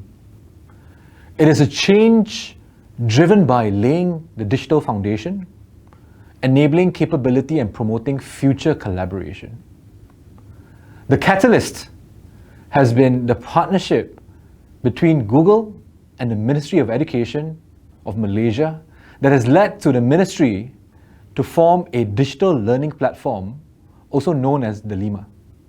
And Delima is able to cater to the hybrid of online and offline needs of the country's education system. The platform consists of a nationwide rollout of G Suite for Education and Google Classroom, along with the ability to accommodate other third-party with a shared single sign-on. I'm glad to share that Malaysia is the first country in Asia to do so and is now a model for other nations around the region. More than 5 million free G Suite for Education accounts have been deployed so far, with close to 3 million students signed up in July 2020. At the core of Delima is Google Classroom, now a staple of teaching, learning, and collaboration among teachers and students. Classroom is one of the most highly used education apps, not just in Malaysia, but also globally. Malaysian teachers and schools have been able to augment much of their administrative paperwork and their digital solutions to focus on students' learning outcomes. The adaptation of the hybrid learning model is supplemented by efforts we have invested in to ensure more teachers and school administrators are digitally ready. We've partnered with various groups and communities to activate online webinars which have proven to be effective during the Malaysian COVID-19 restricted movement period.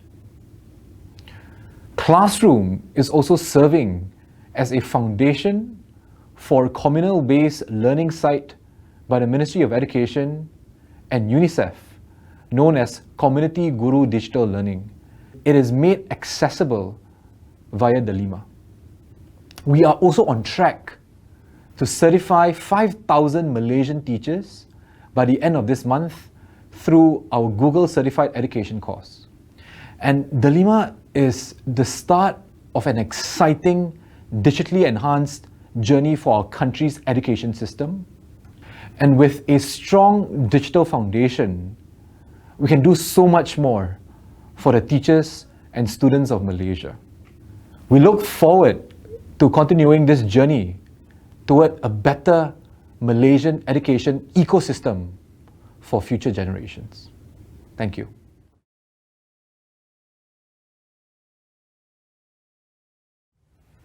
We at MOE are very excited to introduce Delima to Malaysia.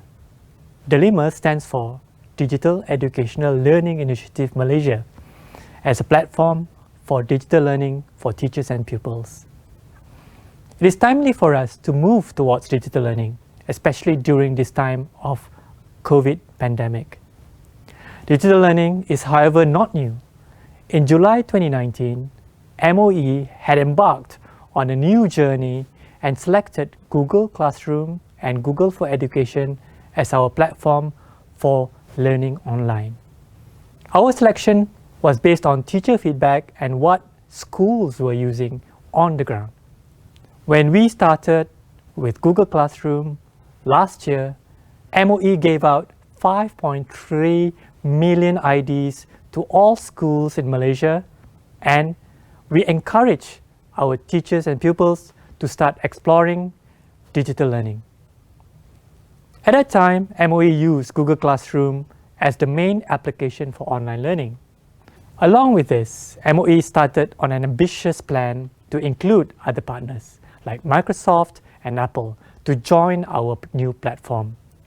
The design of Delima provides a multitude of options so that teachers can select whatever is comfortable and appropriate in their teaching and learning contexts as compared to before. I guess this is about democratizing education for all. This is what Dilemma intends to deliver. The design of Dilemma provides a multitude of options so that teachers can select whatever is comfortable and appropriate in their teaching and learning contexts as compared to before. I guess this is about democratizing education for all. This is what Dilemma intends to deliver.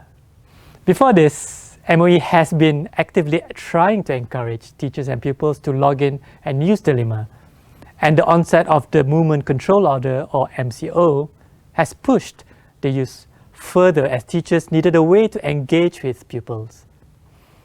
In a way, the MCO has acted as a catalyst to accelerate digital transformation, as teachers are now engaged in the delivery of digital learning and leveraging on different technologies which they have opted to use with their pupils.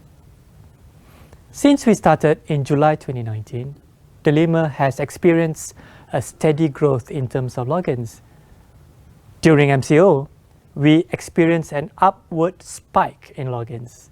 Of course, this is due to the need to use digital technologies to carry out teaching and learning.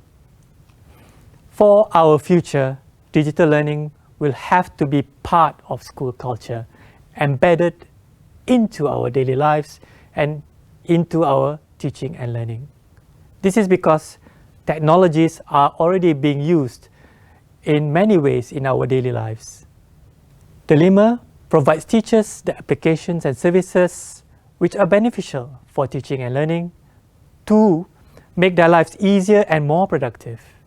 Teachers can then create interesting learning activities, have more fun, and become more collaborative.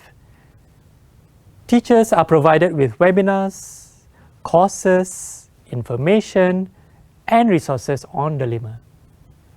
Also, teachers supported other teachers via WhatsApp and Telegram groups to help each other. Innovative teachers have begun to create YouTube videos, materials, and activities for learning, and they collaborated and shared their YouTube channels to encourage learning. This new trend of teachers being creators is simply amazing. We trust teachers will keep sharing and collaborating on Dilemma through Ruang Ilmu and other apps and services they are comfortable with. Dilemma hopefully allows teachers to reimagine learning, but to do this means that teachers have to take on the challenge of relearning and start using different technologies for teaching and learning. Again, this means that teachers have to drive change with support from school leaders. And it is vital for school leaders to play their role in supporting this change. It is no longer okay to use chalk and talk in the classroom. The current generation of pupils have already adapted to using technology, and the Dilemma platform is a novel way of extending the learning culture. From previous experience, we can learn that cultural change is central to transformation, especially so in Malaysia. Dilemma's design represents key concepts in digital learning. First, democratization of learning by giving teachers options and be able to support and collaborate. Second, focusing on digital learning for pupils, giving them future skills and competencies. And third, for teachers to develop a community where they can share their expertise and their skills, as well as help to develop themselves and others. So by just using one ID, teachers and pupils can use all the services, which also includes content from providers like the National Library, MDEC, and UNICEF. External content providers can leverage on Dilemma to extend learning to new areas such as programming and STEM. Dilemma's endgame is to empower and prepare pupils for lifelong learning and future skills and competencies that they need to be employable in Malaysia and in the global market. Thank you.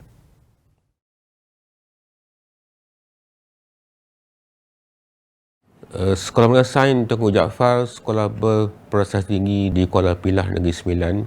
Apabila kerajaan Malaysia mengisytiharkan MCO, PKP, PKPB dan hari ini ialah PKPPP, STJ sebuah sekolah yang telah bersiap sedia lebih awal untuk mengadakan pelaksanaan PDP secara e-learning, secara virtual. Ya. Saya sebagai pengetua bersama-sama dengan barisan pengurusan sekolah telah merancang pelaksanaan pengajaran melalui e-learning ini dengan cara kita menyediakan jadual waktu sebagaimana jadual waktu PDP secara bersemuka sebelum MCO diisytiharkan. PDP secara online ini, e-learning ini, kita menggunakan platform yang saya kira sangat berkesan, sangat baik untuk kita aplikasikan ialah penggunaan Google Classroom. Ya.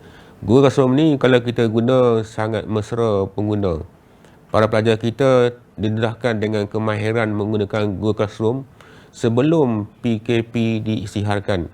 Guru-guru kita pun sudah membiasakan diri mereka dengan menggunakan Google Classroom. Sebab kita melaksanakan Google Classroom ini di sekolah kita dah lama. Dalam PDP kita secara bersemuka, adapun ketika secara online ketika pelajar kita bercuti semester. Ya. Pelaksanaan PDP secara maya ini perlu kita teruskan sampai bila-bila. Sebab kita sebagai guru kena sentiasa bersedia. Kita tak pasti bila perkara ini akan berakhir sebenarnya. Kalau kita sentiasa bersedia dalam keadaan-keadaan yang serius seperti pelajar tidak bersekolah dalam tempoh yang jangka masa yang panjang, so saya lihat penggunaan PDP maya ini, e-learning ini sangat baik, sangat berkesan, perlu kita praktikan sampai bila-bila. Sebab kalau kita tidak buat yang macam itu, saya bimbang pelajar yang tidak ada berpeluang berada di sekolah, mereka akan ketinggalan dalam pelajaran mereka. Platform yang disediakan oleh Google ini saya lihat sangat penting dan sewajarnya kita di sekolah-sekolah melaksanakan teknologi digital yang dibekalkan oleh Google ini untuk kemudahan anak-anak kita walaupun mereka berada di mana-mana sahaja. Sama ada semasa PKPP, semasa cuti, adapun secara bersemuka. Ini zaman pelajar pada hari ini, zaman pelajar yang meminati internet. So saya kira keperluan yang disediakan oleh Google ini sangat baik untuk kita jadikan sebagai satu medium untuk kita menjadikan sebagai bahan PDP secara online dan bersemuka kepada pelajar kita. Bukan di STJ, malahan di seluruh Malaysia. Dalam pembelajaran, saya telah menerapkan pembelajaran secara digital melalui pelantar yang disediakan oleh pihak Kementerian Pendidikan Malaysia, iaitu diberi nama dengan DELIMA ataupun kita kenali sebagai Digital Educational Learning Initiative Malaysia. Okay, so melalui pelantar DELIMA ini, saya telah menggunakan pembelajaran setiap hari dengan cara memberi kuis, memberi video interaktif kepada pelajar, melalui soalan esei, assignment, dan saya melihat melalui pembelajaran e-learning ini menjadikan pelajar-pelajar suka, pembelajaran lebih menarik, berkesan dan interaktif. Ada banyak kebaikan pembelajaran hybrid ni. Antaranya yang saya dapat lihat mendorong pelajar belajar dengan sangat aktif. Pembelajaran itu bukan dalam bentuk pembelajaran sahala, di mananya ada melibatkan guru, ada melibatkan pelajar dan sebagainya. Kemudian komunikasi antara guru dan pelajar lebih berkesan melalui pembelajaran hybrid ini. Maknanya guru boleh bersemuka dengan pelajar.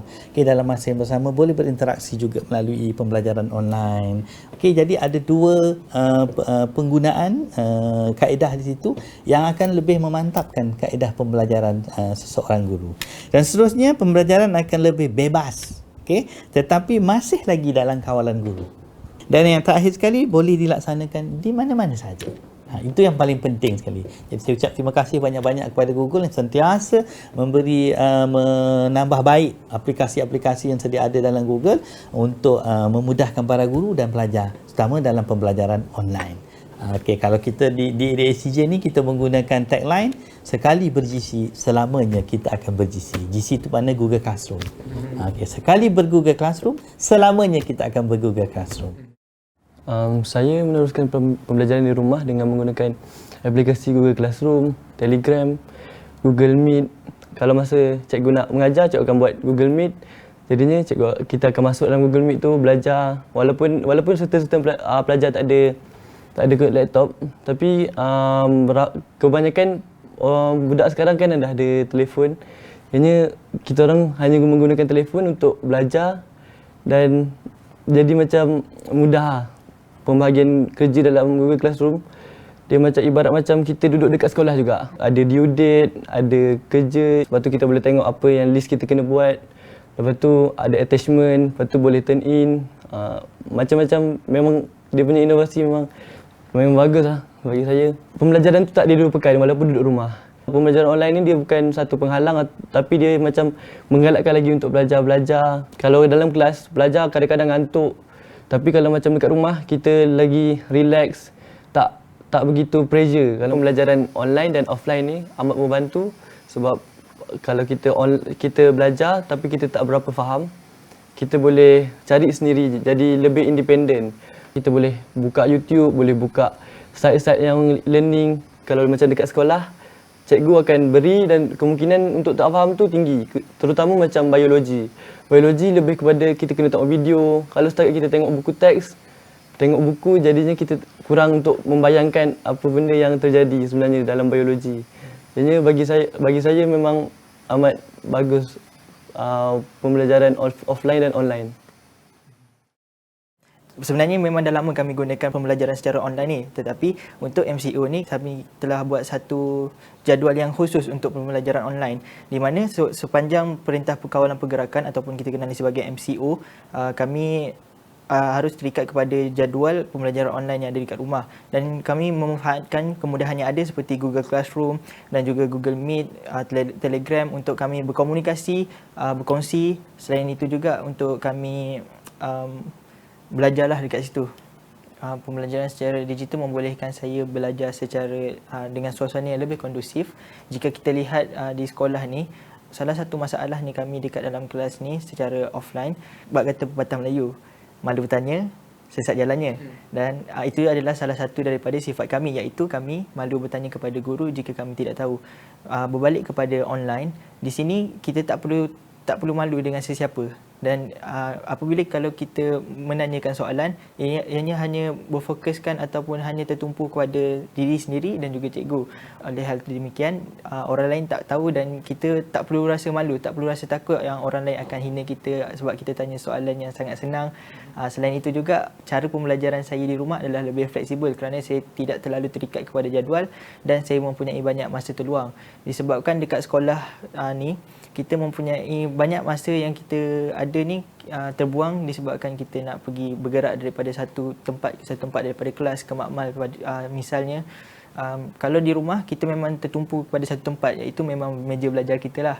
Jadi kita kurang pergerakan, oleh itu kita dapat lebih banyak masa untuk kita belajar. Jika kita menggunakan aplikasi seperti Google Classroom ni, aplikasi ini sangat sistematik sehingga kan apabila kita tidak hantar, cikgu sendiri boleh tahu. Itu benda aplikasi ini melatih diri saya untuk lebih berdisiplin dalam melakukan kerja dan juga amanah. Platform Delima yang telah dibangunkan oleh KPM merupakan satu platform yang sangat berguna untuk warga sekolah. Kalau kita perhatikan dari segi pengurusan, kami sangat menggunakan platform tersebut untuk pembangunan pentadbiran sekolah. Umpamanya masa PKP, banyak perkara di mana kita tidak dapat bersemuka dengan guru. Jadi pada masa itu kami menggunakan platform Delima untuk berbincang bersama dengan cikgu menggunakan platform tersebut. Jadi banyak perkara yang membabitkan pembelajaran murid, pembangunan pembelajaran dan sebagainya dapat kami bincang bersama dan mencari jalan penyelesaian untuk perkara tersebut. Kami mengadakan Google Meet dan sebagainya bersama dengan guru, di mana guru pun selesa dengan keadaan tersebut. Di samping itu, kalau kita lihat dalam dalam platform Delima itu ada beberapa perkara di mana guru sangat menggunakan benda-benda yang terdapat dalam platform tu, di mana ia dapat membantu guru dalam pembelajaran berkesan secara maya dalam masa PKP ini.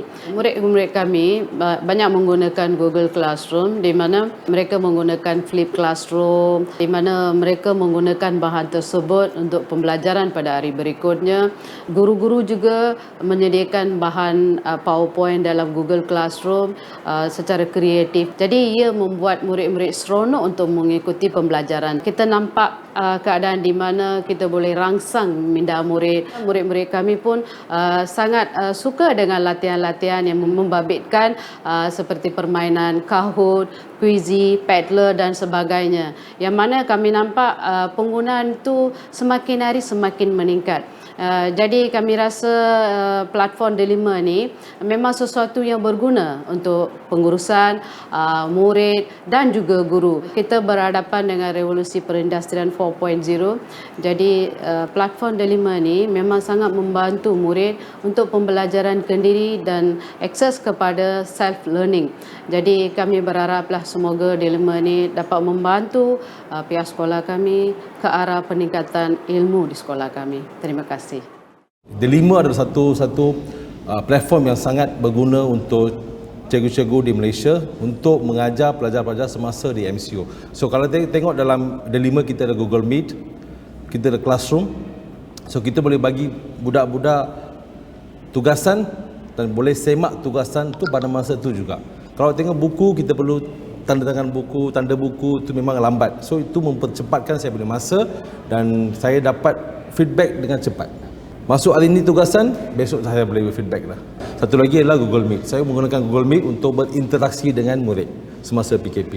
So kalau saya nak inform apa-apa tentang pelajaran, saya akan inform dia. Itu memang berguna untuk saya lah.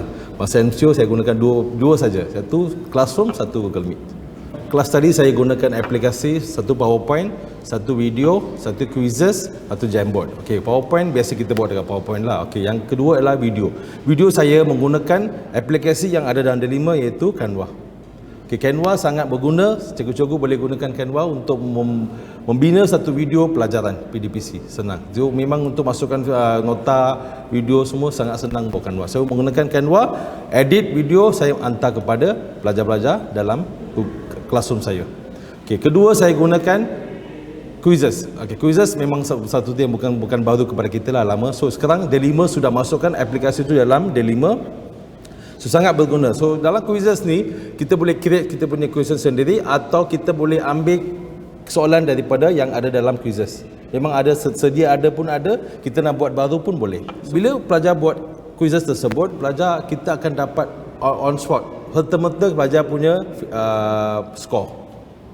Siapa betul berapa, siapa salah, mana seorang salah, semua kita dapat serta-merta. So ini pun akan menarik minat sebab biasanya kita buat dekat buku, papan tulis macam tu memang pelajar benda yang rutin, biasa kita pun akan jadi boring lah. So bila ada teknologi sikit, gunakan mouse, Delima, semua pelajar interest. Satu lagi antara pelajar dia ada satu macam pertandingan, siapa cepat siapa dapat, itu memang fun lah. Dia akan menunjukkan minat pelajar untuk buat kerja tersebut. Yang last kali saya gunakan Jamboard. Jamboard adalah satu aplikasi dalam Delima. Saya create satu Jamboard. So dekat Jamboard tu ada sticky notes. So pelajar-pelajar boleh tulis atau type. Perasaan dia semasa mengajar, dia faham tak, tidak faham, kurang faham, perlu pertolongan, tu semua dia akan type di sticky notes, mereka paste sana. So saya boleh kesan siapa-siapa. Ni budak boleh tak boleh. So saya pun tahu feedback saya. Bukan saya mengajar, saya keluar, murid faham atau tidak, saya pun tak tahu. So, saya gunakan Jamboard. So, 3 aplikasi saya gunakan hari ini. Delima, it is a very useful software to children. We can learn lots of many sorts of things there. We must have our Delima password or ID. So, we can type it and log in. We could use it anywhere, anytime, and anywhere.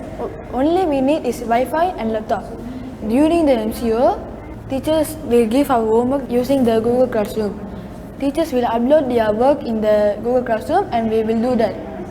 Quizzes is very useful for children because we can improve our general knowledge and also we could improve our Bahasa Tamil, Bahasa Melayu like that. Lots of students like to play quizzes because it's very animated, it is very fun, and I spend most of the time during MCU play quizzes. I like it very much. In studying online, we could easily, if we don't know something like we have few questions, we could easily go and check in Google. Like that we can do that. And we can also, if we don't know anything, we could just see it and understand it. In classroom, the teacher must go on and go on. Some students still don't know. The benefit if you're learning online, you don't need to bring your textbooks because of course textbook will be heavy, and you can no need to bring any other books that are not that useful. I think Dilemma it can help to save time, save papers, and when you're sick at home, you can even do the homework in Dilemma. We have to put our ID and our password, then we can log in into Dilemma. If you want to go inside Google Classroom, you have to press activity, and then there'll be a lot of these like Google Classroom, Microsoft Team, or like that. And you can press Google Classroom, and there you go. That's how. You can learn many things, and you can even draw in there, and you can play all of your favorite games, like educational games lah, you can say. Quizzes is fun for me is because it's like a game, and you can learn, and the best thing about it is like it's colorful, or maybe small children will like to do. We can do our homework in the Google Classroom. My teachers during MCO period will send in WhatsApp, we have to do this in Google Classroom. So I'll go in Google Classroom and I'll just do all my work lah. And there's digital textbooks. So we no need to bring our textbooks to school. We can just learn it in Dilemma. Textbook we have to read, but Dilemma we have to read also, but in computer. So some children likes to play in computer. I'm excited to study in the Dilemma platform, and it teaches like very fast. You can learn everything like very fast like that.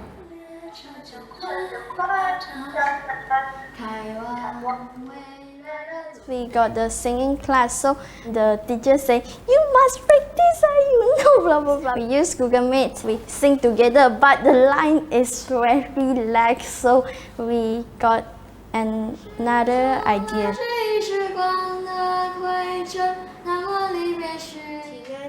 One person sing, one person mute himself, so we record, then we can listen to our music whether it's good or not.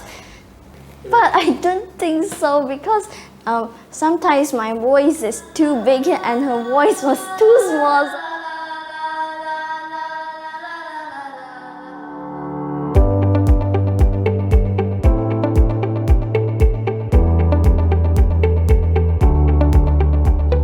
Using my Google Classroom, I still can learn wherever I am. Like me, this online class has encouraged shy students to far more forthcoming to ask questions and participate. In a way, the MCO has acted as a catalyst to accelerate digital transformation, as teachers are now engaged in the delivery of digital learning, create interesting learning activities, have more fun, and become more collaborative. The key for many teachers is to choose a platform that is familiar to them and also the students. And we are lucky enough to have our MOE prepared the Dilemma platform for us, which allowed us to use the Google Classroom. I think that online learning and the traditional class learning can complement each other. This new learning, the way of learning is actually opened up a new world for us.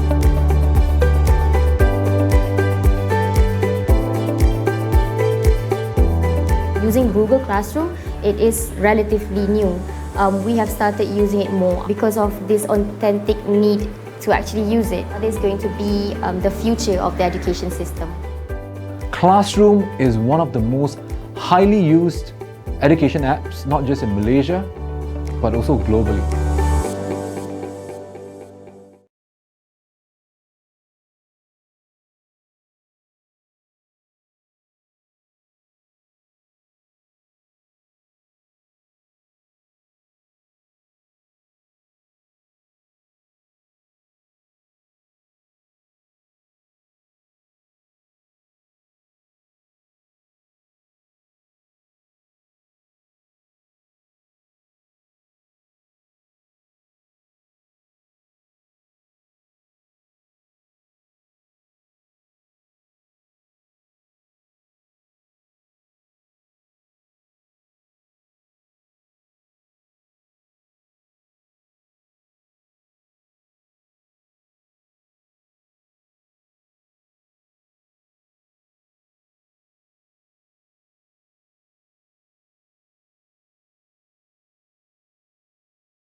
Hello everyone, and thank you for joining us today. I am Sanjay Gupta and I head Google in India. Education is a means to a better life, but just access to education is not enough. It is the access to quality education that matters.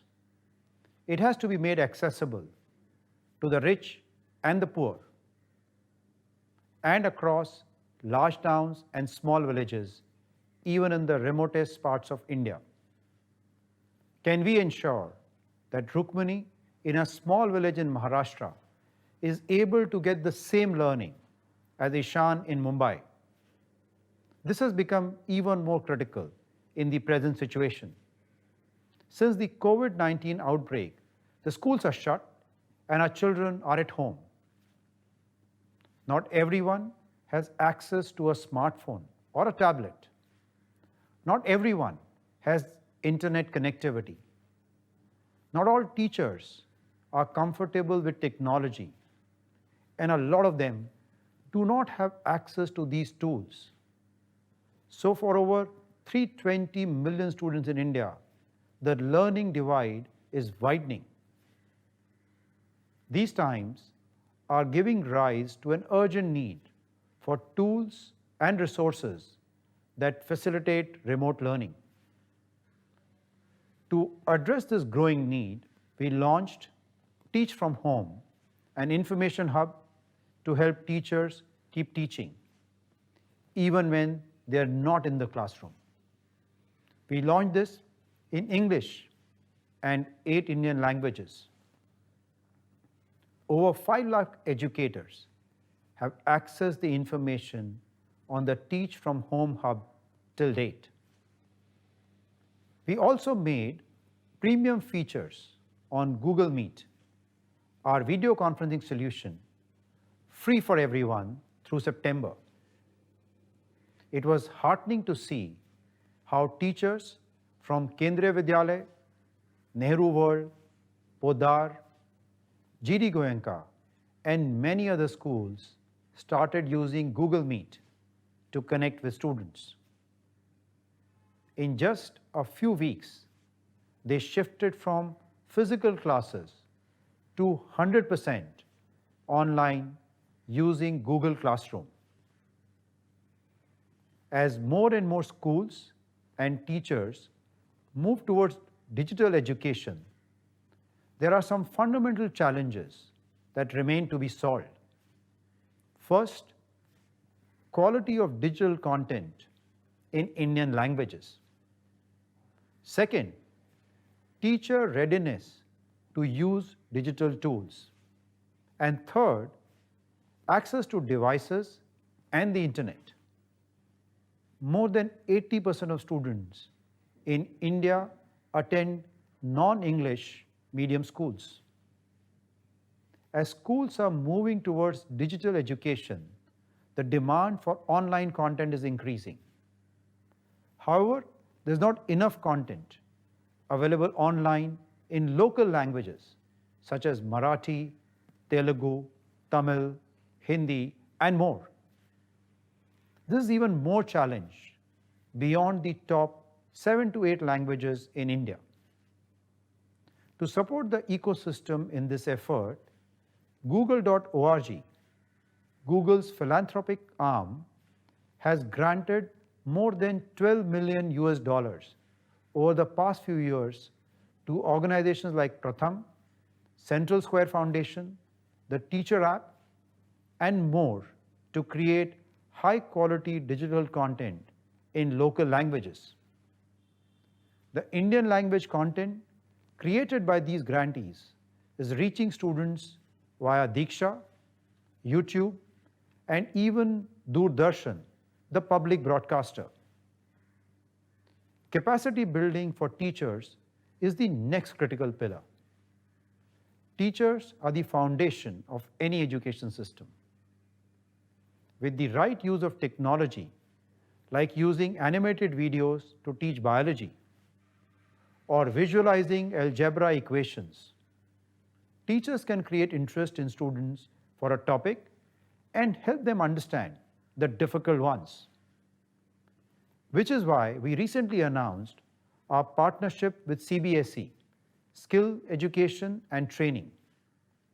By the end of this year, in 2020, we'll enable 1 million teachers in 22,000 schools across India to deliver blended learning that combines the classroom approach with online learning using free tools like G Suite for Education, Google Classroom, and YouTube.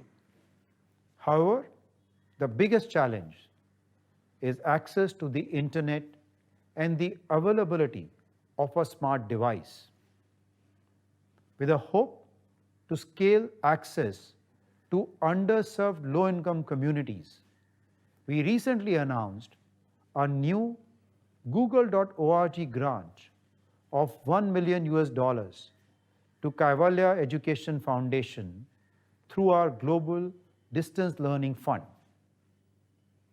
Through this grant, Kaivalya Education Foundation will work with Central Square Foundation and Teacher App to empower over 700,000 teachers over the next 12 months to deliver virtual education for students.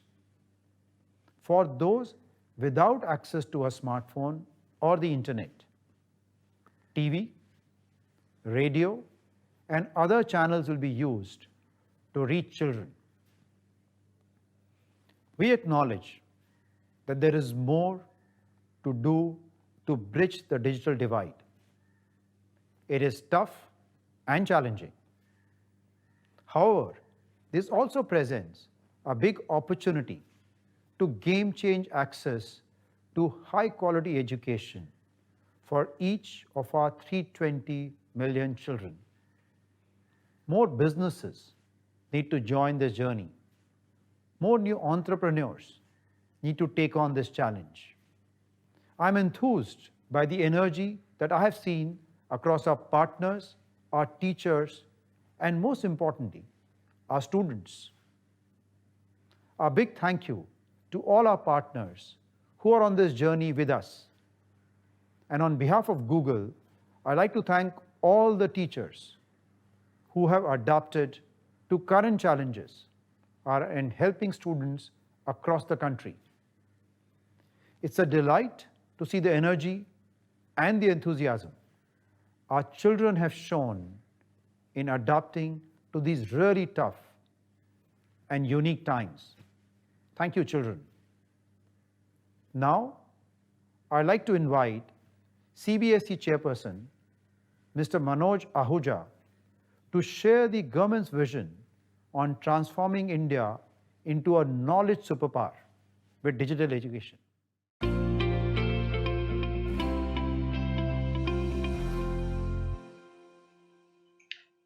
Thank you for inviting me to speak on this Anywhere School event, which is being organized globally.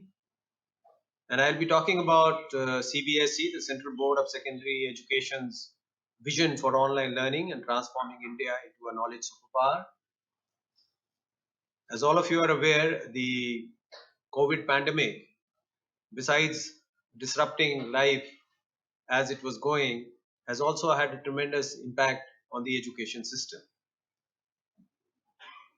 And the challenge before school authorities and people associated with education was to come up immediately with a system which could enable the teachers to teach and students to learn. As a result of that, a lot of digital interventions were made to ensure that there is continuity in learning and any loss of learning gaps is lessened. For a country like India, one of the very important factors which had to be kept in mind was inclusion. And in fact, there was the Honorable Finance Minister announced a program known as Prime Minister's e-Vidya program, which addressed these particular aspects. And I would like to highlight what this entails. It has many factors. One is to ensure that digital content, which is comprehensive and quality content, is available for children, and one platform, one nation platform was made called Diksha, where all this content is being put up and is available. Secondly, depending on the access which students have towards digital resources, efforts have been made to ensure that this content is available on TV. So for each classroom, a different channel would be there. For others who are not able to access TV, there'll be programs, audio programs on radio and community radios. And for the last mile children, perhaps things have been streamlined so that the last mile connectivity can even be provided through physical hard copies of paper. And very innovative practices have been followed by teachers, schools, state governments to ensure that learning is happening across the country. Though it can't supplement school education, but this pandemic has also given us opportunities in the sense to make use of digital resources.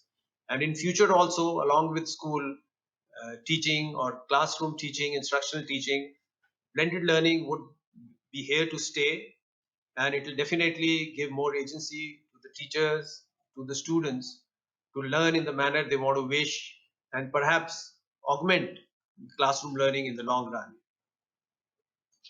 Uh, the platform I was talking about, Diksha, which is available for all children across the country, has content which is populated by all the state governments and also the central government, and attempts are being made to synchronize it with the learning calendar of children.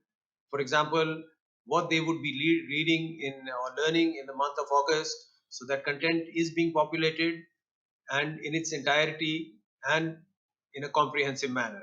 Secondly, attempts are being made so that for a child, whether he is accessing it through this one the learning platform Diksha, or through the television or through radio, any other means, then there is a coherence amongst the content which is being provided to a student. Besides this, local teachers and communities have also come out with a lot of innovative means where they are able to keep in contact with children, access their learning, be it through phones or be it through other means. The local community has been involved to ensure that whatever learning attempts are being made, that these go on well and feedback is received in terms of learning. And as I told you, because of this differential access, attempts are also being made to ensure quickly connectivity across schools across the country and access to digital content by all the children in India. There is still uncertainty as to when schools will reopen, and for that we are also planning in terms of content, in terms of how assessment could be done of learning in a method which is compatible with our present resources. And we are also trying to then generate content for children with special needs. It has given us a force multiplier in terms of providing capacity building to the educators and teachers. They were suddenly faced with a new method and new technologies which they needed to use for teaching. So both teachers and students have been exposed, the teachers specifically, to how to use this technology, how to make it useful, along with certain restrictions as to how much it can be used, the number of hours they should be using it for, the way they should use blended learning, the way they should design content, and how the interaction should be structured, including also for children as to how they should use these resources, how much time they should spend on this, and how these can be integrated, digital resources can be integrated in which children can learn on their own, the parents can help in them learning, and the local community can be involved. We do hope that this infrastructure which is being built up in terms of the digital infrastructure, in terms of connectivity, in terms of devices, in terms of the platform and the content which is being generated, would definitely be will remain and will be here to stay, and would supplement normal learning in the long course. Thank you so much. So as we heard from Chairman CBSE Sri Manoj Ahuja right now about the vision of CBSE and country as a whole, how the technology and especially digital technology is bringing new changes in the classroom, and especially the Diksha interventions through which we are trying to reach the remotest part of India and trying to reach each and every family who are enrolled in the school ecosystems. So at the same time, the CBSE is also gearing up the teachers' capability issues, and the partnerships with Google is actually bringing a new dimension altogether. So we are planning to train 1 million teachers to make them capable to use digital technology and also bring that competency-based learning in the classroom.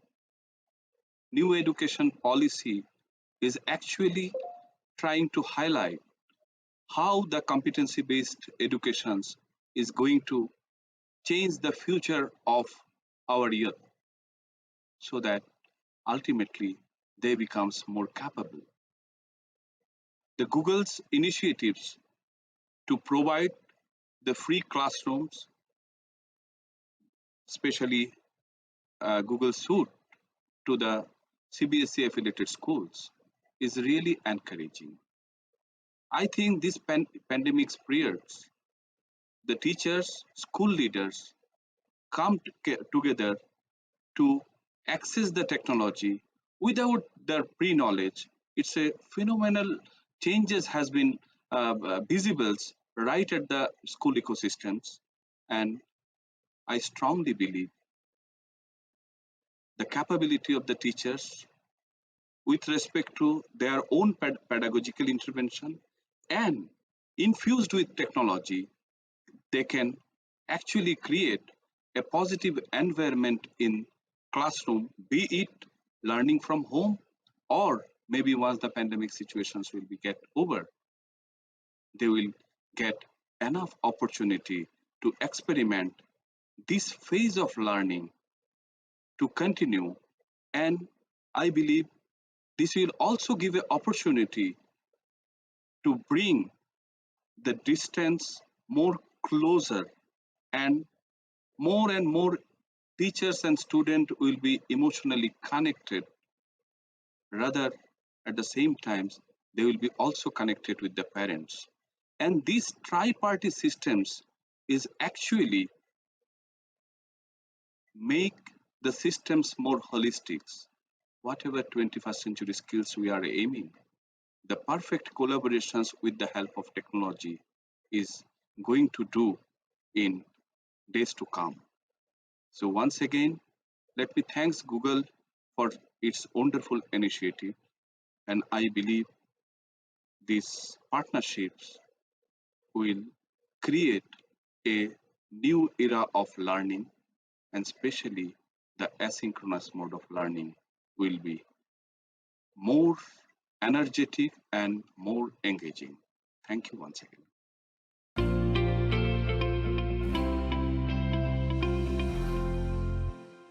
Hi everyone. It was inspiring to hear from Mr. Manoj Ahuja on government's vision for online learning and Dr. Biswajit Saha on how training our teachers would be pivotal in this journey. But how should a school even get started with a digital strategy? Let's hear about it from educators who are leading this change. With that, I would like to introduce my panelists for the session today. Dr. Arnab Singh, Principal Director of Nehru World School, Sangeeta Gulati, Google Certified Innovator and Trainer, Head of Mathematics Department at Sanskriti School, Delhi, and Aditya Natraj, CEO of Kaivalya Education Foundation. Thank you all for joining us today. Arnab sir, my first question would be for you. You have been an early adopter for digital education. What are the critical steps that a school needs to think about as they shift to a blended learning mode? That's a fantastic question to start the conversation with. And my understanding of this is you need to ask yourself the right questions in your own context. What is it that you want to do? So in this case, it is, I want to make sure that the learning of my students continues during this period. How are you going to get there? What is the readiness of your stakeholders? Now, these questions are going to be answered differently for different stakeholders. For the questions you should be asking yourself is, even if I get the platform in place, how will I make sure that the students and teachers are safe on that platform? And while there is no one template that can actually work for all the schools put together because of the sheer diversity of access and opportunity that exists, what we've done at Nehru World School is we've actually borrowed from our vision statement, which primarily is you prepare today for challenges and opportunities that you will face tomorrow. And we knew this fairly well, that the worst case scenario is that we're going to be shut for 4 months. So you had to onboard all of your stakeholders. You first had to get a buy-in from everyone. You couldn't just say, this is what we're going to do. So we started trialing out a few softwares to start with. And there were stakeholders from teachers, from students, and also parent feedback that eventually led us to the Google Classroom and Google Meet as a combination. And the simple reason of doing that was it was solving the challenge that we had at hand, and it was doing it in a fairly simple and intuitive manner. So once we had gotten there, we also knew that we haven't solved the entire problem. We possibly only solved the onboarding problem. But how are we going to get these kids to keep coming back, and how are you going to make sure that the engagement continues? So for that, you have to bring in changes in your pedagogy to make sure students find it an enriching experience. Because let us not forget, educators, you're competing with the entire internet when you're running a class on the internet. So, and that learner has all of those options. And while the learner also has all of those options, you want to make sure that your platform is protected. So student safety came in right in the middle of this experience. And fortunately, the Google dashboard made it possible for the teachers to make it slightly safer.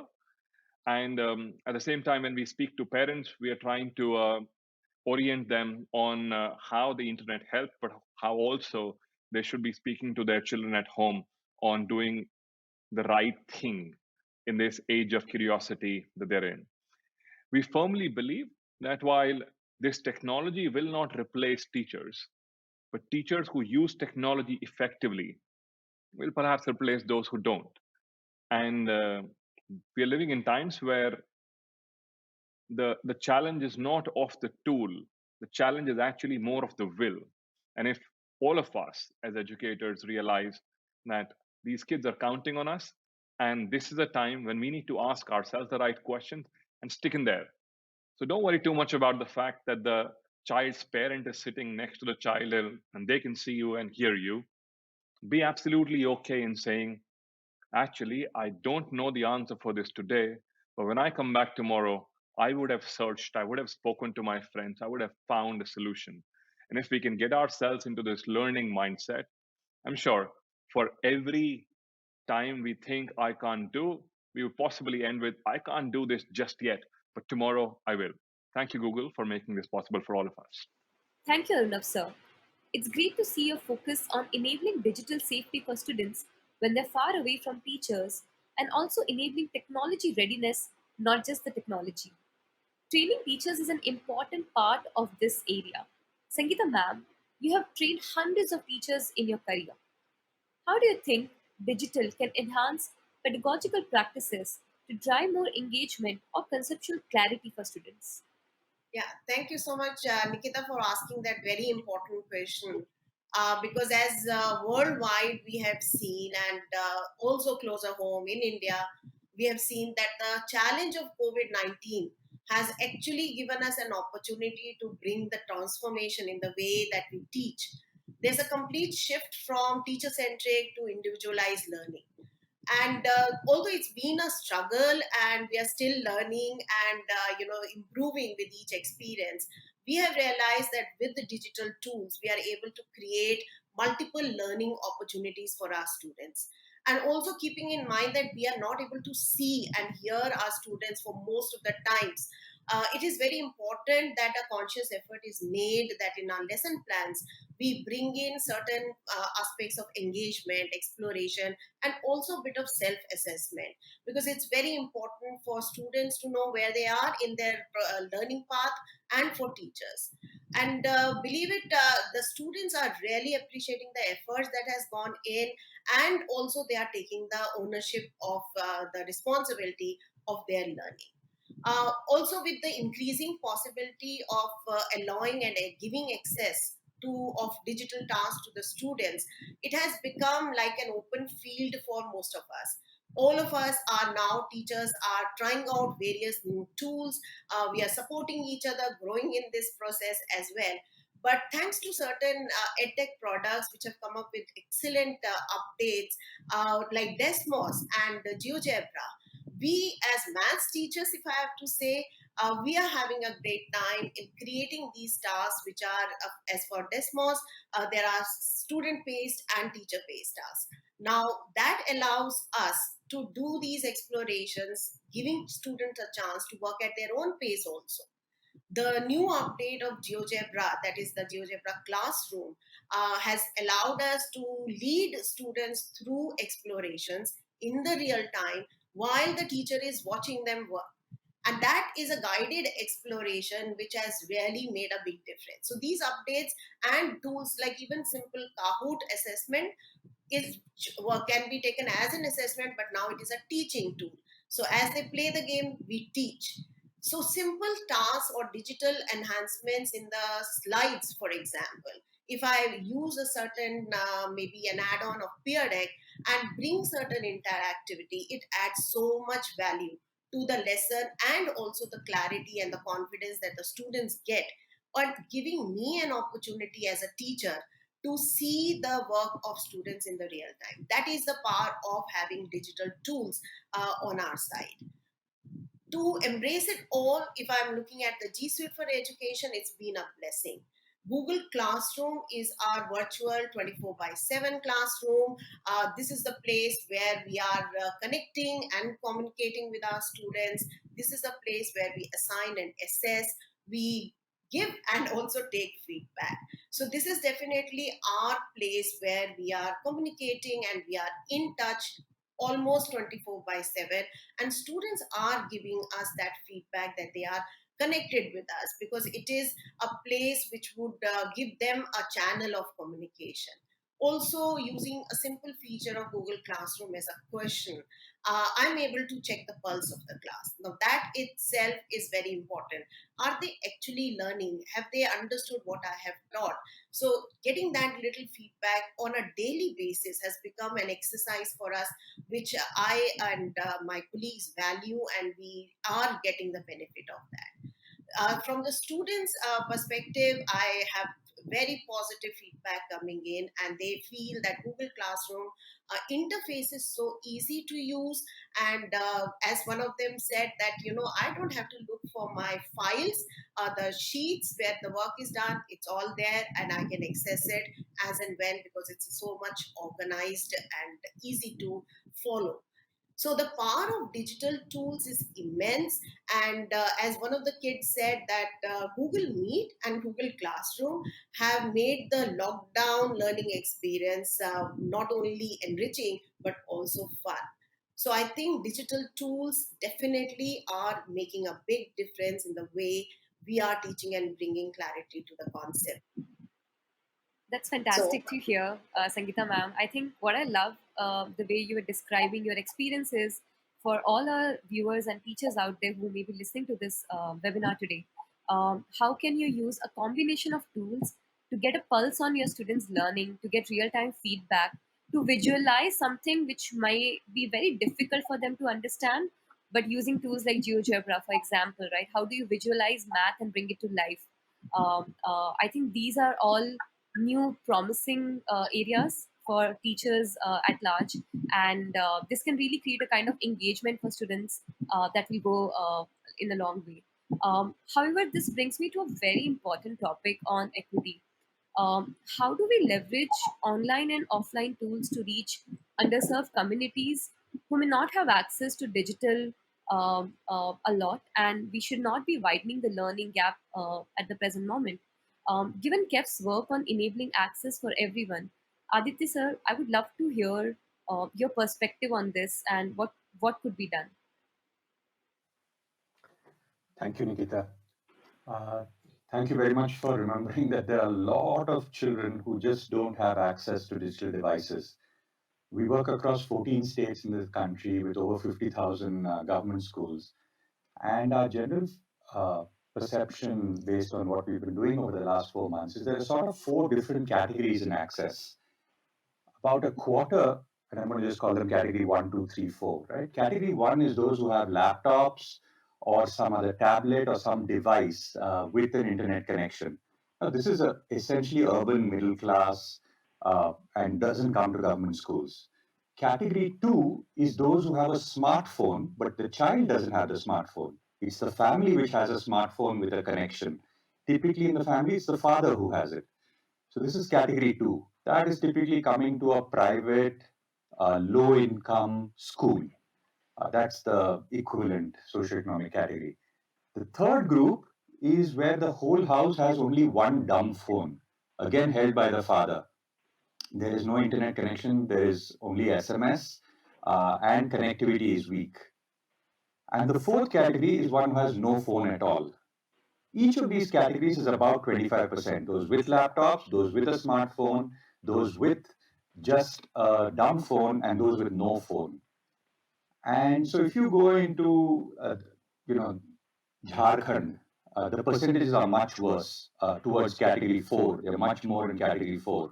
Or if you go into rural Bihar, they're much more in category 4 and category 3 rather than category 2 and 1. So the standard solution when we are thinking of online learning are actually going to unfortunately widen this inequity, because people who have devices are going to learn more and people who don't have devices are going to learn less unless we come up with some really creative solutions for what can be done. So what are some of the things we're trying? For category 2 with a smartphone, you can't expect the father to give the smartphone to the child for more than 1.5 to 2 hours in the day. Most schools are running at the same time that the father needs the phone. Between 9 and 1 is when the school is running. It's the same time the father needs the phone. It's very difficult for the father to leave the phone at home. And even if he left it at home, you can't use the type of data. The family cannot afford to use the type of data consumption that's going to happen. The third group, which is only a dumb phone and SMS based, that's where you can try some SMS mass broadcasts to reach out to children, give them individual activities that they can do, reach out to children and call them. So we're actually doing callbacks where you can actually speak to a child for 5 minutes, give her an activity to do, then the teacher speaks to the next child for 5 minutes, gives her an activity to do, and comes back to the same child within about 45 minutes. So you have to use somehow. But again, it requires the father to give the child the device. The fourth group, which has no device, we've actually done some very creative things. In Rajasthan, there's a community radio service. So the community itself runs a radio service, and so people are plugging into the radio service. The radio service gives you activities to do, which then the teacher follows up with. There's also TV-based broadcasts that several state governments have started. So in the TV-based broadcast, in fact, Haryana is one of the best examples. They literally started a TV channel for each grade, grade 1, 2, 3, 4, 5, 6, 7, 8, 9, 10. 11 and 12. So then you tune into your particular TV channel. Again, it requires the family to allow the child. If a family has a single TV and you have 2 kids, which TV channel you tune into. So they're changing the timelines of when grade 1 is being communicated, when grade 2 is happening, stuff like that. So you do that as well. So basically, we have to find various solutions to what to do to bridge this digital divide. And it can't all be internet. It can't all be data-based. The second point is that it's not just an inequity in terms of access, it's also an inequity in terms of what content are children engaging with. Remember that lower income communities are engaging, their parents have just lost their jobs, there's migration back into their villages, there is a lot of fear in these communities. So if the content that you're delivering is only for cognitive development, you're going to fail. The first thing is to recreate safety in these children's minds. The first thing is to recreate community, to recreate a sense of belonging, to recreate that the coronavirus is not going to kill us, and to recreate a sense of friendship amongst the school. That's the only way this is going to work. And that's very, very important. And that's a very critical portion of access as well. Thanks for sharing that.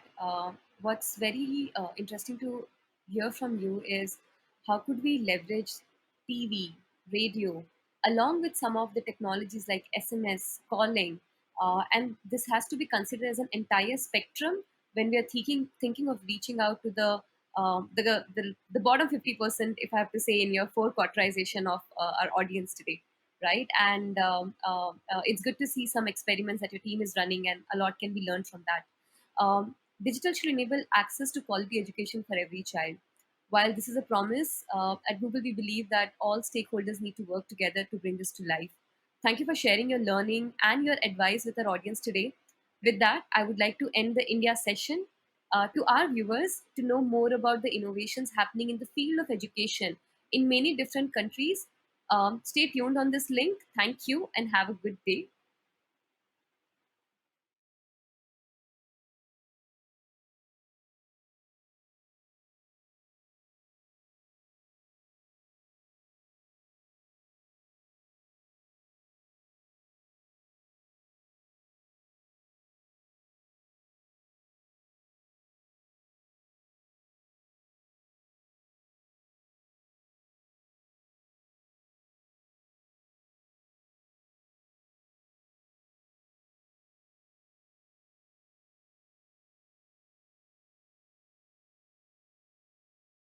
สวัสดีค่ะยินดีต้อนรับทุกท่านเข้าสู่งาน The Anywhere School และขอขอบคุณทุกท่านที่เข้ามาร่วมงานกับเราในวันนี้ในฐานะ Country Manager ของ Google ประเทศไทยวันนี้ดิฉันรู้สึกมุ่งมั่นและจริงจังเกี่ยวกับบทบาทของการศึกษาที่มีต่ออนาคตของประเทศไทยทั้งนี้การศึกษานับเป็นพันธกิจที่สำคัญของ Google ประเทศไทยซึ่งเรามีความมุ่งมั่นจะช่วยให้คนไทยทุกคนมีโอกาสที่เท่าเทียมกันในโลกดิจิทัลหรือ Leave No Thai Behind ด้วยการลดช่องว่างด้านดิจิทัลเพื่อให้คนไทยทุกคนได้รับประโยชน์สูงสุดจากเทคโนโลยีและอย่างที่ทุกท่านทราบกันดีว่าการเข้าถึงการศึกษาที่มีคุณภาพนั้นยิ่งมีความสำคัญมากขึ้นโดยเฉพาะในช่วงที่มีการระบาดโควิด -19 ซึ่งเป็นอุปสรรคครั้งใหญ่ที่สุดที่ส่งผลต่อระบบการศึกษาทั่วโลกจากที่เราเคยได้ประสบมาในช่วงเดือนมีนาคมที่การแพร่ระบาดของโควิด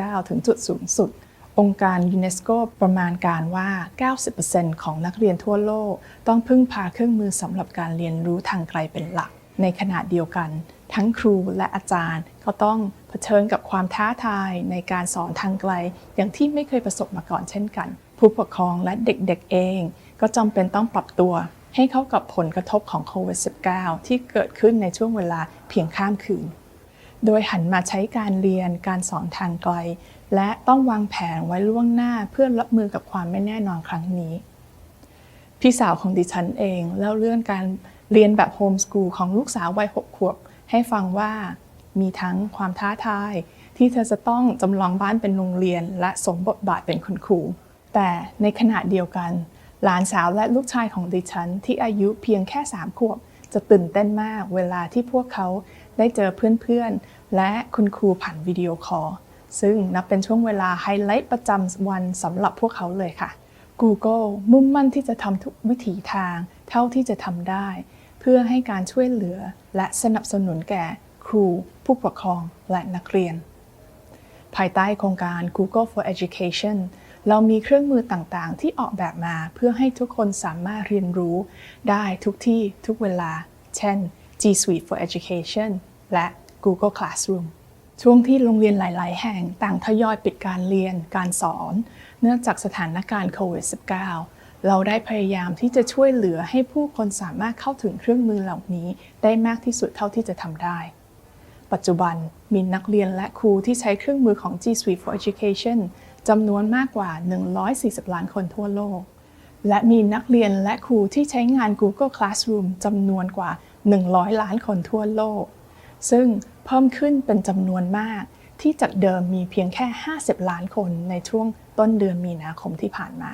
นอกจากนี้ Google ยังได้จัดทำเว็บไซต์ Teach from Home ซึ่งตอนนี้ได้เปลี่ยนเป็น Teach from Anywhere ให้เป็นแหล่งรวบรวมข้อมูลการฝึกอบรมเคล็ดลับและการสนับสนุนในรูปแบบต่างๆเพื่อช่วยให้โรงเรียนครูและครอบครัวได้รับความช่วยเหลือตามความต้องการสำหรับโรงเรียนในประเทศไทยจะเห็นว่ามีการหันมาใช้ G Suite กันมากขึ้น ซึ่งไม่ใช่แค่เฉพาะโรงเรียนในกรุงเทพแต่ยังรวมถึงโรงเรียนในต่างจังหวัดด้วยค่ะอีกสักครู่ทุกท่านจะได้พบกับผู้อำนวยการโรงเรียนวิทยาศาสตร์จุฬาภรณราชวิทยาลัยมุกดาหารและอาจารย์อีกหนึ่งท่านจากโรงเรียนสวนกุหลาบวิทยาลัยที่ท่านจะมาร่วมแบ่งปันประสบการณ์การใช้เครื่องมือของ Google ในช่วงโควิด -19 ค่ะนอกจากการทำงานร่วมกับโรงเรียนแต่ละแห่งแล้วเรายังได้ร่วมมือกับรัฐบาลไทยในการเสริมสร้างระบบการศึกษาโดยรวมอีกด้วย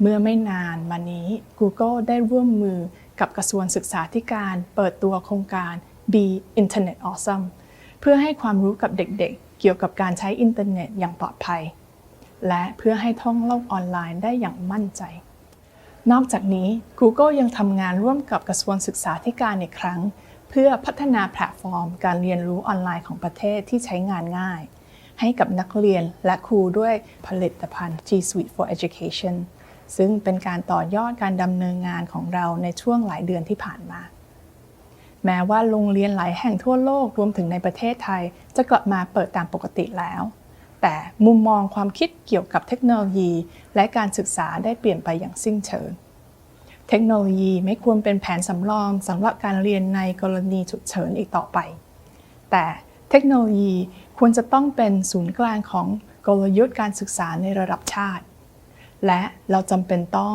สร้างความร่วมมือเพื่อสนับสนุนความมุ่งมั่นนี้ต่อไปซึ่งการทำเช่นนั้นจะต้องอาศัยการทำงานร่วมกันระหว่างผู้กำหนดนโยบายครูผู้ปกครองและนักเรียนเพื่อนำสิ่งที่เกิดขึ้นในช่วงไม่กี่เดือนที่ผ่านมานี้มาเรียนรู้และกำหนดว่าห้องเรียนแห่งอนาคตควรมีลักษณะอย่างไรสุดท้ายดิฉันหวังว่างาน The Anywhere School จะช่วยกระตุ้นให้เกิดการอภิปรายประเด็นนี้และงานวันนี้จะเป็นประโยชน์และช่วยสร้างแรงบันดาลใจให้กับทุกท่านไม่มากก็น้อยดิฉันขอขอบคุณทุกท่านอีกครั้งที่เข้ามาร่วมงานกับเราค่ะและหวังว่าจะมีโอกาสได้ร่วมมือกันอีกเพื่อช่วยส่งเสริมให้นักเรียนไทยเข้าถึงการศึกษาที่มีคุณภาพได้มากขึ้นในอนาคตสวัสดีค่ะ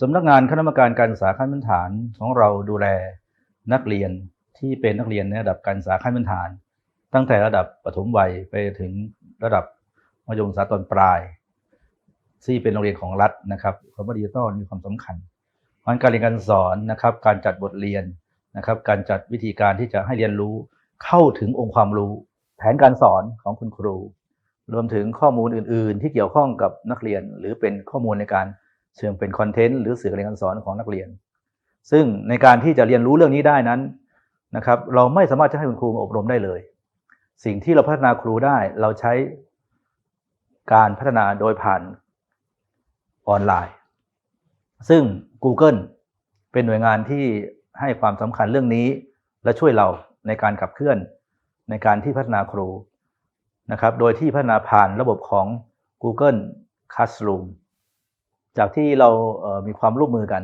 นะครับระหว่างสวทกับ Google นั้นวันนี้เราได้ทำคลิปวิดีโอให้นะครับจาก Google นั้น18คลิปด้วยกันในการที่จะส่งต่อไปถึงคุณครูเราในพื้นที่นะครับแล้วก็เชิญชวนทั้งคุณครูนักเรียนเข้ามาใช้ในการพัฒนาในเรื่องการเรียนการสอนนะครับการใช้เทคโนโลยีนะครับดิจิทัลซึ่งผ่านทาง APAC Channel นะครับทราบว่าในวันนี้นะครับเราเห็นความสนใจของคุณครูและนักเรียนนะครับมากกว่า2 ล้านวิวนั่นหมายความว่าสิ่งที่ทำนั้นเกิดประโยชน์จริงๆวันนี้การเรียนรู้นั้นนะครับเด็กจะอยู่กับที่โรงเรียนนั้นประมาณ5 ชั่วโมงในวันจันทร์ถึงวันศุกร์เท่านั้นนอกจากนั้นเด็กจะอยู่กับสังคมทั่วไปและวันนี้เราจะเห็นว่าสื่อที่อยู่กับเด็กตลอดเวลาก็สื่อสังคมออนไลน์เรื่องของดิจิทัลเรื่องของเทคโนโลยีเด็กและเยาวชนเราเข้าถึงเร็วและง่ายสิ่งที่ Google ได้ทำความร่วมมือกับสวทเรื่องของอินเทอร์เน็ตออทัมนะครับในการเป็นสื่อในการป้องกันในการเข้าถึงอินเทอร์เน็ตที่ไม่ปลอดภัยผมถือว่าเป็นสื่อที่พวกเรานั้นพึงระวังเพราะ มันช่วงเวลาที่เด็กอยู่กับตัวเองอยู่กับเพื่อนอยู่กับสังคมเด็กจะเข้าถึงเรื่องของสื่ออนาจารพวกการพนันนะครับสื่อไม่พึงประสงค์อีกมากมายถ้าเราสามารถที่จะให้เด็กเรียนรู้โดยใช้ซอฟต์แวร์ที่สามารถเป็นการป้องกันหรือช่วยเหลือนักเรียนให้เป็นการป้องกันภัยที่ไม่รู้ตัวนะครับให้เด็กได้เข้าถึงนะครับเข้าถึงข้อมูลอื่นด้วยความปลอดภัยมีข้อมูลดีๆในสื่อมากมายนะครับเป็นการป้องกันเด็กของเราเองนั้นให้ปลอดภัยจากสังคมที่ไม่พึงปรารถนาครับวันที่18พฤษภาคมเป็นต้นมาเราได้ทดลองนะครับการเตรียมความพร้อมในการที่โรงเรียนไม่สามารถเปิดภาคเรียนได้ก็ทำให้เด็กได้เรียนรู้จากสื่อที่มีอยู่ทาง Google เองนะครับก็ได้ช่วยในการที่จะเป็นเครื่องมือในการสื่อสารให้กับการเรียนการสอนกับนักเรียนใช้ระบบของการออนไลน์มากขึ้นออนไลน์หมายความว่าไงครับออนไลน์ในการพัฒนาตัวเองออนไลน์ในการพัฒนาบุคลากรออนไลน์ในการพัฒนาลูกศิษย์ของตัวเองและสุดท้ายก็การที่เราพูดถึงมีเครือข่ายมีภาคเอกชนภาครัฐนะครับและหน่วยงานที่เกี่ยวข้องหลายหน่วยงานเข้ามาช่วยในการขับเคลื่อนงานของเราหลังจากนั้นแล้วลองพิจารณาดูเมื่อวันที่1 กรกฎาคมนะครับเราก็สื่อสารไปถึงท่านผู้อำนวยการสำนักงานเขตพื้นที่การศึกษาไปถึงโรงเรียนทุกโรงเรียนนะครับเราคงไม่หยุดแค่นี้ในการที่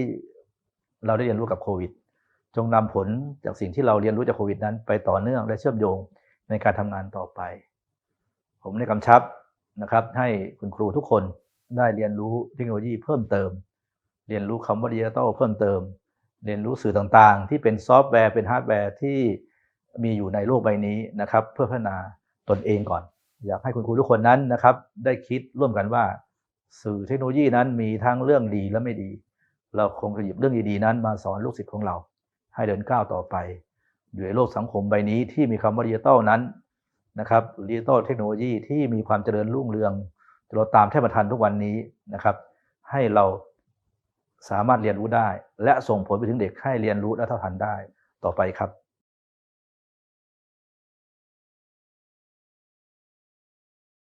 โรงเรียนของเราเป็น1 ใน 12 โรงเรียนของกลุ่มโรงเรียนจุฬาภรณราชวิทยาลัยที่มีกระจายอยู่ทั่วประเทศนะครับเรามีภารกิจในการจัดการศึกษาให้กับนักเรียนที่มีความสามารถพิเศษทางด้านคณิตศาสตร์วิทยาศาสตร์และเทคโนโลยีในระดับชั้นมัธยมศึกษาตอนต้นและตอนปลายในลักษณะโรงเรียนประจำด้วยความที่เรามีเป้าหมายมีอุดมการณ์ที่ตั้งไว้ค่อนข้างสูงและมีความเป็นโรงเรียนประจำที่จะต้องดูแลนักเรียนตลอด 24 ชั่วโมงในการบริหารจัดการโรงเรียนและในการจัดการเรียนการสอนนั้นเรามีความจำเป็นจะต้องเสาะแสวงหาเทคโนโลยีหรือนวัตกรรมเพื่อมาช่วยหรือมาเป็นเครื่องมือในการบริหารจัดการหรือการจัดการศึกษาให้มีประสิทธิภาพสูงยิ่งขึ้นในช่วงหลายปีที่ผ่านมานะครับทางโรงเรียนก็ได้พยายามพัฒนาครูและบุคลากรทุกคนนะครับให้มีความรู้มีทักษะในการนำเทคโนโลยีและนวัตกรรมเหล่านั้นมาใช้เพื่อช่วยในการพัฒนาการเรียนการสอนและการทำงานให้มีประสิทธิภาพสูงยิ่งขึ้นนะครับต่อมาในปี 2562 เมื่อประมาณต้นปีนะครับทางโรงเรียนได้ตกลงทำกิจกรรมร่วมกับทาง Google ประเทศไทยนะครับในการที่จะนำแพลตฟอร์มของ G Suite for Education มาใช้ในการจัดการเรียนการสอนอย่างเต็มรูปแบบรวมทั้งนำมาใช้ในการเพิ่มประสิทธิภาพในการทำงานนะครับเราได้พัฒนาครูและบุคลากรมาอย่างต่อเนื่องนะครับครูของเราเริ่มมีความรู้มีทักษะแล้วก็สามารถสร้างบทเรียนออนไลน์นำไปไว้ใน Google Classroom รวมทั้งมีทักษะในการใช้โปรแกรมย่อยๆที่อยู่ใน G Suite for Education นะครับซึ่งตอนนั้นสถานการณ์การแพร่ระบาดของโรคติดเชื้อไวรัสโคโรนา 2019 ก็ยังไม่เกิดขึ้นนะครับแต่ครูเราก็ได้ทดลองใช้นะครับนักเรียนของเราก็ได้มีความรู้มีประสบการณ์ในการเรียนผ่านระบบออนไลน์นะครับต่อมาเมื่อเดือนมีนาคมนะครับก็เกิดปรากฏการณ์โควิด -19 ขึ้นนะครับแล้วก็มีการประกาศปิดโรงเรียนทางเราจึงร่วมกับกลุ่มโรงเรียนวิทยาศาสตร์จุฬาภรณราชวิทยาลัยทั้ง 12 โรงเรียนนะครับเราตกลงกันว่า พวกเราจะร่วมมือกันสร้างบทเรียนออนไลน์นะครับเพื่อที่จะนำไปใช้สอนผ่านG Suite for Education นะครับจนเราสามารถสร้างบทเรียนออนไลน์นะครับในทุกรายวิชานะครับแล้วก็ใช้สอนในทุกระดับชั้นตลอดทั้งเราได้ประชุมชี้แจงกับผู้ปกครองนะครับเพื่อที่จะให้ผู้ปกครองได้รู้และเข้าใจวิธีการจัดการเรียนการสอนออนไลน์ผ่านระบบนี้นะครับซึ่งก็ได้รับความร่วมมือจากผู้ปกครองของนักเรียนทุกคนด้วยดีนะครับเราเริ่มนำระบบการเรียนการสอนออนไลน์นะครับเข้ามาทดลองใช้อย่างเต็มระบบหมายความว่าสอนทุกระดับชั้นสอนทุกรายวิชานะครับในวันที่18 พฤษภาคมนะครับทั้งครูทั้งนักเรียนนะครับล้วนแล้วแต่เป็นคนที่เริ่มต้นใหม่เป็นส่วนใหญ่นะครับแต่เราก็มีครูแกนนำจำนวนหนึ่งนะครับที่จะเป็นหลักคอยให้คำแนะนำนะครับในระหว่างนั้นเราจึงได้พัฒนาครูโดยร่วมมือกับทางผู้ทรงคุณวุฒิทางอาจารย์มหาวิทยาลัยนะครับได้เข้ามาแนะนำนะครับให้ครูได้ออกแบบกิจกรรมการเรียนรู้ครูสามารถประยุกต์ใช้นะครับโปรแกรมย่อยๆเพื่อใช้ในการพัฒนาการเรียนการสอนได้อย่างน่าอัศจรรย์ใจยิ่งนะครับโดยความเห็นส่วนตัวของผมในระยะเวลาอันสั้นนะครับเราสามารถนำตารางสอนนะครับมาลงไว้ในGoogle Calendar เพื่อนัดหมายนักเรียนนัดหมายหัวหน้ากลุ่มสาระรวมทั้งเชิญผู้อำนวยการโรงเรียนเชิญหัวหน้าเชิญผู้อำนวยการเชิญรองผู้อำนวยการฝ่ายวิชาการนะครับเข้าไปเป็นครูในห้องเรียนเพื่อที่จะนิเทศติดตามรวมทั้งการใช้ Google Meet ซึ่งครูจะใช้เพื่ออธิบายสดเพื่อบรรยายให้กับนักเรียนทุกคนนะครับแล้วก็มีการโต้ตอบแบบ2ทางนะครับซึ่งเราเองก็ไม่เคยมีจินตนาการมาก่อนว่าการเรียนการสอนออนไลน์นั้นมันจะมีความเป็นธรรมชาติได้ขนาดนี้นะครับนั้นหลังจากเดือนมิถุนายนไปแล้วนะครับเราก็เปิดเรียนออนไซต์ตามปกตินะครับในการเปิดเรียนออนไซต์ตามปกติเราก็ไม่ได้ยุติการจัดการเรียนการสอนออนไลน์เรายังใช้คู่ขนานกันไปด้วยนะครับเนื่องจากว่าการเรียนการสอนออนไลน์นั้นนะครับจะมีจุดเด่นคือนักเรียนสามารถที่จะเข้าไปเรียนรู้ได้ตลอดเวลานะครับทั้งหลังเลิกเรียนทั้งวันหยุดนะครับทั้งแม้กระทั่งปิดภาคเรียนแต่นักเรียนยังเข้าเรียนรู้ในแต่ละรายวิชานะครับตามเวลาที่เขาว่างนะครับนักเรียนของเราแต่ละคนมีสไตล์การเรียนรู้ที่แตกต่างกันในขณะเดียวกันเราคิดว่าครูของเราเองก็ต้องปรับเปลี่ยนบทบาทจากผู้สอนผู้บรรยายผู้หาความรู้มาป้อนให้นักเรียนก็จะเปลี่ยนบทบาทมาเป็นผู้อำนวยความสะดวกจัดแหล่งเรียนรู้ให้เอื้อกับความต้องการในการเรียนรู้ของเด็กแต่ละคนนะครับทั้งนี้ทั้งนั้นเป้าหมายสูงสุดก็คือเรื่องของการยกระดับคุณภาพทางการศึกษาของโรงเรียนวิทยาศาสตร์จุฬาภรณราชวิทยาลัยนะครับแล้วก็นอกจากนี้เรายังพยายามที่จะเพิ่มประสิทธิภาพในการทำงานด้วยลดเวลาในการทำงานลงแต่ให้ได้ผลงานมากขึ้นลดทรัพยากรในการทำงานลงแต่ให้ได้คุณภาพมากขึ้นครับในโอกาสนี้ก็หวังว่าท่านผู้บริหารทุกท่านนะครับคงจะนำเทคโนโลยีและนวัตกรรมนี้ไปใช้ให้เกิดประโยชน์สูงสุดนะครับเพื่อคุณภาพการศึกษาของเด็กไทยเรานะครับ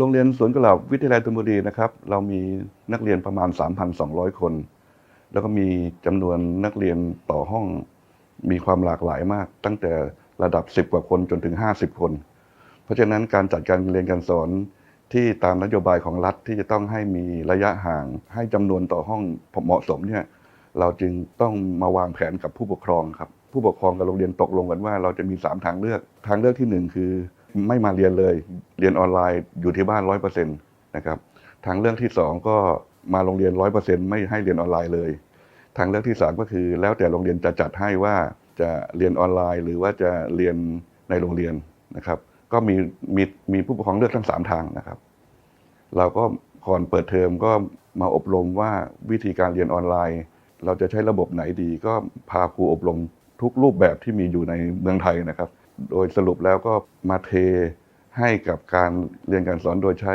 Google Classroom นะครับจริงๆถามว่าปัญหามีไหมก็ต้องบอกตามตรงว่าการเปลี่ยนอย่างกระทันหันจากการเรียนในห้องเรียนมาเป็นออนไลน์มันส่งผลหลายอย่างขึ้นอยู่กับครูแต่ละคนว่าจะเปิดใจรับมากแค่ไหน นอกจากครูจะเปิดใจแล้วเนี่ยครูจะต้องมองว่าครูจะมีสื่อหรือเทคโนโลยีอะไรที่มาเป็นมือทั้งสองข้างในการช่วยให้ครูเนี่ยสอนได้อย่างประสบความสำเร็จมากยิ่งขึ้นสำหรับการใช้ G Suite ของโรงเรียนเราเอาผมเป็นตัวอย่างเพราะผมเป็นคนใช้ประจำนะครับสำหรับผมเองผมมองว่าเราใช้ในส่วนของตั้งแต่การเช็คชื่อเข้าชั้นเรียนนะครับการสอนเนี่ยผมก็จะแบ่งเป็นสอนออนไลน์กับสอนในชั้นเรียนถ้าเราสอนในชั้นเรียนเนี่ยต้องบอกก่อนว่าเราไม่สามารถที่จะ Google Meet ไปในตัวได้เพราะเสียงมันจะตีกันและเด็กทางบ้านก็จะไม่ค่อยโอเคกับการสอนแบบนี้ผมก็จะแขวนGoogle Slide ไว้นอกจาก Google Slide ก็มีคลิปวิดีโอที่เราทำไว้บนใน Google Classroom ระหว่างที่ผมสอนในห้องเรียนเนี่ยเด็กที่อยู่ทางบ้านเขาสามารถเข้าไปเรียนใน Google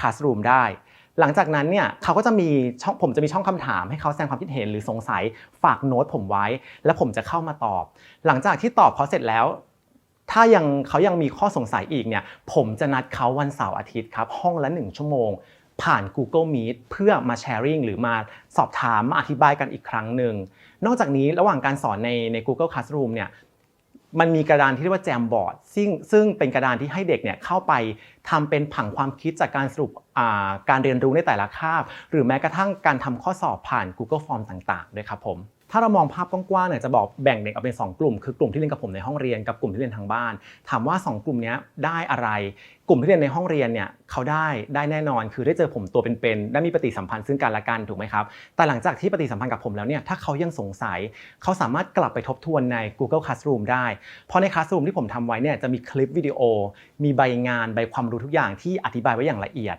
คือเขาสามารถกลับไปสืบค้นไปทบทวนและยังเป็นการเสริมสร้างทักษะการใช้เทคโนโลยีเพื่อการสื่อสารอีกด้วยนะครับส่วนกลุ่มที่อยู่ทางบ้านนะครับทางบ้านนอกจากจะได้คุยกับผมผ่าน Google Meet แล้วนะครับหรือได้เรียนรู้ในที่เขาเรียกว่า Google Classroom แล้วเนี่ยเรายังได้เจอกับเขาตอนที่หลังจากวันธรรมดาคือวันเสาร์อาทิตย์เนี่ยเขาก็จะได้มีปฏิสัมพันธ์กับผมมีการสอบถามมีการแลกเปลี่ยนเรียนรู้ซึ่งกันและกันถามว่าทั้ง2 กลุ่มนี้ได้อะไรคือที่1อันที่1คือได้ทักษะการใช้เทคโนโลยีแน่นอนแล้วก็นอกจากนั้นได้ความรู้ครับแต่เป็นความรู้ที่สามารถทำซ้ำย้ำทวนอยากจะกลับไปเปิดดูเมื่อไหร่ก็ได้สำหรับในมุมของตัวผมเองนะครับต้องบอกก่อนว่าได้เรียนรู้อะไรใหม่ๆหลายๆอย่างที่ไม่เคยเรียนรู้ในสถานการณ์ปกติอย่างแรกเลยคือการทำคลิปลง YouTubeใครจะไปรู้วันหนึ่งเราต้องมานั่งอัดคลิปลง YouTube เพื่อให้เด็กเราเรียนหนังสือทั้งที่ก่อนหน้านี้ไม่เคยทำเลยนะครับนอกจากการทำคลิปแล้วนะครับก็ยังได้เรียนรู้ของการใช้เครื่องมือที่เรียกว่า Google ทั้งหมด Google สูตรทั้งหมด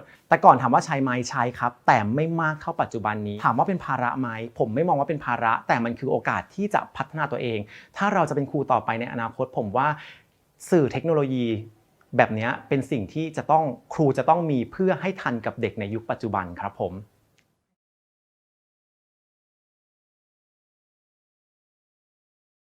ยุคนี้เป็นยุคดิจิตอลมีการใช้ระบบออนไลน์เนี่ยมาช่วยทั้งด้านการบริหารการเรียนรู้การศึกษาอะไรต่างๆพวกนี้มันก็ทำให้เกิดนวัตกรรมใหม่ในการเรียนการสอนเพราะว่าการเรียนการสอนวันนี้ไม่จำเป็นที่จะอยู่ในห้องเรียนนะอาจจะอยู่ที่ไหนก็ได้ทุกที่ในส่วนตัวเองก็ทำแบบนี้มีนักศึกษาส่วนหนึ่งจำนวนน้อยเข้ามาอยู่ในห้องเรียนแต่จำนวนมากเนี่ยจะอยู่ทั่วไปทุกที่แล้วก็เรียนผ่านออนไลน์สิ่งที่เราก็จะห่วงกังวลว่าเราจะดูนักศึกษาได้ไงว่านักศึกษามาเรียนหรือไม่มาเรียนเนี่ยเราใช้ Google Form ในการให้เขาลงทะเบียนแต่ละวันเวลาเรียนเช้าบ่ายแล้วใช้ Google Form อีกให้เขาได้สรุปเวลาเรียนในวันนั้นแล้วก็ส่งผ่านมาทางอินเทอร์เน็ตให้กับเราอันนี้เป็นการช่วยเพราะฉะนั้นในเรื่องการเรียนผ่านออนไลน์เนี่ยมันพูดง่ายๆว่ามันช่วยเร่งให้เกิดความเร็วในการเรียนรู้ในการที่จะหาข้อมูลในการที่จะติดต่อในการที่จะพูดในคุยอะไรต่างๆเนี่ยรวมไปถึงในการสอนด้วยนะครับแล้ววันนี้มันก็เกิดภาพที่ว่าคนเรียนคนสอนเนี่ยไม่จะเป็นว่าคนที่มาเรียนเนี่ยจะต้องเป็นคนอายุเท่ากันทั้งหมดนะแล้วมันเกิดคลอสขึ้นมาปรากฏว่าคนที่อายุมากคนอายุน้อยสามารถเรียนพร้อมกันได้นะแล้วโดยเฉพาะวันนี้ในระบบของอินเทอร์เน็ตเนี่ยมันช่วยมันมี YouTube ที่สอนหนังสือนะมีโรงเรียนสอนหนังสือแบบลักษณะนี้อาจารย์ทำคลอสซิลิบัส ทำข้อซิลิบัสเสร็จปั๊บอาจารย์ก็บอกว่าวิชานี้จะดูข้อมูลเนี่ยอาจารย์ก็มีลิงก์ส่งไปให้กับนักเรียนเนี่ยดูมาก่อนที่จะเข้าห้องเรียนมันดีกว่าของเก่าอีกเพราะอะไรของเก่าเนี่ยอาจารย์จะต้องเป็นคนผลิตเองทั้งหมดวันนี้ไม่ใช่มันมีคนผลิตเนี่ยในโลกนี้เยอะแยะมากมายเพียงแต่ว่าเราจะลิงก์เข้ามาใช้ประโยชน์ยังไงอันนี้เป็นการช่วยในการเรียนทำให้รวดเร็วขึ้นแต่ก็นั่นแหละมาถึงวันนี้มันต้องตระหนักว่าไอ้สิ่งที่เราเรียนหรือสิ่งข้อมูลที่เราได้รับมาเนี่ยมันไม่ใช่ข้อมูลที่ถูกต้อง 100%เพราะฉะนั้นทางด้าน Google เนี่ยได้ร่วมมือกับทางมูลนิธิครูดีเพื่อแผ่นดินและร่วมกับกระทรวงศึกษาในการที่จัดมีอินเทอร์เน็ตออซัมเพื่อให้เด็กอายุตั้งแต่9 ถึง 12 ขวบเนี่ยได้ตระหนักรู้ว่าสิ่งต่างๆที่มันมาทางอินเทอร์เน็ตเนี่ยมันมีสิ่งทั้งดีและไม่ดีเด็กๆรวมถึงผู้ใหญ่แหละอย่าว่าแต่เด็กเลยจะต้องเลือกสรรให้ได้ว่าอันไหนเป็นข้อมูลที่ถูกต้องอันไหนเป็นข้อมูลเท็จเลือกได้ว่าอันไหนเป็นสิ่งที่ดีจะมาใช้ประโยชน์กับตัวเองอันไหนที่ไม่ดีแล้วจะต้องระมัดระวังอยู่ตลอดเวลาเพราะอะไรเพราะสิ่งต่างๆเนี่ยที่มันเข้ามาเนี่ยโดยเฉพาะข้อมูลจากตัวเราเหมือนกันจะต้องเก็บเป็นความลับไม่สามารถที่จะเปิดเผยได้เด็กๆเนี่ยไม่แน่ใจว่าโดยเฉพาะเด็กเล็กไม่แน่ใจว่าไอ้สิ่งที่ตัวเองเห็นตัวเองชอบหรือตัวเองกำลังเรียนรู้อยู่เนี่ยมันใช่หรือไม่ก็ถามผู้ใหญ่ได้ผู้ใหญ่จะบอกให้ได้ในมูลที่ครูดีของแผ่นดินเนี่ยเราก็พยายามสร้างครูและนักเรียนที่ดีวันนี้มาถึงจุดว่าจะให้เด็กเนี่ยดีหรือเก่งนะจริงๆแล้วเนี่ยมันจะต้องดีแล้วก็เก่งด้วยนะครับที่จะต้องไปพร้อมกันนะเพราะนั้นตรงนี้เราพยายามจะเอาเรื่องออนไลน์เนี่ยมาใช้ประโยชน์ในเรื่องการประเมินครูในเรื่องการอบรมให้ข้อมูลกับครูเราจะใช้ระบบออนไลน์เพื่อที่ครูเนี่ยจะเอาระบบตรงนี้ไปช่วยในการเผยแพร่ต่อให้กับเด็กนักเรียนแต่ละโรงเรียนต่อไปด้วยซึ่งวันนี้ในประเทศไทยเองเนี่ยกระทรวงศึกษาก็สนับสนุนเรื่องนี้แล้วก็โดยเฉพาะ Google เนี่ยมีเครื่องมือเยอะมากเลยอันนี้จะเกิดประโยชน์อย่างมากนะครับก็เชื่อมั่นได้ว่าสิ่งต่างๆที่ Google สร้างขึ้นมาเนี่ยเพื่อให้เด็กได้เรียนรู้เพื่อให้ผู้ใหญ่ได้เรียนรู้แล้วจะทำให้เป็นคนเก่งรู้เท่าทันกับโลกที่เปลี่ยนแปลงในขณะเดียวกันเนี่ยทาง Google ก็พยายามตระหนักว่าให้ระมัดระวังนะเก่งอย่างเดียวไม่ได้ต้องเป็นคนดีด้วยนะครับที่จะสร้างสรรค์สิ่งต่างๆเนี่ยเพื่อแชร์ให้กับเพื่อนๆเพื่อแชร์ให้กับคนต่างๆที่อาจจะไม่รู้จักกันแต่ว่าให้ได้เกิดประโยชน์ต่อไปในอนาคตครับดิฉันในนามของ Google ประเทศไทยขอขอบคุณทุกท่านที่ได้เข้าร่วมกิจกรรม The Anywhere School กับเราในวันนี้และดิฉันขอชื่นชมคณะครูฝ่ายบริหารผู้ปกครองและนักเรียนที่ได้ร่วมใจ